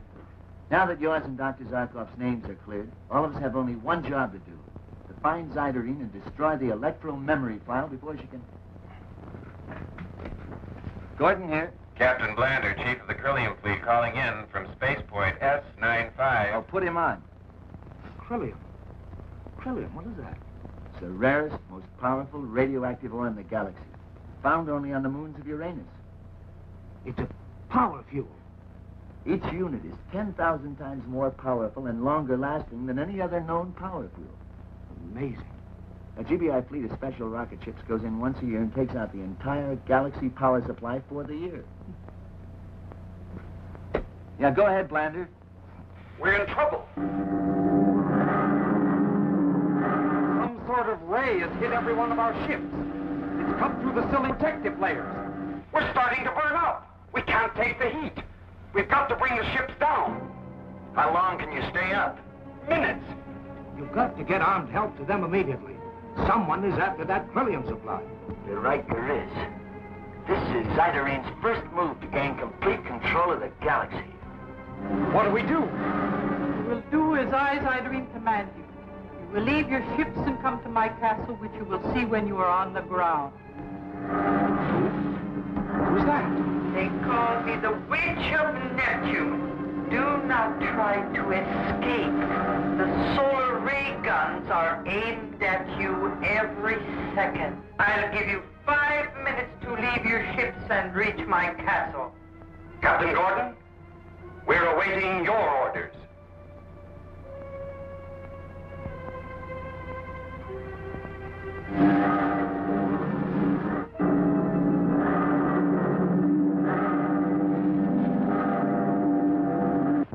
While the Krillium fleet burns in the solar ray controlled by Zyderine, she awaits Flash's answer to her command that the fleet land on Saturn. You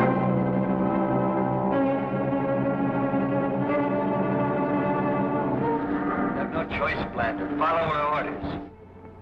And good luck. And now, Flash Gordon, I have a separate set of orders for you. I'm listening. As you've noticed, I've made excellent use of the memory file. The solar ray machine was built to the specifications I took from Dr. Zarkov's mind. It is unfortunate for you that GBI never built it.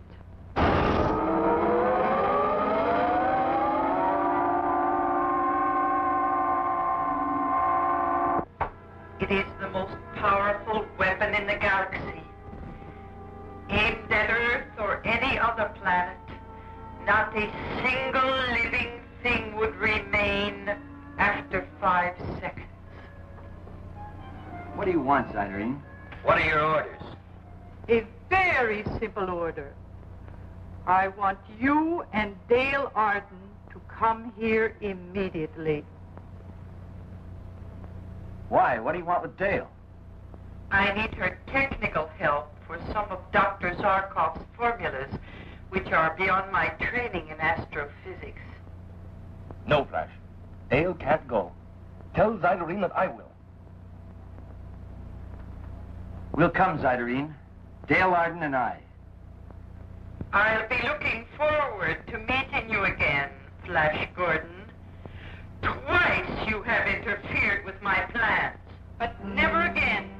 You'll never have the opportunity again. I promise you. I'm confident that you'll do your best to keep that promise. Anything else before we leave, Irene? Just this. If you are not here before 24 hours, or if you try to trick me, one planet after another will be destroyed by Dr. Zarkov's solar ray. Is that clear?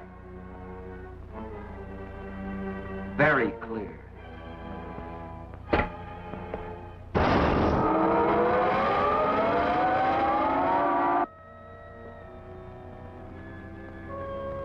Solar ray machine. A product of my brain. Flash and Dale are going to their deaths because of it.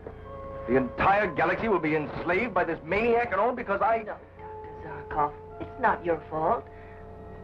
How can you blame yourself? You conceived it as a weapon to help strengthen the galaxy defenses. Of course it is, Paul. You've succeeded in finding a formula to harness the sun's power, whereas thousands of men have failed before you. Besides, Flash and I aren't through yet. Not by a long shot. We've got a lot of work to do before we take off.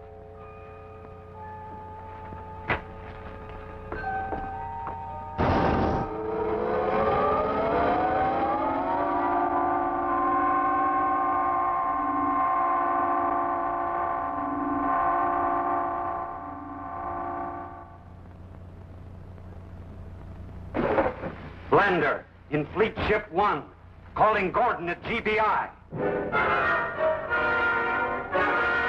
Blender, in Fleet Ship 1, calling Gordon at GBI. Come in. You will leave your ships and come to my castle, which you will see when you are on the ground.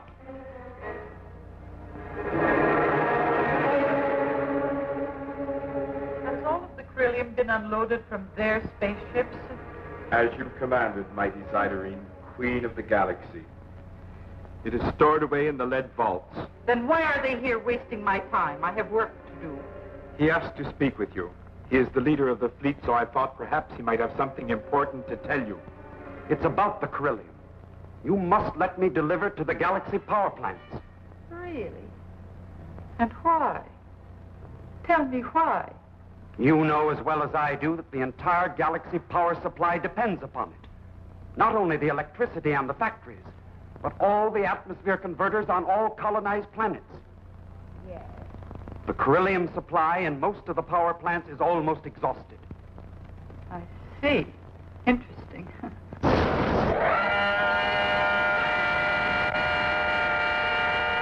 If you don't deliver the Corellium quickly, factories will close down, electricity will stop, and the atmosphere converters will stop converting. Is that it? Exactly. If it's a living galaxy you want to rule, you'll let me get that Corellium through. You fool! Don't you see I waited until the Corellium supply was dangerously low before I made my move against the galaxy with the most powerful weapon ever conceived, the solar ray? But with the solar ray, you can control everything. At will, you can destroy any planet who resists you. No planet will have the power or the means to resist me as long as I hold the Corellium. Not until my agents control every government, direct every police force, will I free the Corellium supply. Put them in the dungeons.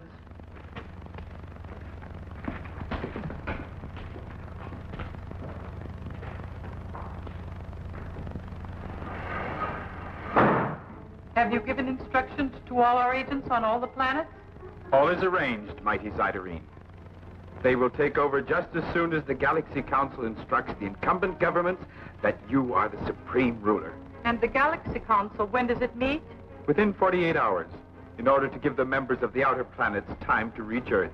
All goes well, very well. In 48 hours, I, the Witch of Neptune, will be proclaimed Queen of the Galaxy.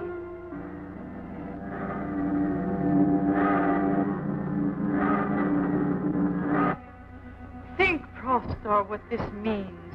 Kings have ruled nations, conquered empires, and ruled planets. But I, Irene, have made the greatest conquest of all. The greatest domain in history is mine. I rule a galaxy. I have one fear, mighty Irene. Nothing must go wrong now. Now that success is so near. Nothing will go wrong. Forgive me, but the sooner Flash Gordon is here and in our power, the safer we will be. Gordon wouldn't dare to trick me. He knows full well that I would destroy every planet if he so much as tried.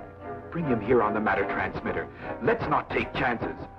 Only when he is shackled and locked in a dungeon can we be certain that... I do not share your fear, Prostar. You know, mental torture is a very effective weapon. It is a long journey from Earth to Saturn.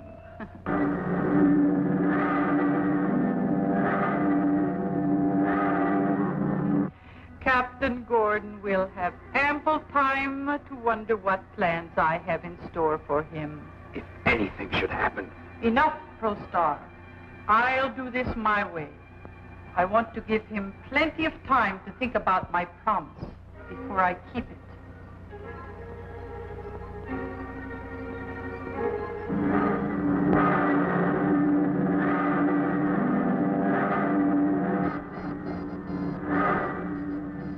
There it is, Saturn. I'm so frightened. I've never been so frightened in my life. Turn on the landing signal, will you, Dale? Flash Gordon and Sky Flash 2 calling Irene.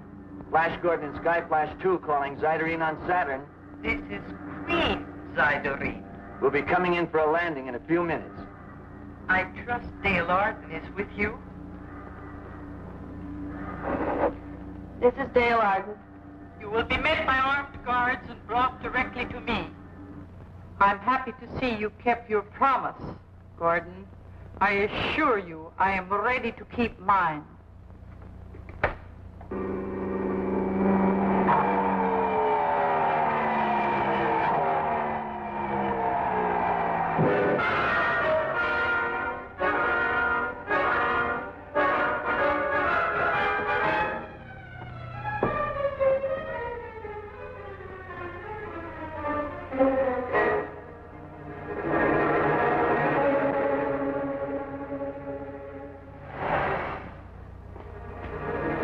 Passengers from the spaceship are outside. What are your orders, mighty Irene? Bring them in.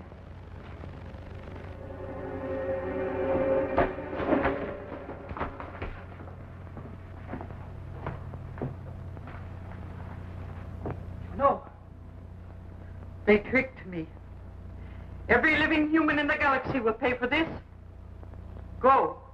Turn on the solar ray machine to full power.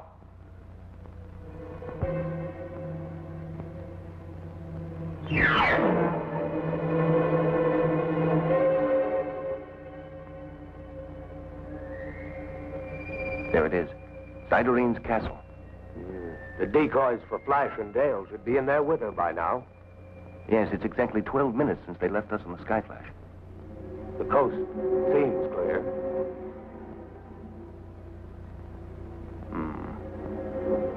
I'll give Flash and Dale the signal. Okay, Flash.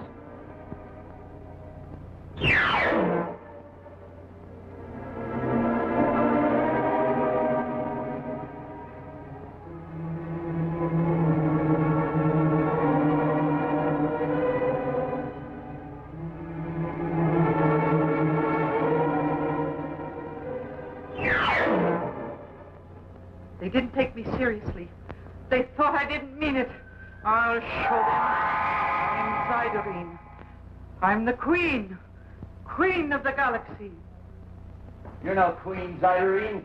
You're still the mad witch of Neptune.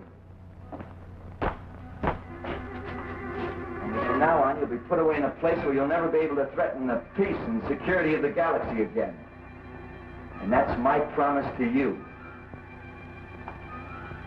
Handy little gadgets, aren't they? One moment we're in the sky flash, and the next minute we're here. Now, Jeff, get down to the dungeon and release Bland and his crew, will you? Now, let's get them out of here and into the spaceship. Aren't we forgetting something, Commander? What? What is it?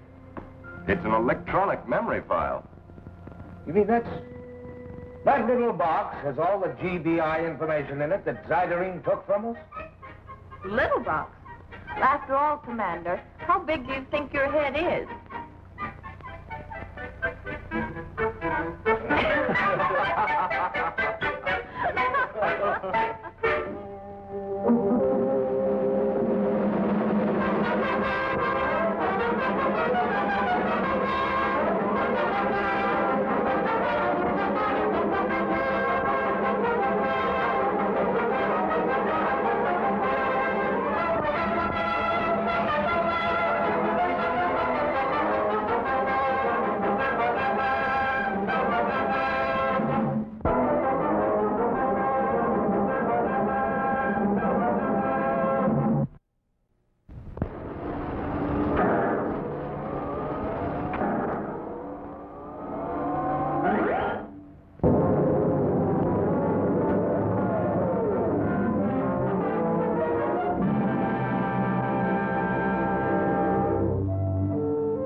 Dr. Zarkov, I need you in the control room, quickly.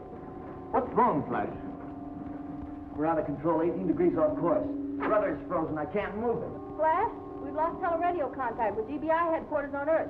Commissioner Torgensen had called us in and was just giving me an important message when the circuit went dead, and I can't get him back. What's happened in there? Controls are frozen. Flash, look at the supergyro. It's completely off sync. Yes, I know. Skyflash is caught in some strange type of magnetic flow. We're being drawn off our orbit of flight. What's the variance? 19 degrees now. Better check your charts, Dale. See where our present course will lead us. Yes, sir. Dr. Zarkov, see what you can do with the controls. I'll try to reestablish contact with Commissioner Torgensen. All right, Flash. Going crash, Flash. Going crash, Flash. Flash Gordon on Spaceship Skyflash calling GBI headquarters on Earth. This is an SOS. Clear all channels. Flash Gordon on Skyflash calling Commissioner Torgensen. Come in, Commissioner Torgensen. Come in, GBI on Earth. Going crash, Flash. Going crash, Flash. Come in, GBI on Earth. Come in, GBI on Earth.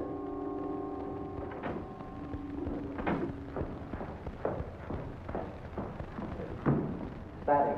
Nothing but static. We can't get through to the Skyflash, Commissioner Torgensen. We've got the Pepino. Get at it.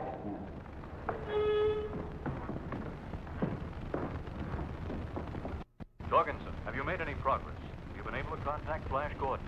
Not yet, sir. You must reach him. Reports are flooding in from all over the world of complete mechanical paralysis. Transportation is at a standstill. Factories are shut down. So far as I can determine, sir, some new forces creating a disturbance. A distortion. The kind of variable magnetic ray that destroys all mechanical timing factors. Where's the source? We don't know yet. We are pretty sure it's coming from outer space, but we don't know where. Get through to Flash Gordon, Commissioner. That's an order.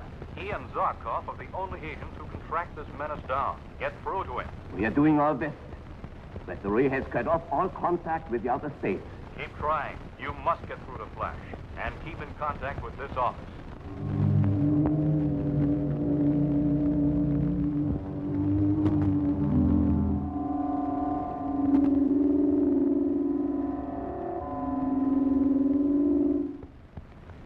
And neither engineer nor scientist interviewed by this reporter have been able to explain how or why this mechanical paralysis has gripped every machine on Earth.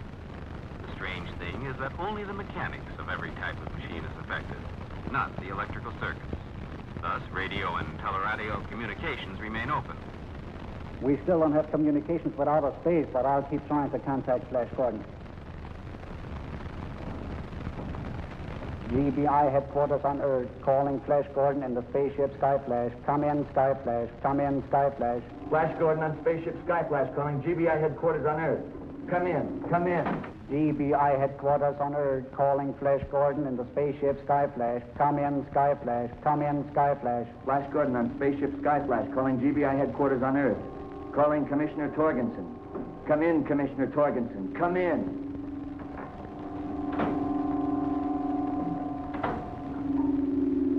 Nothing. Absolutely nothing. Gonna crash plane. Gonna crash plane. Have you charted our orbit, Dale?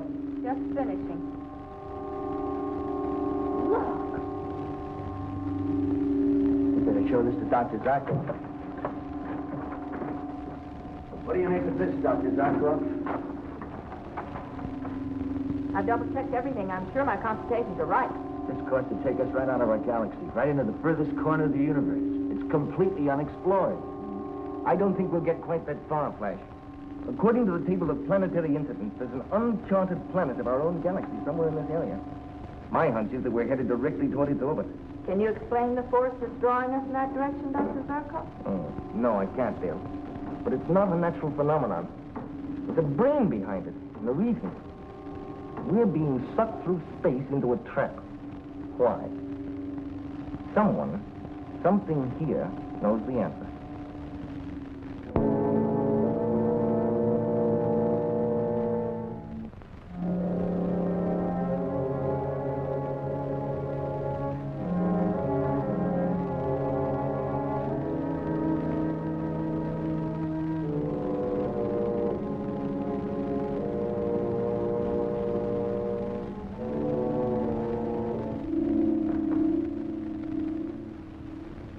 The Earth people will land at Site 682. Bring them to me at once.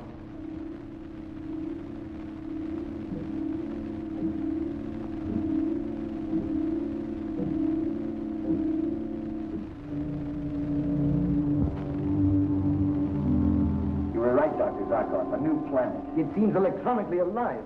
An amazing sight. Looks like some great pulsating jewel. Fascinating. We'd better get in a crash position. Yes, and quickly.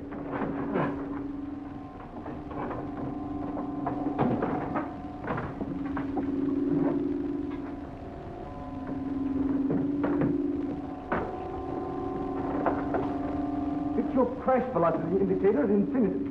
I have no idea of the density of this planet's atmosphere.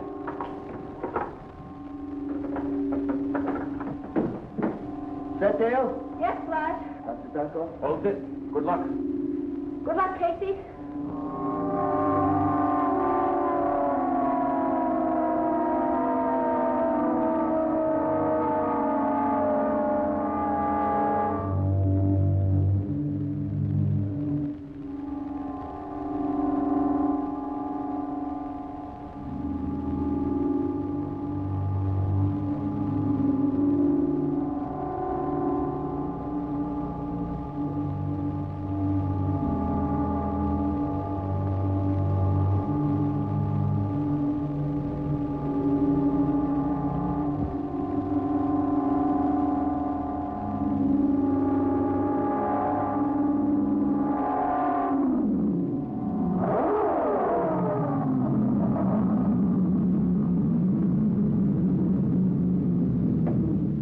featherbed landing.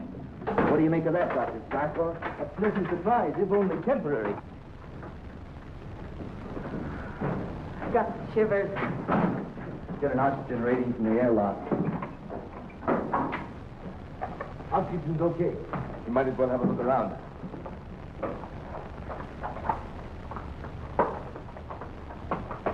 Let's go.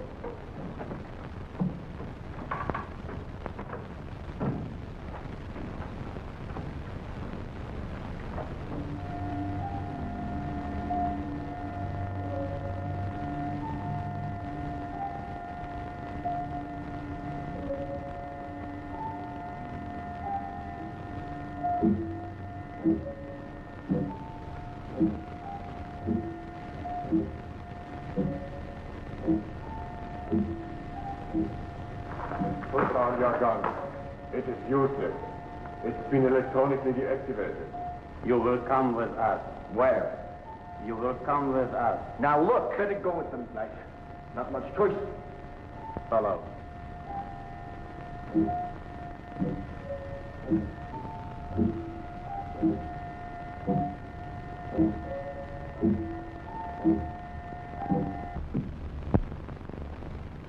This is steering on Planet S, calling GBI headquarters on Earth.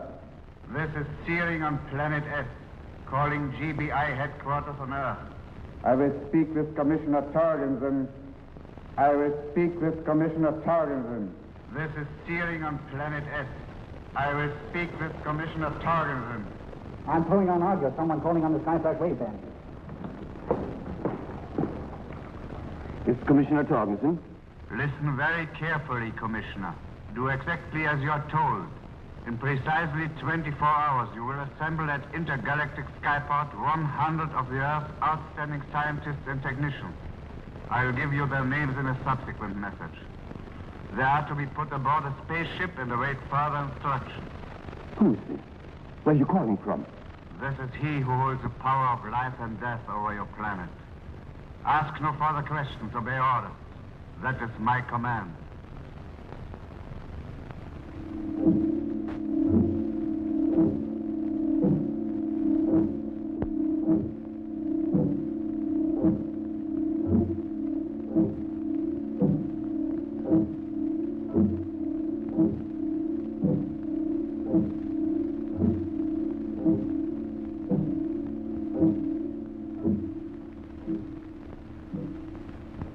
I will not indulge in any unnecessary preliminaries. You are my prisoner. You will do exactly what you are told to do. At the moment, the very existence of the earth you inhabit is at my disposal.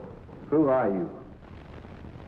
I am Siri, and I am he who commands. You, Mr. Flesh Gordon, are merely he who obeys. Why did you bring us here? To obey orders. No other reason. Dr. Zarkov. You are a scientist. I detest scientists. I have liquidated them from this planet once. I had what I wanted from their minds. However, I find now that I was too hasty. There are newly discovered forces over which I desire control, so for a time, scientists will again be permitted to work on this planet. And just where do you expect to get them? You cannot push a button and create a scientist. No. But I can push a button and force every scientist on Earth to come and do my bidding. You're mad. Am I? Listen to me. Right now, on your Earth. It is a strange sight to see the sky with no rocket ship traffic in it, and frightening to see the turbines that power our light supply frozen still. The reserve power that is now giving us light will soon be exhausted. And that's only the beginning. More will come. Unless I get the scientists I demand. I want the names of the 100 leading scientists on Earth. You, Dr. Zarkov, will give me their names. Not a name. Not a single name. Give me their names. No. Never. Oh. But you will. Cool. Take them away. Bring them to their cells.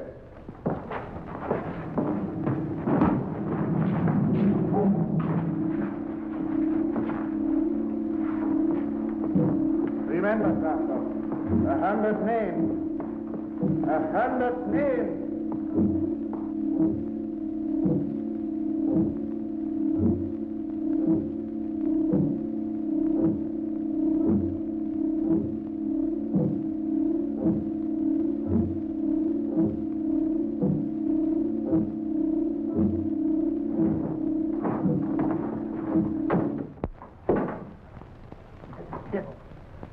Diabolic intellect in the universe.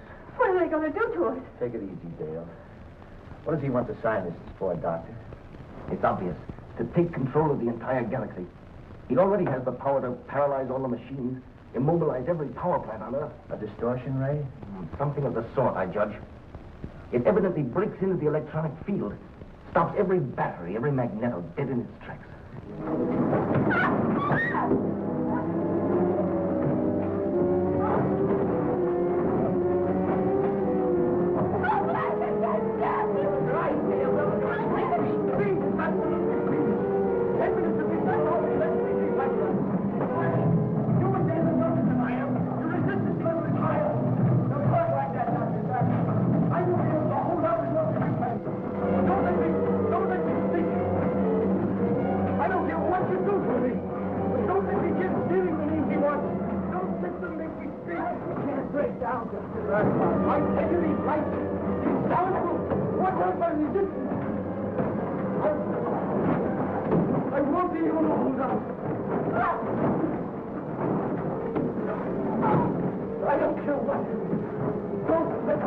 The names, Zarkov. 100 names.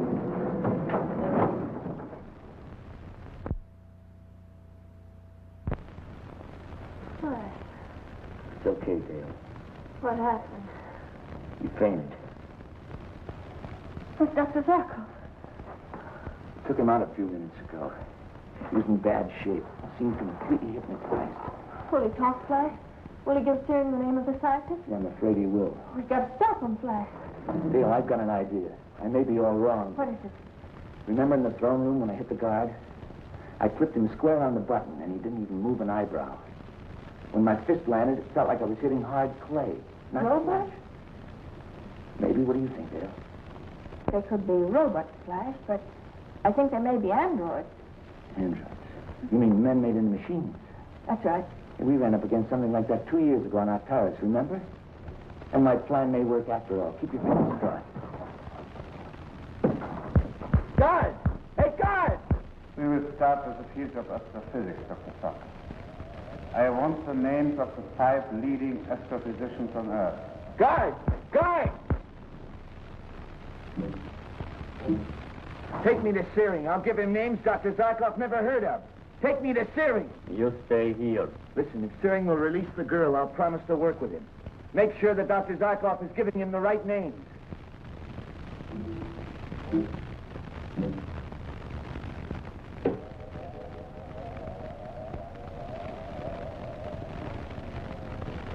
Yes?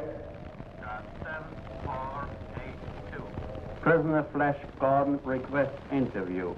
Promise to reveal information if God is released. Bring him to me.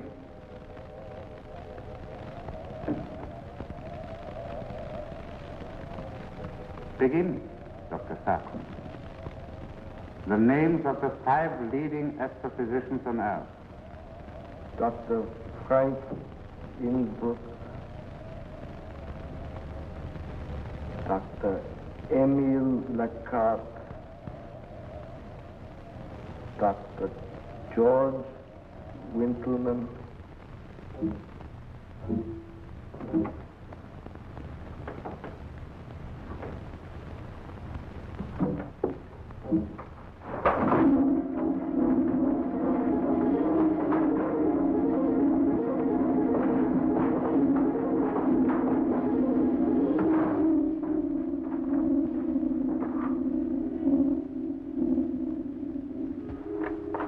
An android. We were right, Flash.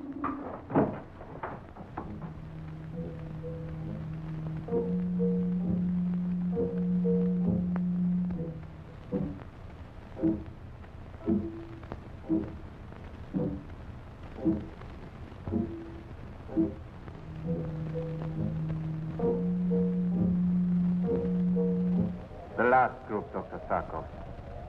The names of the two biochemists. Stephen Mosek. Lawrence Crescent.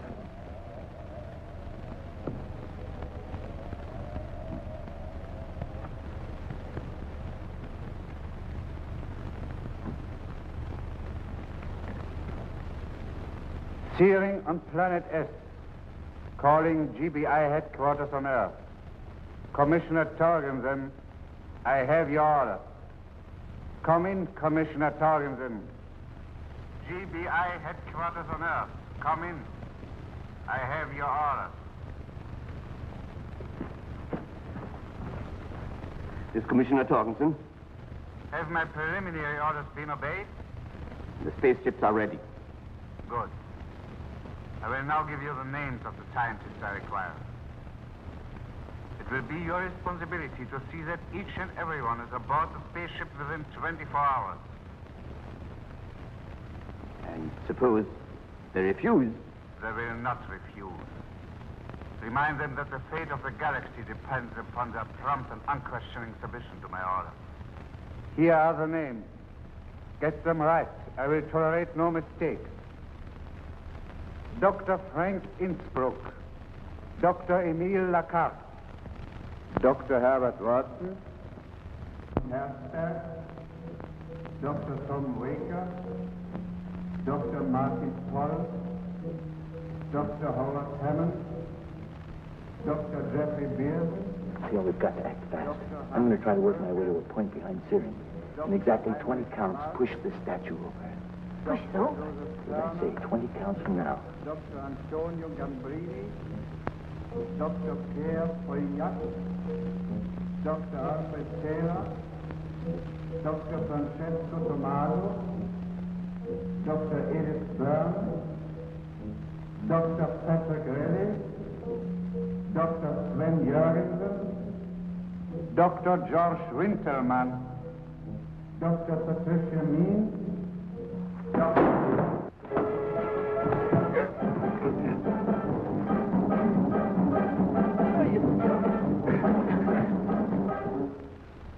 You're pretty good at giving orders, Syrian. Let's see how fast you can take them. Deactivate the electronic distorter. Cut it off. Do as I order. Cut it off. No one can do that but me. Not the wheel on Earth will turn without my permission. You can't destroy me, Flash Gordon, for if you destroy me, you will destroy the Earth. Your last chance, Syrian. Cut off the electronic distorter. Never. The Earth will rot in its own parallelity before I release it. Android, take him to the cell. No. No! Make them get back! Make them get back! Your last chance, Syrian.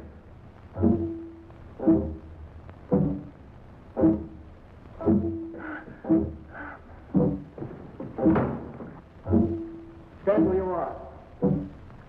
Step back. Flash, we better check with Commissioner Torgensen. Flash Gordon calling Commissioner Torgensen. Come in, Commissioner Torgensen. Flash Gordon calling Commissioner Torgensen. Come in, please. Flash, are you all right? How's Dr. Zarkov? Dale? All okay. Syrian is our prisoner. Check to see if electronic distorter's cut off. Hold on. We'll check it. The latest report from the Galaxy Minister of Industry shows no change. The mechanical paralysis continues. There seems to be... Wait. Bulletin, not 30 seconds ago, the paralysis stopped. Yes, ladies and gentlemen, machines all over the world are again moving. Everything's moving, Flash. Everything's back to normal. Flash, you've done a terrific job. Thanks, Commissioner. Flash, destroy the electronic distorter. Make sure it can never again be used to paralyze the Earth. Will do, Commissioner. Dale, Dr. Zarkov, get out of the line of fire. Androids, hear this. Your target is the electronic distorter. No. Take aim. No, you can't. You can't destroy it. Ready? No! Fire! No!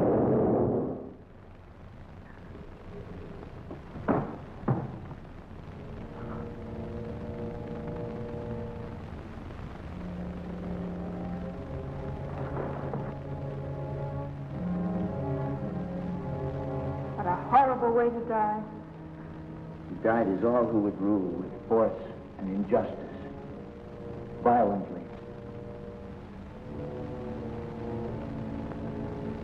Flash, what about these androids? They're only machines with no life, and now that Searing's dead, no purpose. They serve no good, Dale. They and the machines that control them were created for evil. Both must be destroyed. You are right, Flash. They can serve no good purpose. Nothing can bring these men made into machines back to life. Androids, hear this. Turn your guns on the control machine. Fire!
Never-ending frontier of the universe challenged his imagination.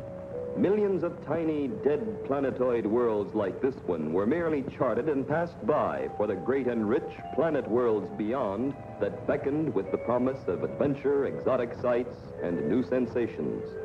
But one man found what he was looking for upon this planetoid, marked only on the charts as Theta N1. Barren, dead, but for a rich single oasis of fertility where a lush and rich jungle spawned a teeming, prowling, slithering form of life that existed to kill or be killed.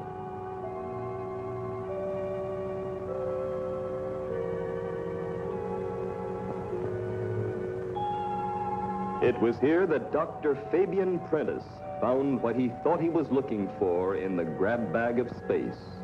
Calling Dr. Zarkov. GBI. Earth. Calling Dr. Zarkov. GBI. Earth. Calling Dr. Zarkov.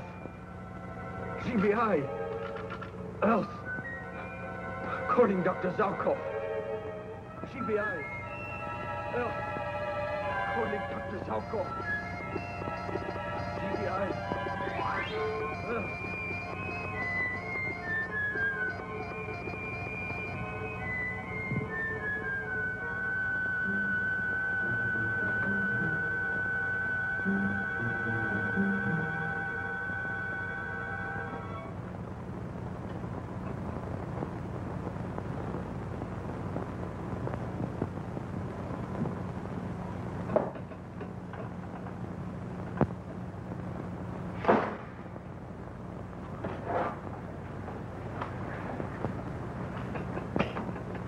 Zarkov here.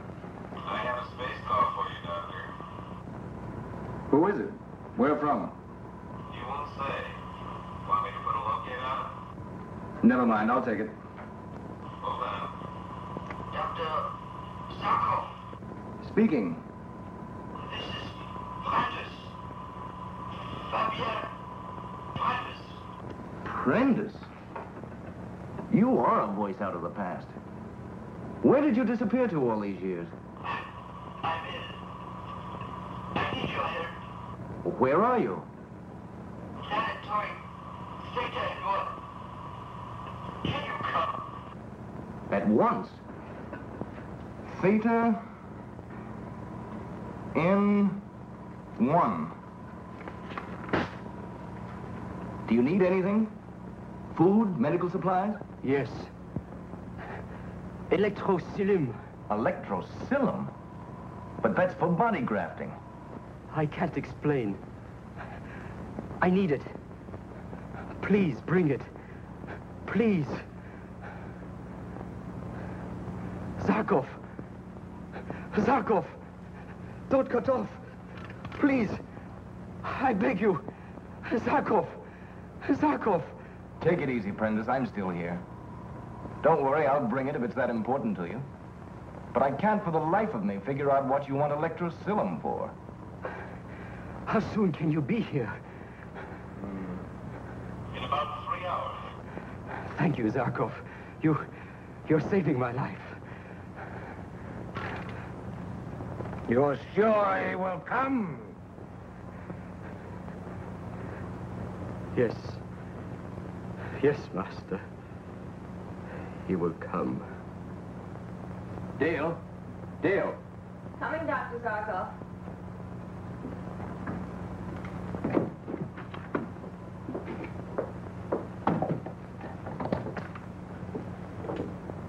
Somebody ill? Yes, an old friend. SOS call. I must go to him at once. Look, I promised Richards I'd have this infrared power model ready to demonstrate to the council tomorrow night. It doesn't look as though there's very much left to be done on it. You're right, and you can finish up. But you'll have to run the power test yourself. When you write your report, make it simple. Remember, the council members are politicians, not scientists.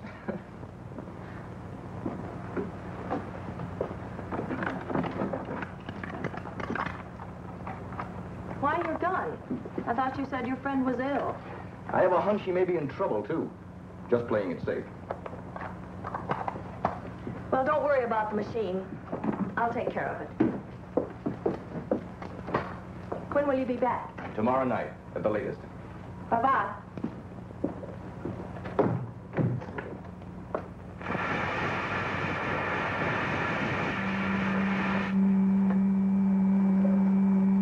Zarkov to Prentice on Theta N1. Zarkov to Prentice on Theta N1.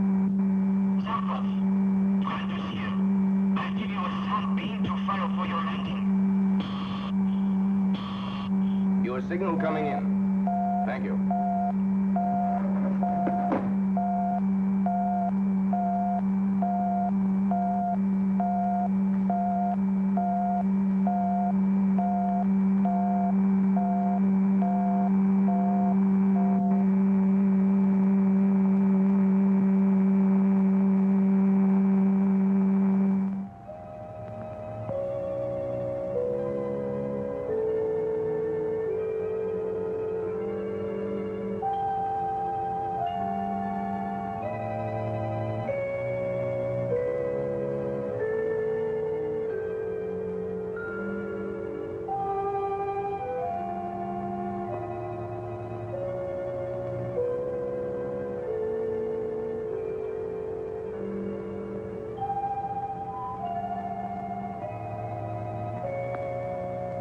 Prentice? Dr. Prentice. Come in, Dr. Zarkov. I advise you not to use that weapon. Where is Dr. Prentice? He is being replaced, Dr. Zarkov. Replaced? What are you talking about? Where is he? Dead. But I talked to him not 5 minutes ago. Those were his last words. I had to be sure you, his replacement, landed safely. Then I disposed of him. Look around. I want you to understand what awaits you if I am killed. Drop it. Each one has been ordered to destroy you.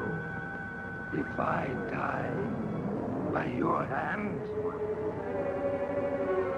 Now, Dr. Zarkov, won't you come in? You have much work to do here.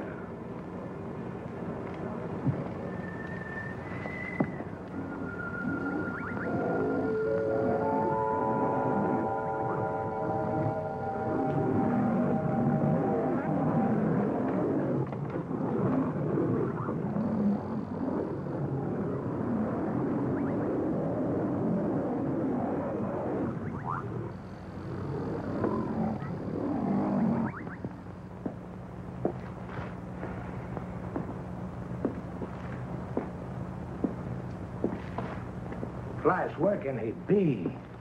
How can a man of Zarkov's reputation and stature in the galaxy disappear into thin air?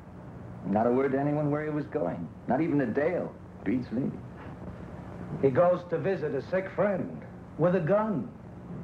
He can't be too far away. He promised Dale to be back last night at the latest. Yes, Captain. I've got a rundown on incoming calls to Dr. Zarkov, sir, the day before yesterday. Ah, thank you.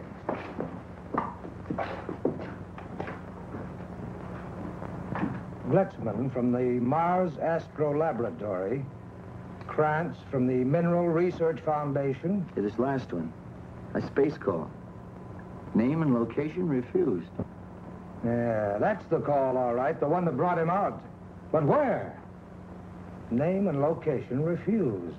And refused to the radio operator, but not to Dr. Zarkov. Come on, I've got an idea.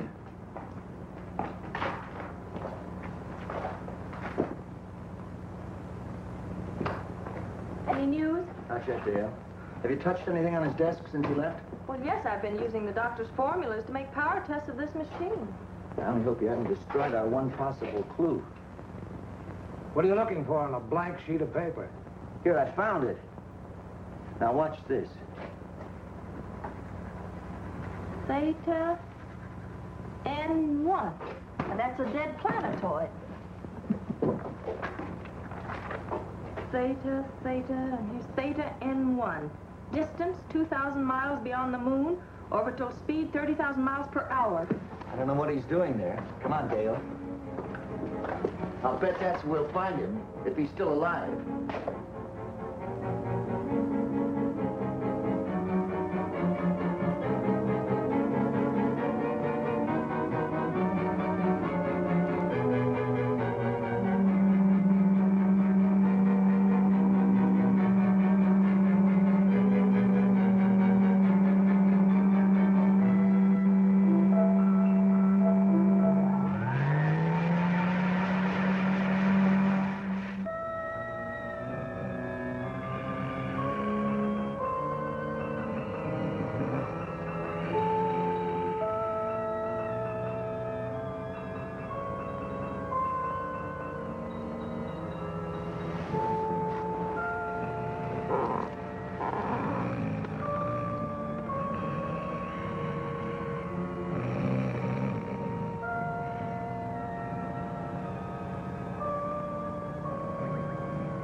Until you finish brainless work, Dr. Zarkov, you are a prisoner. My prisoner. The longer you refuse to work, the longer you remain my prisoner.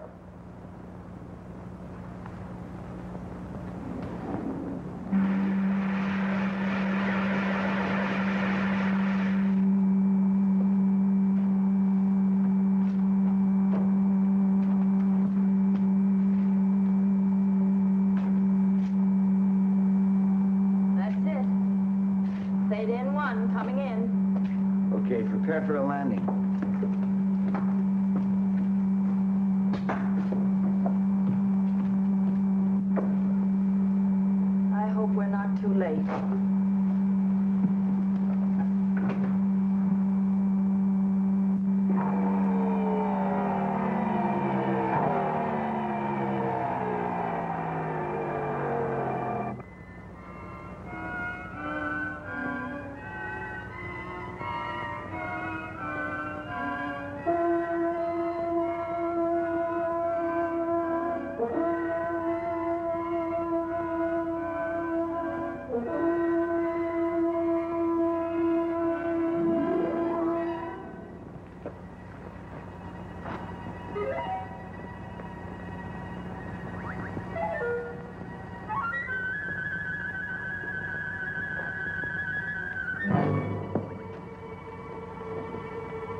The jungle shack on the planet Theta N1 of the late Dr. Fabian Prentice.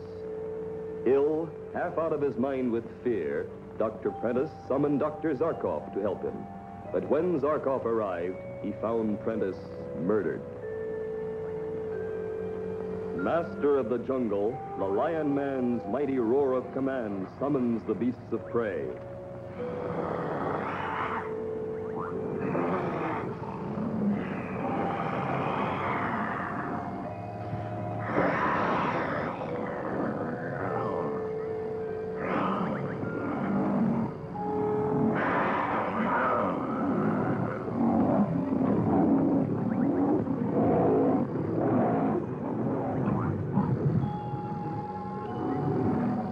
Inside, Dr. Zarkov berates Flash and Dale for following him to the planetoid, where now they too are the Lion Man's prisoners.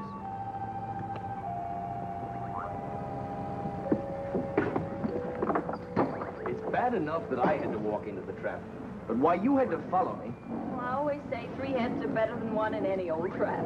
And what a trap. Look at those animals come running when he calls. They'd tear us to pieces if we tried to make a break for it.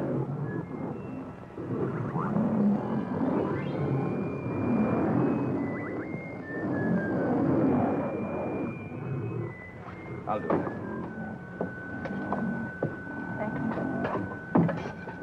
At least your being here saves me from one kind of slow death.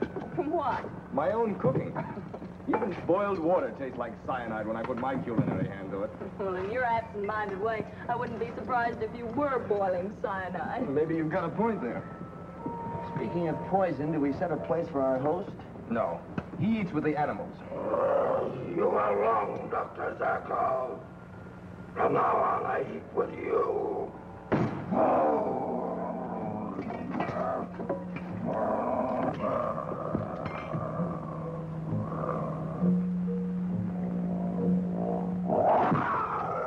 I'm burned.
Doctor. You thought your cooking was bad. Well, what does he expect? Press duck under glass? And if you don't complete the transmutation, he'll destroy you. And us. Whether I consent to complete it or not, he'll destroy me. All of us. But for the time being, we're safe, I think. He knows that if he drives me out of my mind, as he did Prentice, that he'll remain in his half-lion, half-human state. This was the case, Dr. Zarkov, until your friends arrived. Don't you ever knock. At first, their presence annoyed me. But now I see how simple it all is. Listen.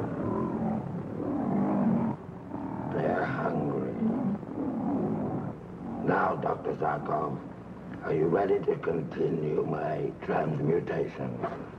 I'll answer that for him. I'm talking to Dr. Zarkov. But you'll listen to me. Let me go! Flash, you can't! Let me handle this. Can't you see that no matter how perfect is your transformation, you will always be a lion within? That will be my strength. My power to destroy anything that stands in my way. The human world is a world of law and order. Anyone who lives to destroy is an outcast and alone. I will not be alone. Once these are made in human hands, I will have the power to transmute other animals with Dr. Brinder's formulas. Will no longer be hunted, dominated, caged by humans. It will make no difference. If you break our laws, you still will be hunted and caged. Millions of us will come from the jungle. You can't cage us all. Our weapons can destroy thousands of you in a single blast. You dare criticize our killer instinct. I'm tired of talk. Are you ready to go to work, Dr. Zarkov? I wouldn't advise you to be stubborn about it. And if I refuse? You won't refuse for long. Not if you want to see the girl. Leave her out of this.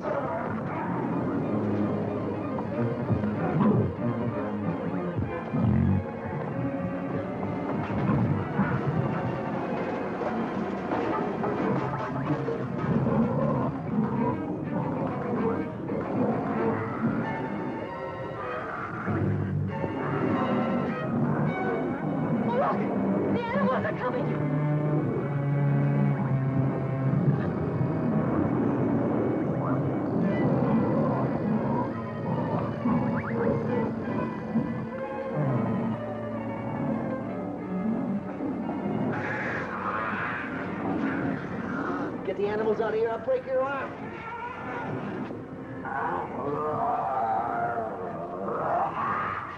That's just a sample if you don't follow orders. All right, let's go.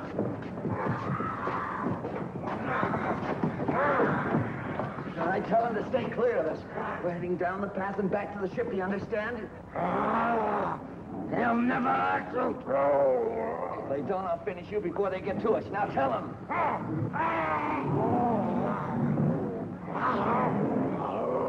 Okay, let's go.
See another wild animal, it'll be too soon. Listen, something is in the ship. Oh, Flash, look at the cute little fella.